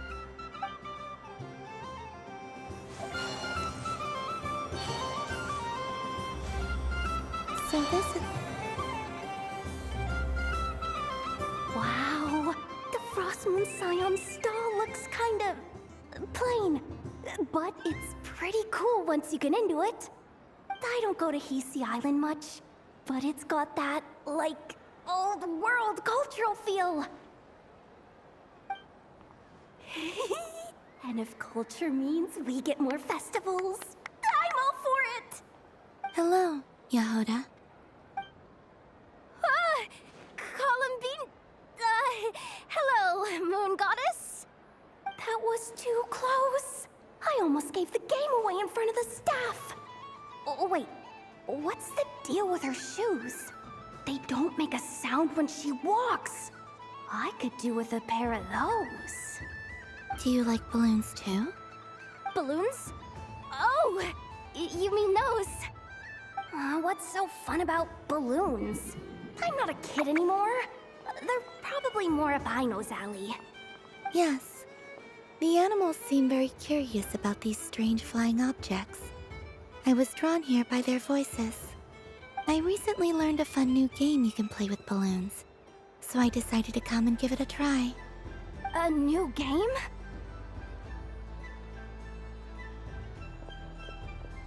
Hello. Welcome home, Moon Goddess. Here to buy some balloons? Yes. Could you give me a few that haven't been inflated yet? Are you sure? I guess it's not a problem, but... Yes, please. Thank you. Uninflated balloons? But those are just little rubber pouches. What does she want with those? Would you like to play the balloon game, Yehoda? Huh? Sure. I guess. How do you play it? Wait here a moment.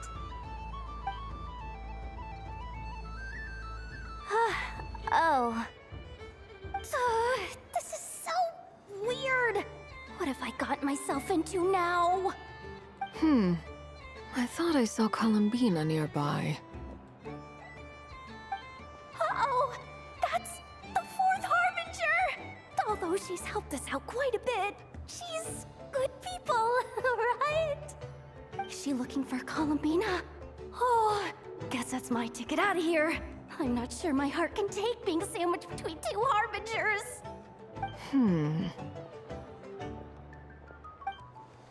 Which stall is she checking out? Oh, it's that other Frost Moon Scion's one. Try on the headgear, see what it's like having antlers or animal ears for a day. Oh, I wouldn't be caught dead wearing that stuff. So embarrassing. I have enough gear to carry as it is. Wait, what? She put it on? How peculiar. This would take some getting used to. I wonder if this is what it's like for Lynette. It really suits you, ma'am. What is this? She was so intimidating a moment ago, but now, dang, she's really rocking those ears. How does she make them look so cool? I suppose I may as well keep them on for now. All part of the festive experience. She's coming this way. How do you do, Miss Yehoda?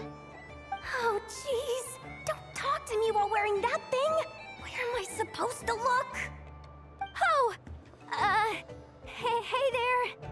I'm looking for Columbina. Have you seen her? She just... Huh?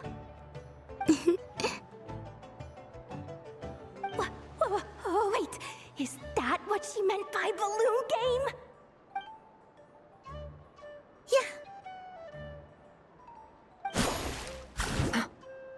Huh? No fair! How come I get caught in the crossfire? An ambush from the rear? Is this a declaration of war, Columbina? Would you like to play too, Arlecchino? Seriously? Are they gonna start some beef right here, right now? Gladly. That said, I believe there is another who would like to join. Boss Nev! Thank goodness! You've gotta get me out of here! Things are kicking off big time! Hello there. I'd like 10... no, make that 20 balloons, please. Uninflated. What? Miss Moon Goddess, I hope you're prepared to pay the price for assaulting my employee. Welcome to the game, Nefer. Just to be clear, let's keep this a fair fight, okay? No strange powers, please and thank you. Naturally. Don't just stand there, Yehoda. Aren't you going to team up with me? Huh? Do I have to? Of course. Don't forget, the Curatorium has a reputation to uphold. I knew something like this was gonna happen.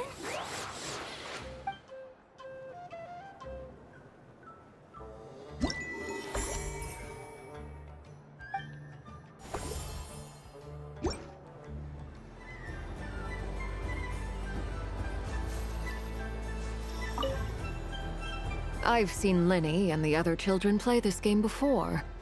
It would seem that it's not a bad way to relax, once in a while.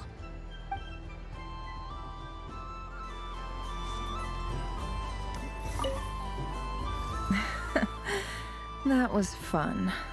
It's a shame Ashru doesn't like playing with water, or I'd have roped him in as well.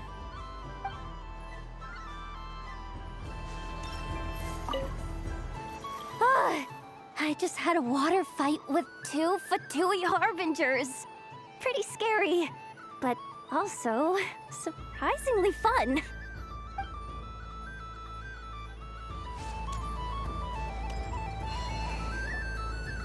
sunny days. I prefer sunny days. Ah, well, you are as warm as the sun itself, Moon Goddess. Very well. I believe your spirit animal has to be this most adorable chic badger. Wow! Thank you, Mr. Talking Magic Lamp. Have a very happy festival, Moon Goddess. Lance? That's you, isn't it? Shh. It's our little secret, my dear traveler in Paimon. Okay, sure, but why are you here selling sugar sculptures? Everyone celebrates in their own way. After gazing into the abyss and spending time around gravestones all year, what better way to relax than to see sunny smiles on the faces of the living? Besides that, I like to think of myself as a fair judge of character. I dare say matching personalities to confection suits me rather well. That's not what Paimon was talking about. Aren't you afraid that your true identity might be exposed? Should I be? There is all manner of magic in the air this moon prayer night, thanks to the work of the great mages. I see Miss Columbina is hiding in plain sight. Why should I not do the same? Why miss this rare opportunity to enjoy a special evening in my true form? Fair enough. You got a point there. People who don't know you will probably think you're just a talking lantern. Well, now that we see eye to eye, what brings you here? Not a search for your spirit animal, I presume? Ah, well, actually... Here, see for yourself. Oh, this is... How wonderful. A beautiful idea. Yeah, we just met Varka, and he said that having everyone draw their own section was kind of boring. So, he did your bit for you. Ah, Varka. Ever the maverick. I see his artistic skills are truly one of a kind. In that case, I shall paint something on Mr. Albedo's behalf in a short while. What? Why not now? Ahem. Welcome home, Moon Goddess. Whew, that was close. Hello, Flint. She recognized you right away! What keen eyes you have, Miss Columbina. Especially considering they are shut. I did not see you. Rather, I sensed you. I can sense the fluctuations in Kuvaki all around me. One would expect no less of the Moon Goddess. Might I interest you in some candy? Yes, please. Excellent. I shall make some for you right away. Something the matter, Miss Columbina? What about my spirit animal? All the other children carrying sugar sculptures are talking about it. Wait, is she taking the test seriously? Ah, my apologies. How could I neglect that? You are quite right, Miss Columbina. Every one of us has a magical creature living in their heart. Would you permit me to help you find yours? Yes, please. Do you prefer the day or the night? Night. Which of the 4 seasons is your favorite? Winter. Think of a perfect day. What is the weather like? Sunny, rainy, or perhaps cloudy? Rainy in the morning, sunny at night. What kind of answer is that? Forests, lakes, and open seas. Which do you prefer of these? I like them all. Imagine you opened your very own shop. What would you sell there? Moonlight, I think. Wow! Paimon would totally shop there. It wouldn't cost anything. You'd just need to visit. Aha! I believe I know what your spirit animal is. Here, for you. Oh, it's a Kohenki! Indeed. A free-spirited being with a deep love for all things here in Nod Krai, who selflessly lends her aid to as many people as she can reach. It is the perfect fit for you, Miss Columbina. Thank you. It would be my honor. But you shall have to forgive me. We have known each other for quite some time. I doubt there is any answer I could give that would come as a surprise to you. So instead, would you accept this sugar sculpture as a token of our friendship? It's a lantern. Hey, why don't you two go enjoy your candy over there? Paimon wants to try out this spirit animal thing too. Right, Flint's? Come on, play ball. I get this drawing done. But I want to hear Paimon's answers. But it'll probably take ages. Paimon's a complex soul. And we don't want your candy to melt while you wait, huh? Oh. Okay then.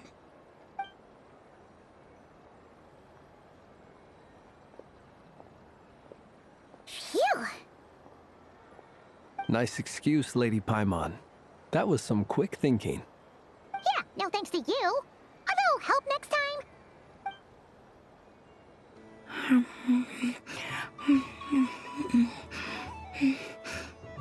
It's sweet. Is that Lakaberry? I wonder what flavor the Traveler got. This way, this way! It's the candy-selling lantern! I'm coming! Of course. Traveler, maybe we can share? Yes.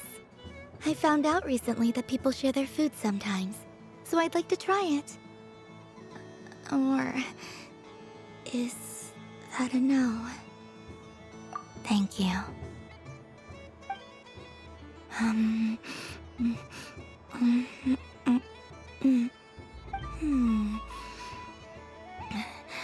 Yours is a little more sour than mine. Here, you try it. Are you sure? Amazing. My sugar sculpture has shrunk, yet my heart is filled with feelings of sweetness. I will remember this feeling. Sure.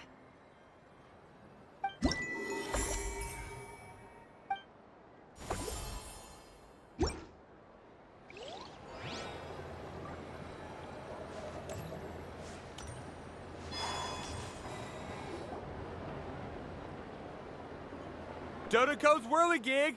Come check out Dodoco's Whirligig! Ah, welcome home, Moon Goddess. Might I ask what this is? Ah, it's a very special amusement sponsored by the Great Mage herself. Ride on a soft and furry Dodoco and embark on an unforgettable adventure.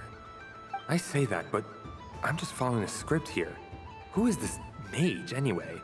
And what the heck is a Dodoco? I'd like to ride. No problem. But, are you by yourself? Is that not okay? Oh, no, it's fine. It's just that each Dodoco can accommodate 2 passengers. Would you like to bring a friend along? My friends...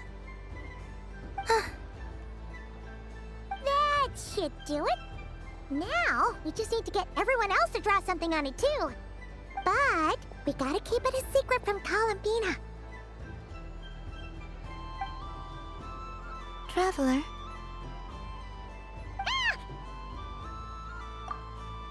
I want to go on that ride. Will you join me? Let's go then. Don't worry. Paimon will do the rounds. You go have fun.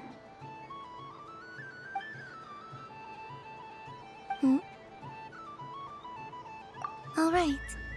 I think we have to wait in line over there. Please take your seats. For safety reasons, you mustn't try to leave the ride before it comes to a complete stop. All right, you're all set. I wish you both a wonderful journey.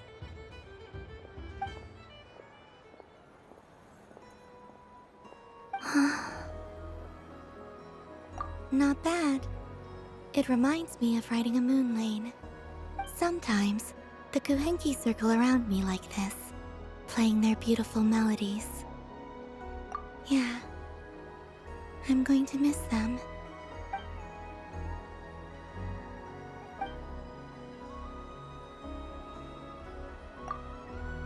It does. I've felt scared in the past, too. But this is a little different. You know something? I got to see a lot of fascinating things during my disappearance. I saw how the Frost Moon Scions act around their families. So different than how they used to act in my presence. And I also saw how they interact with their friends. It made me curious at first. Why do people act so sincere when they're worshipping gods, but save their truest, warmest feelings for each other? Slowly, I came to realize that it's because they trust one another. They know, deep down, that they'll be accepted for who they are. All of it. The good and the bad. I know. I knew it the moment you started calling out my name. What I fear now is the end. I fear losing all this the very night I have gained it.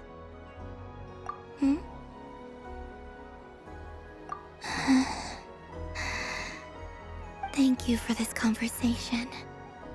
Thank you for listening to me. Don't worry. This fear I have, and the unknown that awaits me, they cannot hurt me.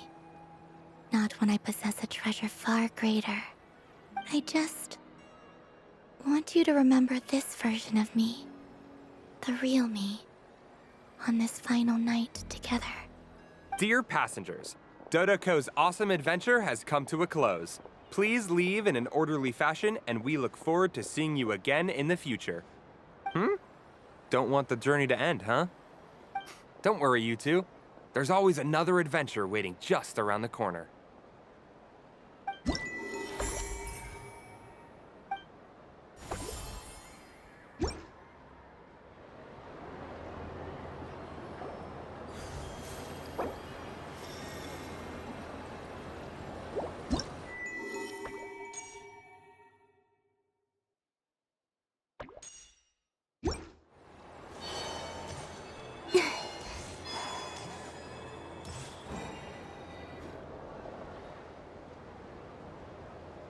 I wish for a never-ending supply of laka berries. What a humble wish. Probably written by a child.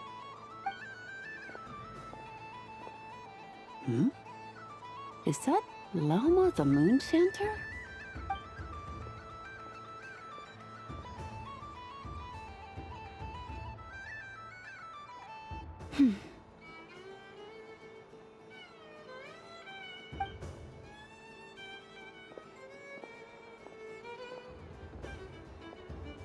I wish that the long plume ibises would stop biting me. Oh dear, poor Lauma. All right, I'll write that one down for you. I got it. While everyone else is celebrating Moon Prayer Night, you're as busy as ever. I don't mind. It's rewarding work. A good kind of busy. My antlers are at their heaviest tonight, and the Kuvaki waves are especially strong. But as I help these dear friends hang their wishes up, I feel a great peace within myself that is hard to describe. You see, they're all such beautiful wishes, and they are ones that we can fulfill by our own strength. Do you blame me, Llama? I want to hear your honest answer. It is by the help of so many people that I can return to the moon. But I feel as though I've hardly done anything in return. You've done plenty, Columbina. I say this in earnest, both as someone who knows your history, and also as a friend who has seen what you've been through. What about as a moon chanter? I feel proud to honor our moon goddess's wish. And I'm sure any moon chanter in history would have felt the same way. Thank you for your kind words, Lama. But... Since you asked for my honesty, I won't lie to you. My feelings are mixed right now. Besides pride, I also feel... I suppose it's a reluctance to let go. Once you return to the moon, we will be far apart and separated by a false sky. I'm sure those of us left behind will gaze up at that sky, yearning for the moon once in a while, just as you used to do. I will miss you, Lama. I will miss you all. I hope to stay in touch. I will try and find some way to send messages down from the moon. Perhaps you could use Kuvaki. I've heard Yehoda say that signals can be sent using long and short waves, or strong and weak lights. That sounds a little complicated. What if we forget what the signals mean? We could prepare a codebook beforehand, but... You're right. It wouldn't really suit you. Still, whatever happens, I believe that you will find your own unique way of communicating with us. And now that I think about that, my heart feels lighter. Because you trust in me? Yes. I have faith in you, and in the power of truth. In my experience, the truth tends to be difficult. But that's what makes it stand out from what is false. So I'm confident that your thoughts and your love will shine through the curtain of lies. We will know it when we see it. Thank you. Now, could you help me hang up my wish? Is this? I wish that all who dwell in this moonlit world can find a place to belong. And I wish that I shall one day see my friends again. It's 2 wishes. I hope that's not too greedy of me. Not at all. And I think you speak for us all with the second one.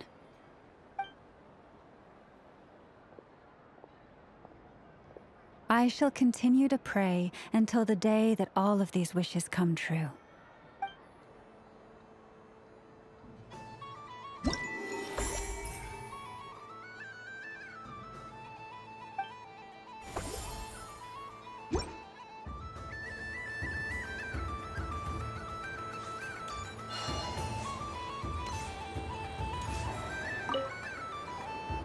Fun ride, huh? You and Columbina looked pretty sad to leave. This isn't gonna make Paimon dizzy, is it?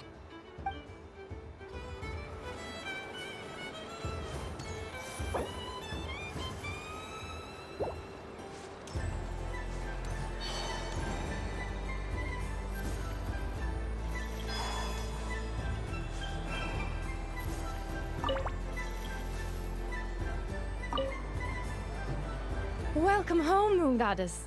Would you like to try on some animal-themed headwear? I always hear Lama saying how heavy her antlers are. I wonder how it feels. Let me give it a try. Oh my! It really suits you. It's a little itchy, and it's hard to turn my head. Should I keep wearing it?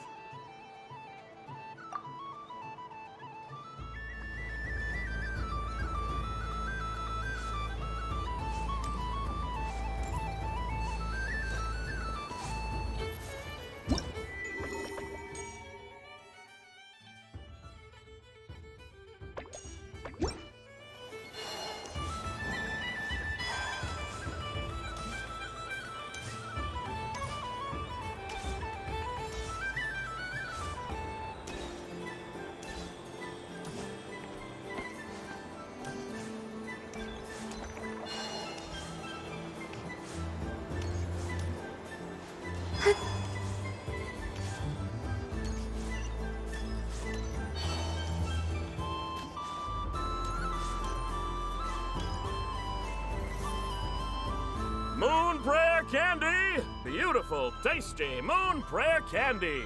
Buy a whole box, share it with your friends and family! Candy? To share? I wonder what flavors everyone would like. Welcome home, Moon Goddess. Fancy a box of Moon Prayer Candy? Sure. I knew you would. Now, what flavor would you like? I'm not sure. What flavors do you have? Is this for yourself or as a gift? A gift for my friends. Ah, I see. In that case, I'd recommend apple, lockaberry, or midsummerberry. Those are the most popular. Do you have nocturnal blossom flavor? Huh. I've seen couples give those as gifts before, but I did not know they were edible. No? Okay then. Moonfall silver?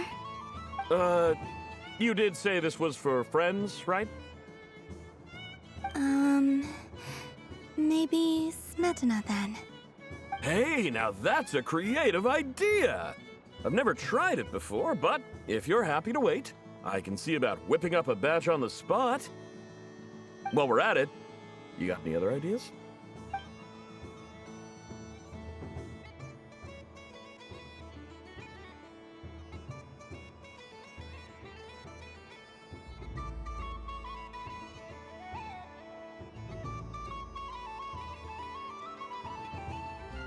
Here you go. Every flavor you asked for is in there. Thank you. Haha, I should be the one thanking you! You brought me a whole bunch of new business. It's like a genuine blessing from the Moon Goddess.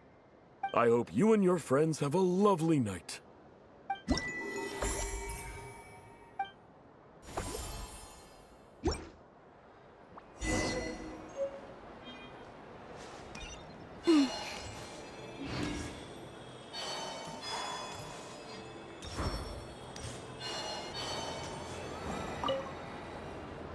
Traveler. Hey there, Columbina! Are you done checking out the festive amusements already? Are you sure you don't want to look around some more? You might not get another opportunity like this for a while. Right now, what I'd like to do is...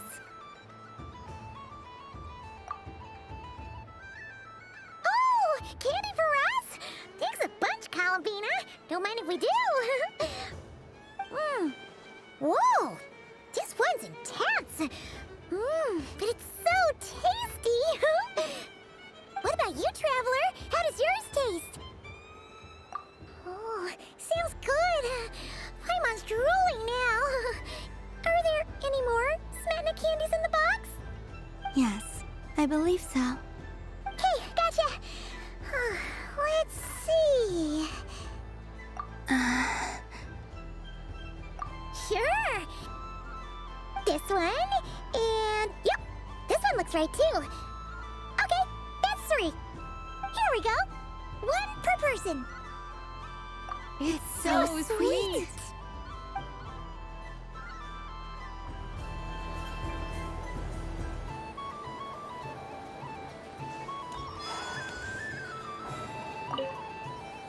I've seen Linny and the other children candy. Would you mind if I took a handful extra? I'm sure the children will enjoy them. I must say, Columbina, you really have changed. You never used to show this much consideration for other people, even when prompted. I'm sure Sandroni would agree when I say, I like the present version of you better.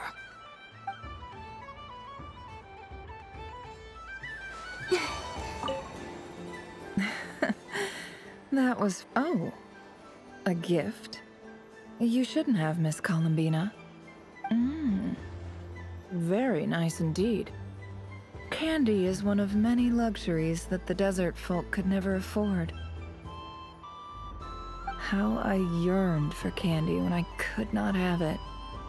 Yet, now that it is readily available to me, I never seem to crave it. May your moon prayer night be one free from regrets.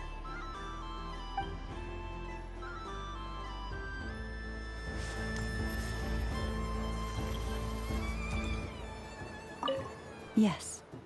Why, thank you. Don't mind if I do. Oh, my. It's so sweet. I'm so accustomed to plain, simple meals that this sweet treat is quite a shock to the senses. But I savor this moment in its entirety because it tastes like true friendship.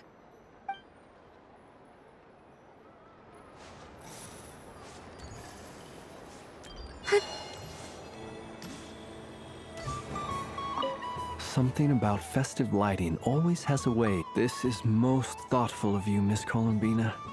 Kindness exudes from your heart like benevolent moonlight. Forgive me, but I shall have to enjoy this gift a little later. I hope that the flavor I chose is not the only one of its kind. If others were denied the chance to sample such kindness as you have shown to me, it would be a great pity indeed.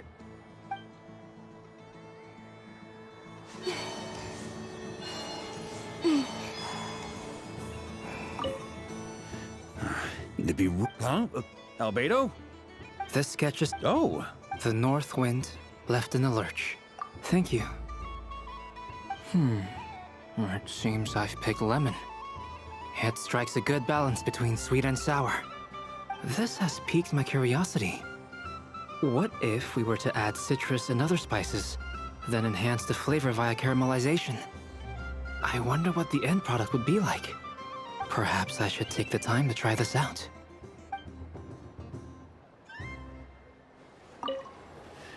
Huh?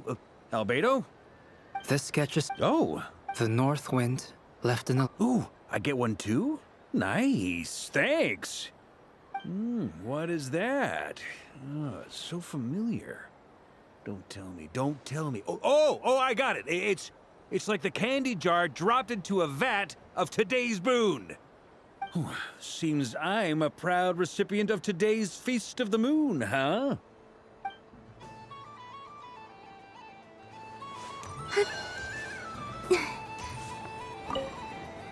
If all the prizes are gone, so the next... And remember... Oh, a gift for me? Lord Sangamabe really is going up in the world!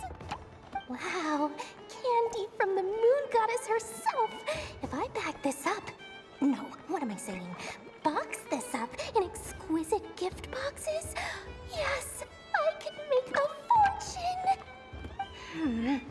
Maybe I don't even need to go to all that trouble. Any old boxes will do. I just need to tell my customers that this candy is blessed by the moon goddess. Yeah, that ought to do it. Sounds like a plan. Time to have Irwa earn his keep when I get back.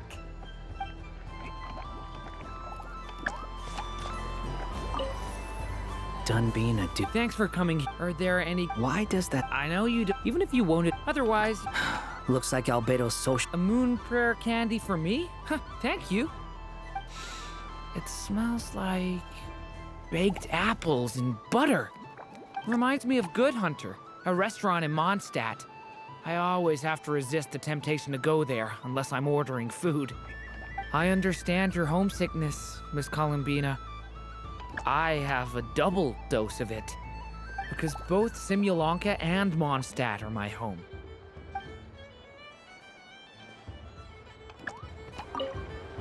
Done being a... Thanks for coming here. Are there any... Why does that... I know you don't, even if you won't. Otherwise, you...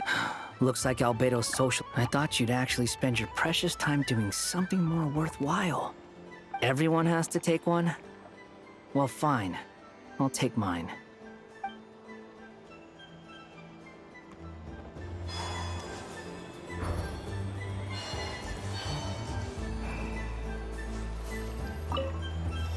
What's there to see on that moon? Let her go up there and you're giving me candy? That isn't like you. This had better not be some weird prank. Coffee flavor? I thought you hated coffee. It's extra strong too. Huh. You didn't do all this just for me, did you? Hey, don't take it away! I never said I didn't want it. I mean, You can't unmake the candy now.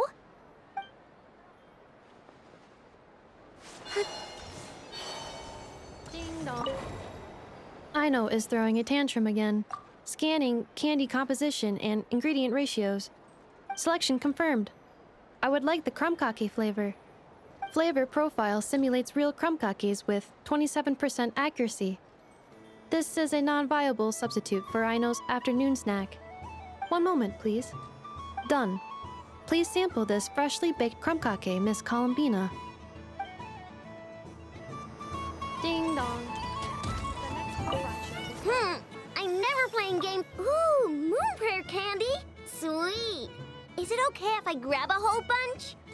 Psst, Columbina, turn around. Use your huge cloak to block Enougha's vision. Yum. Oh, this one's even yummier. Oh, the flavors are blending in my mouth. Ew.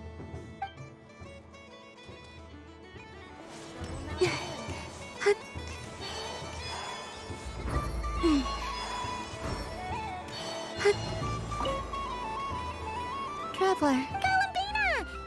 Finished with the festival really? You're sure you don't want to have a little more fun out there? Final answer. Yes, I am sure.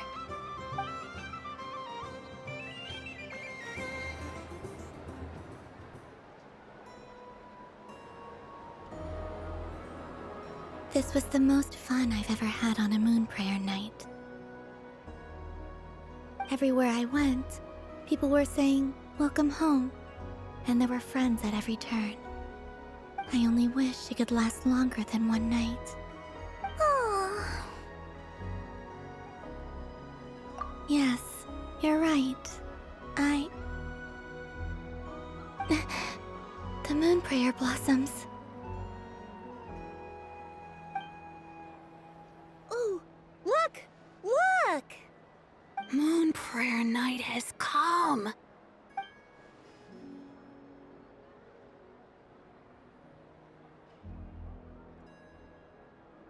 The moon.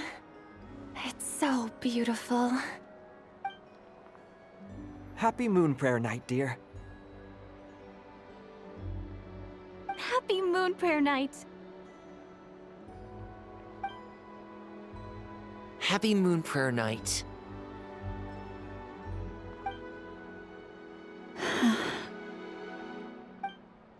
Aww. Huh.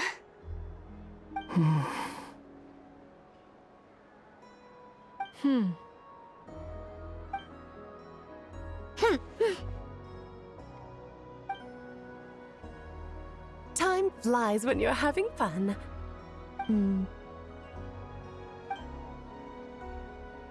Oh. Looks like the time has come. Columbina. You're heading off, then? Yes, to the ruins you mentioned. And from there, back home to the moon. Wait! I know? At least... Take one of our craft shop's crumb-cakes up to the moon with you. You know, for a snack. Sure, why not? The Curatorium of Secrets believes in proper farewells. No story should be left without a satisfactory endnote. Never. Farewells are an important affair for the Ratniki, too. We never know when we might meet again. Haha! And here I thought grand farewells wouldn't suit tonight's mood. But I suppose friendly passion is not to be stopped, eh?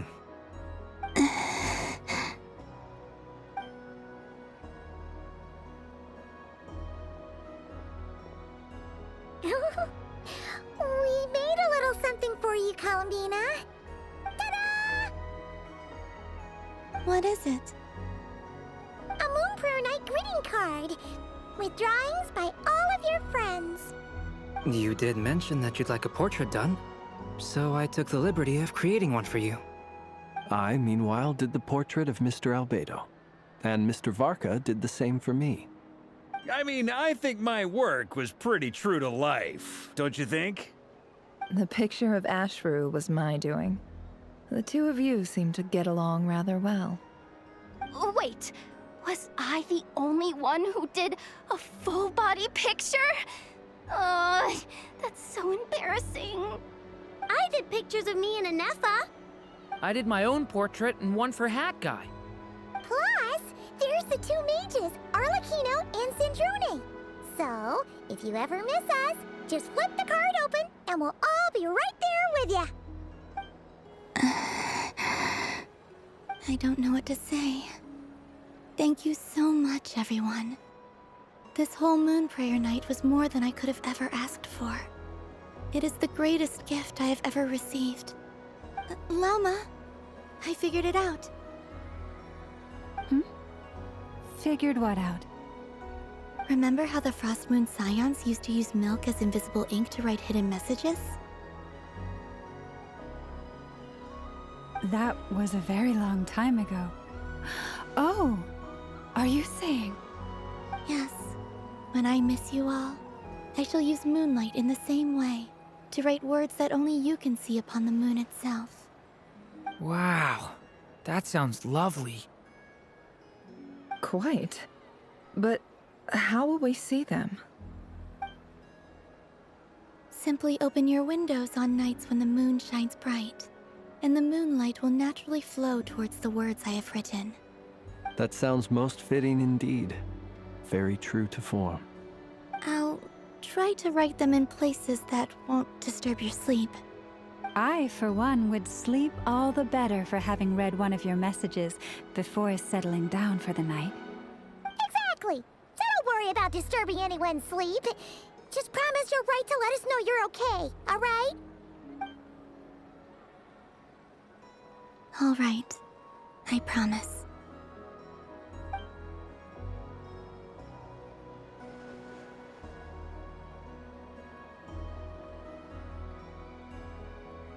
In that case, Columbina? I'm ready.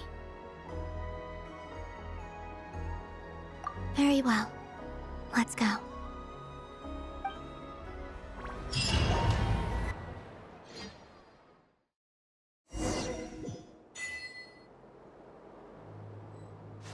In just a few moments, I will be gone.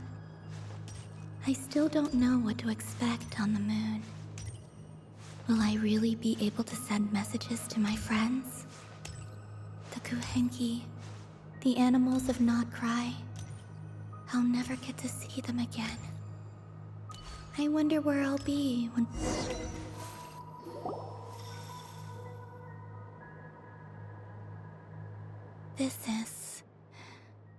This is where the people of Hyperborea used to communicate with the moons.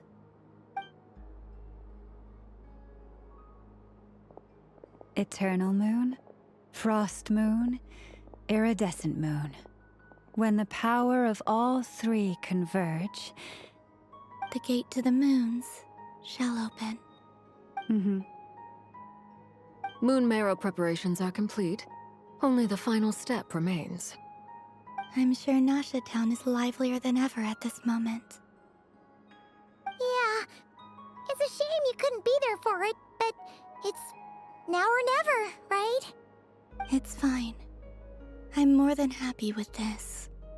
My last piece of luggage. My only piece of luggage.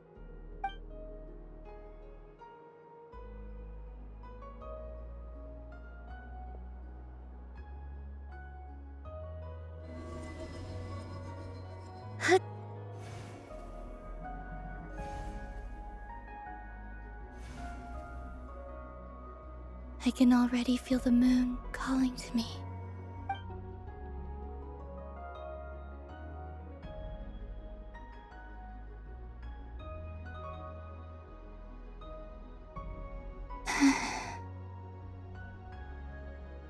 Your home lies on the far side of this light, Columbina. From now on, we will at last have a reason to pray to the true moon. Columbina, Yes? I'm listening. Be sure to come back and see us when you get the chance.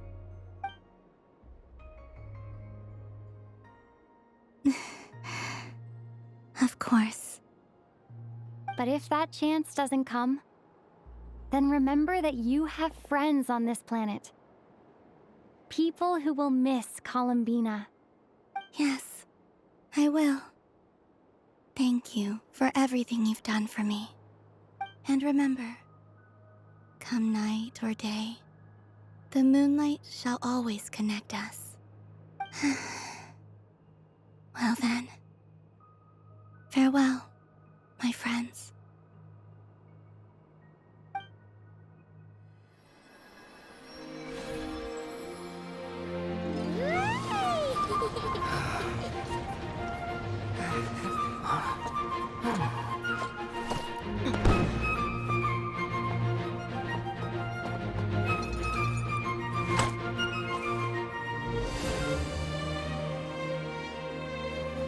Thank you. This was my happiest night in Tevat. Farewell, Columbina.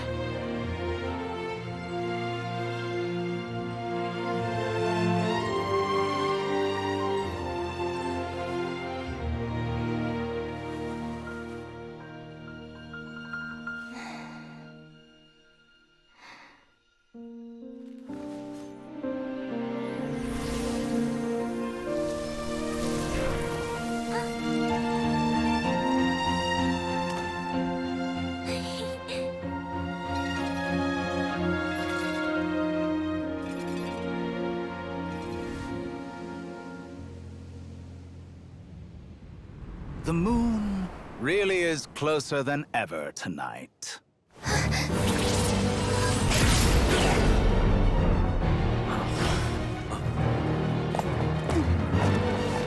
Columbina. All 3 moons in one place. Time for one final experiment. Reason, life, death, time, and space. They all believed I would fail.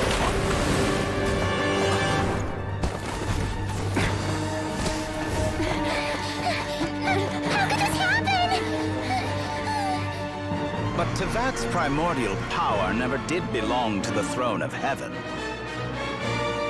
And now, they are mine.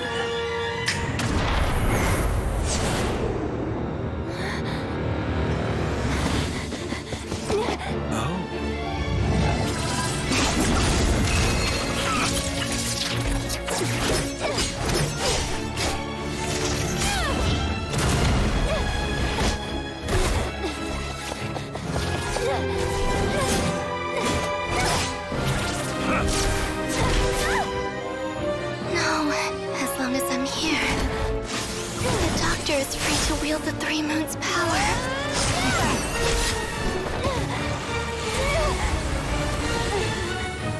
It's the only way.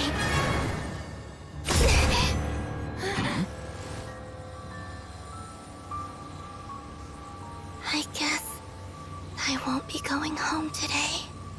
Columbina! No!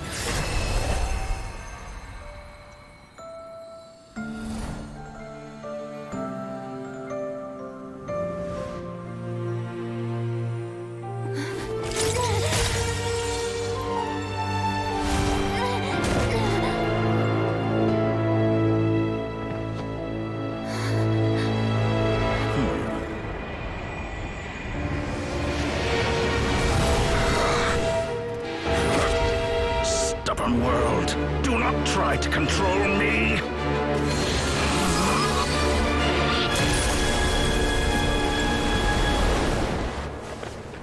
Columbina.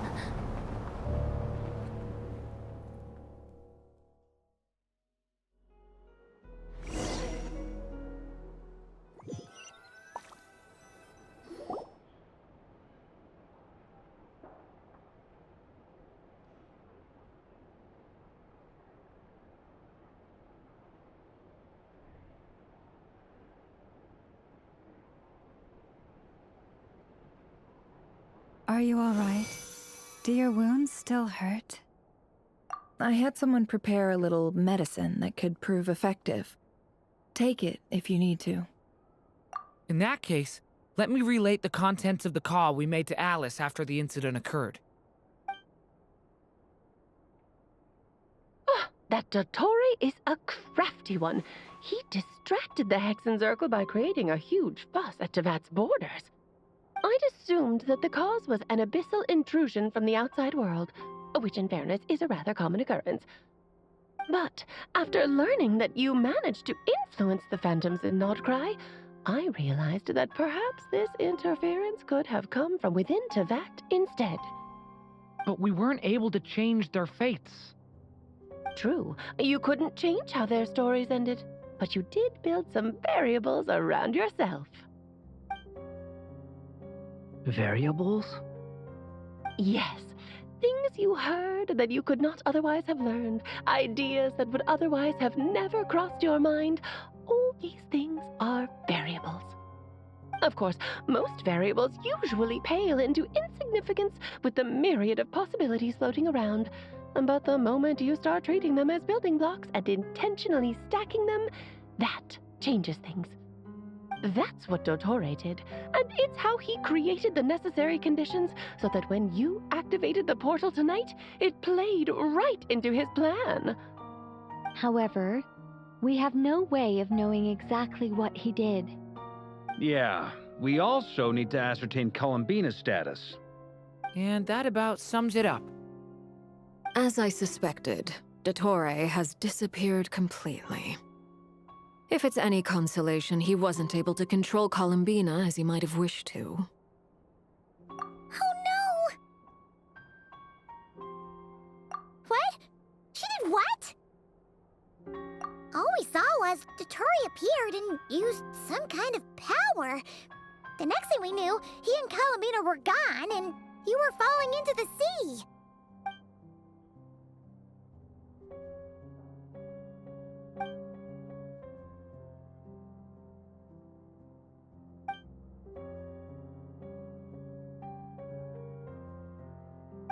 So, Columbina intentionally opened the Moon Gate and escaped into the same mysterious world as Rerir and Thalindis.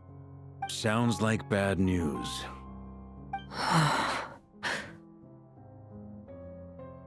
Seen in that way, the Trilunar Syzygy and Rerir's emergence, Dottore might have been pulling the strings in both cases. According to Miss Alice, he is attempting to transcend his destiny and finish an experiment that only a god might complete. An utter lunatic. Wait a sec, where's Hat Guy? Seems like he'd want to be here for this. He took off with the Dodo communication device after we spoke to Alice. He said he had a hunch that he wanted to investigate by himself. The look on his face was terrifying. I've never seen him like that before.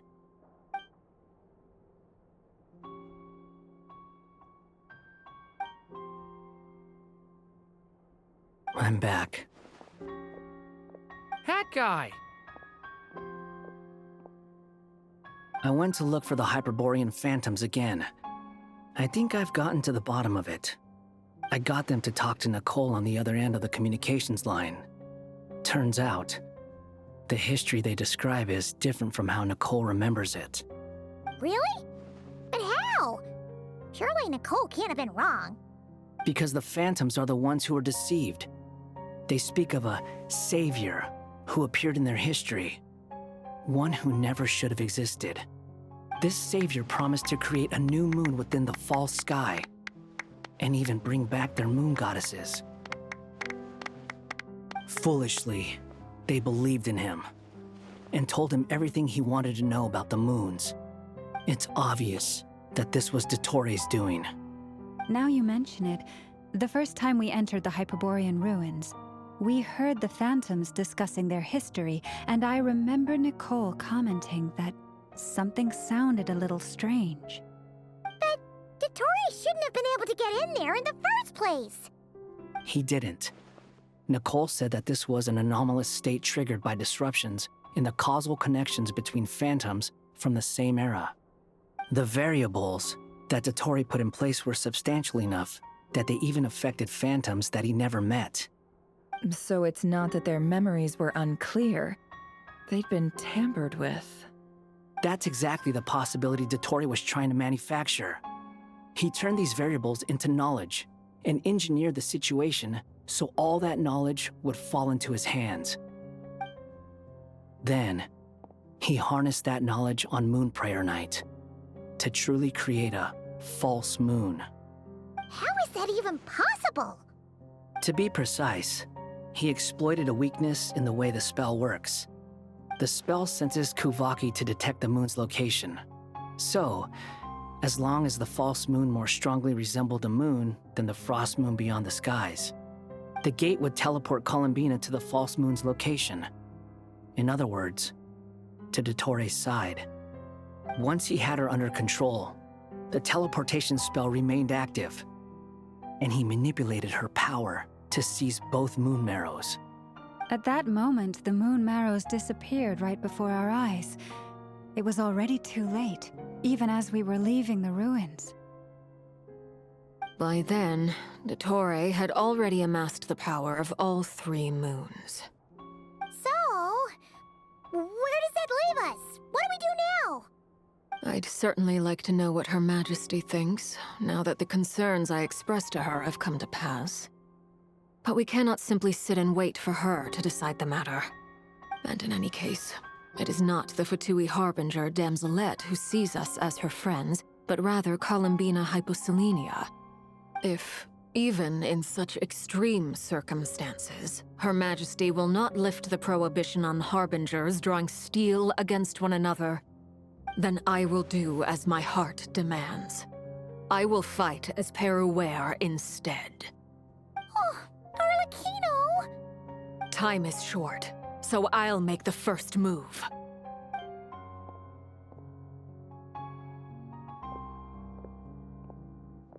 Whew. Even Arlecchino seems to be losing her cool now.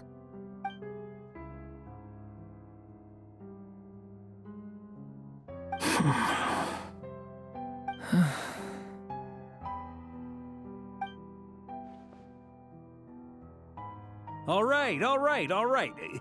Lose those dejected looks for a moment and let me get a word in. It looks bad, I won't lie. Very bad, in fact. So Dottore's pulled some real dirty tricks to gain the upper hand. For now. And yeah, it's to the point where even the mages say that his variables have affected destiny. I'm not so sure, though. Many have told me that Tevat's destiny is fixed, and that does appear to be the case. Well, what makes Dottore so sure he'll be the exception? And since he was able to stack these variables up, who's to say we can't do the same? You of all people should not be discouraged, traveler from afar. This isn't over yet. And you're not alone in that. Everyone here does, whether they've spoken thus far or not. But none of us are the type to sit back and wait for the sun to shine again. That's exactly how a knight should roll. If they knock you down, you get back up and get back in it. Don't forget, Honorary Knight, you're a legitimate member of Mondstadt too. Mark is right. This is far from over. Dottore's already way overdue a butt-kicking given his past shenanigans. And after this, he's earned himself a double dose. That's what I'm talking about. How's everyone else feeling? I'll use Kuvaki to investigate Columbina's whereabouts. I am not ready to give up either. Leave the intel gathering to me. Whatever happens within Nod Krai's borders, when the Curatorium of Secrets wants to be in the know, we always find a way. Aino and I will do all we can to support you. We will attempt to reverse engineer Dottore's actions and seek a breakthrough that way. Alice and Nicole are busy dealing with an emergency at Tevat's borders, so they can't return just yet. But they're both very angry about this. They've asked Albedo and me to act on the Hexen Circle's behalf and do everything in our power to fight back against Dottore. Are you ready then? We're going to have to conduct a lot of research, even in the early stages. I'll do my best. As for me, I'm pretty familiar with Dottore's way of doing things, so I can try to predict his next move. I'll help with your investigation. Nice! Looks like we have our basic division of labor. I'll get in touch with Flints and Itlua, get them to have a chat with their Starshiner. It couldn't hurt to bring the Lightkeepers on board as well. At the same time, I'll pass on instructions to the Knights present in Nod Krai to assist the Lightkeepers and other organizations in ensuring the safety of those living here. Yeah! We'll show him! That's it then. Good luck, everyone.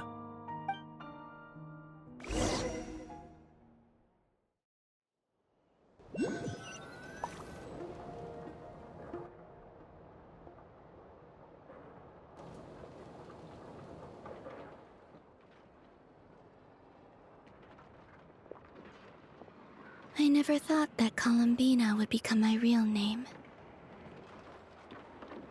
It went from being a Fatui code name to something my friends call me. And remember, come night or day, the moonlight shall always connect us.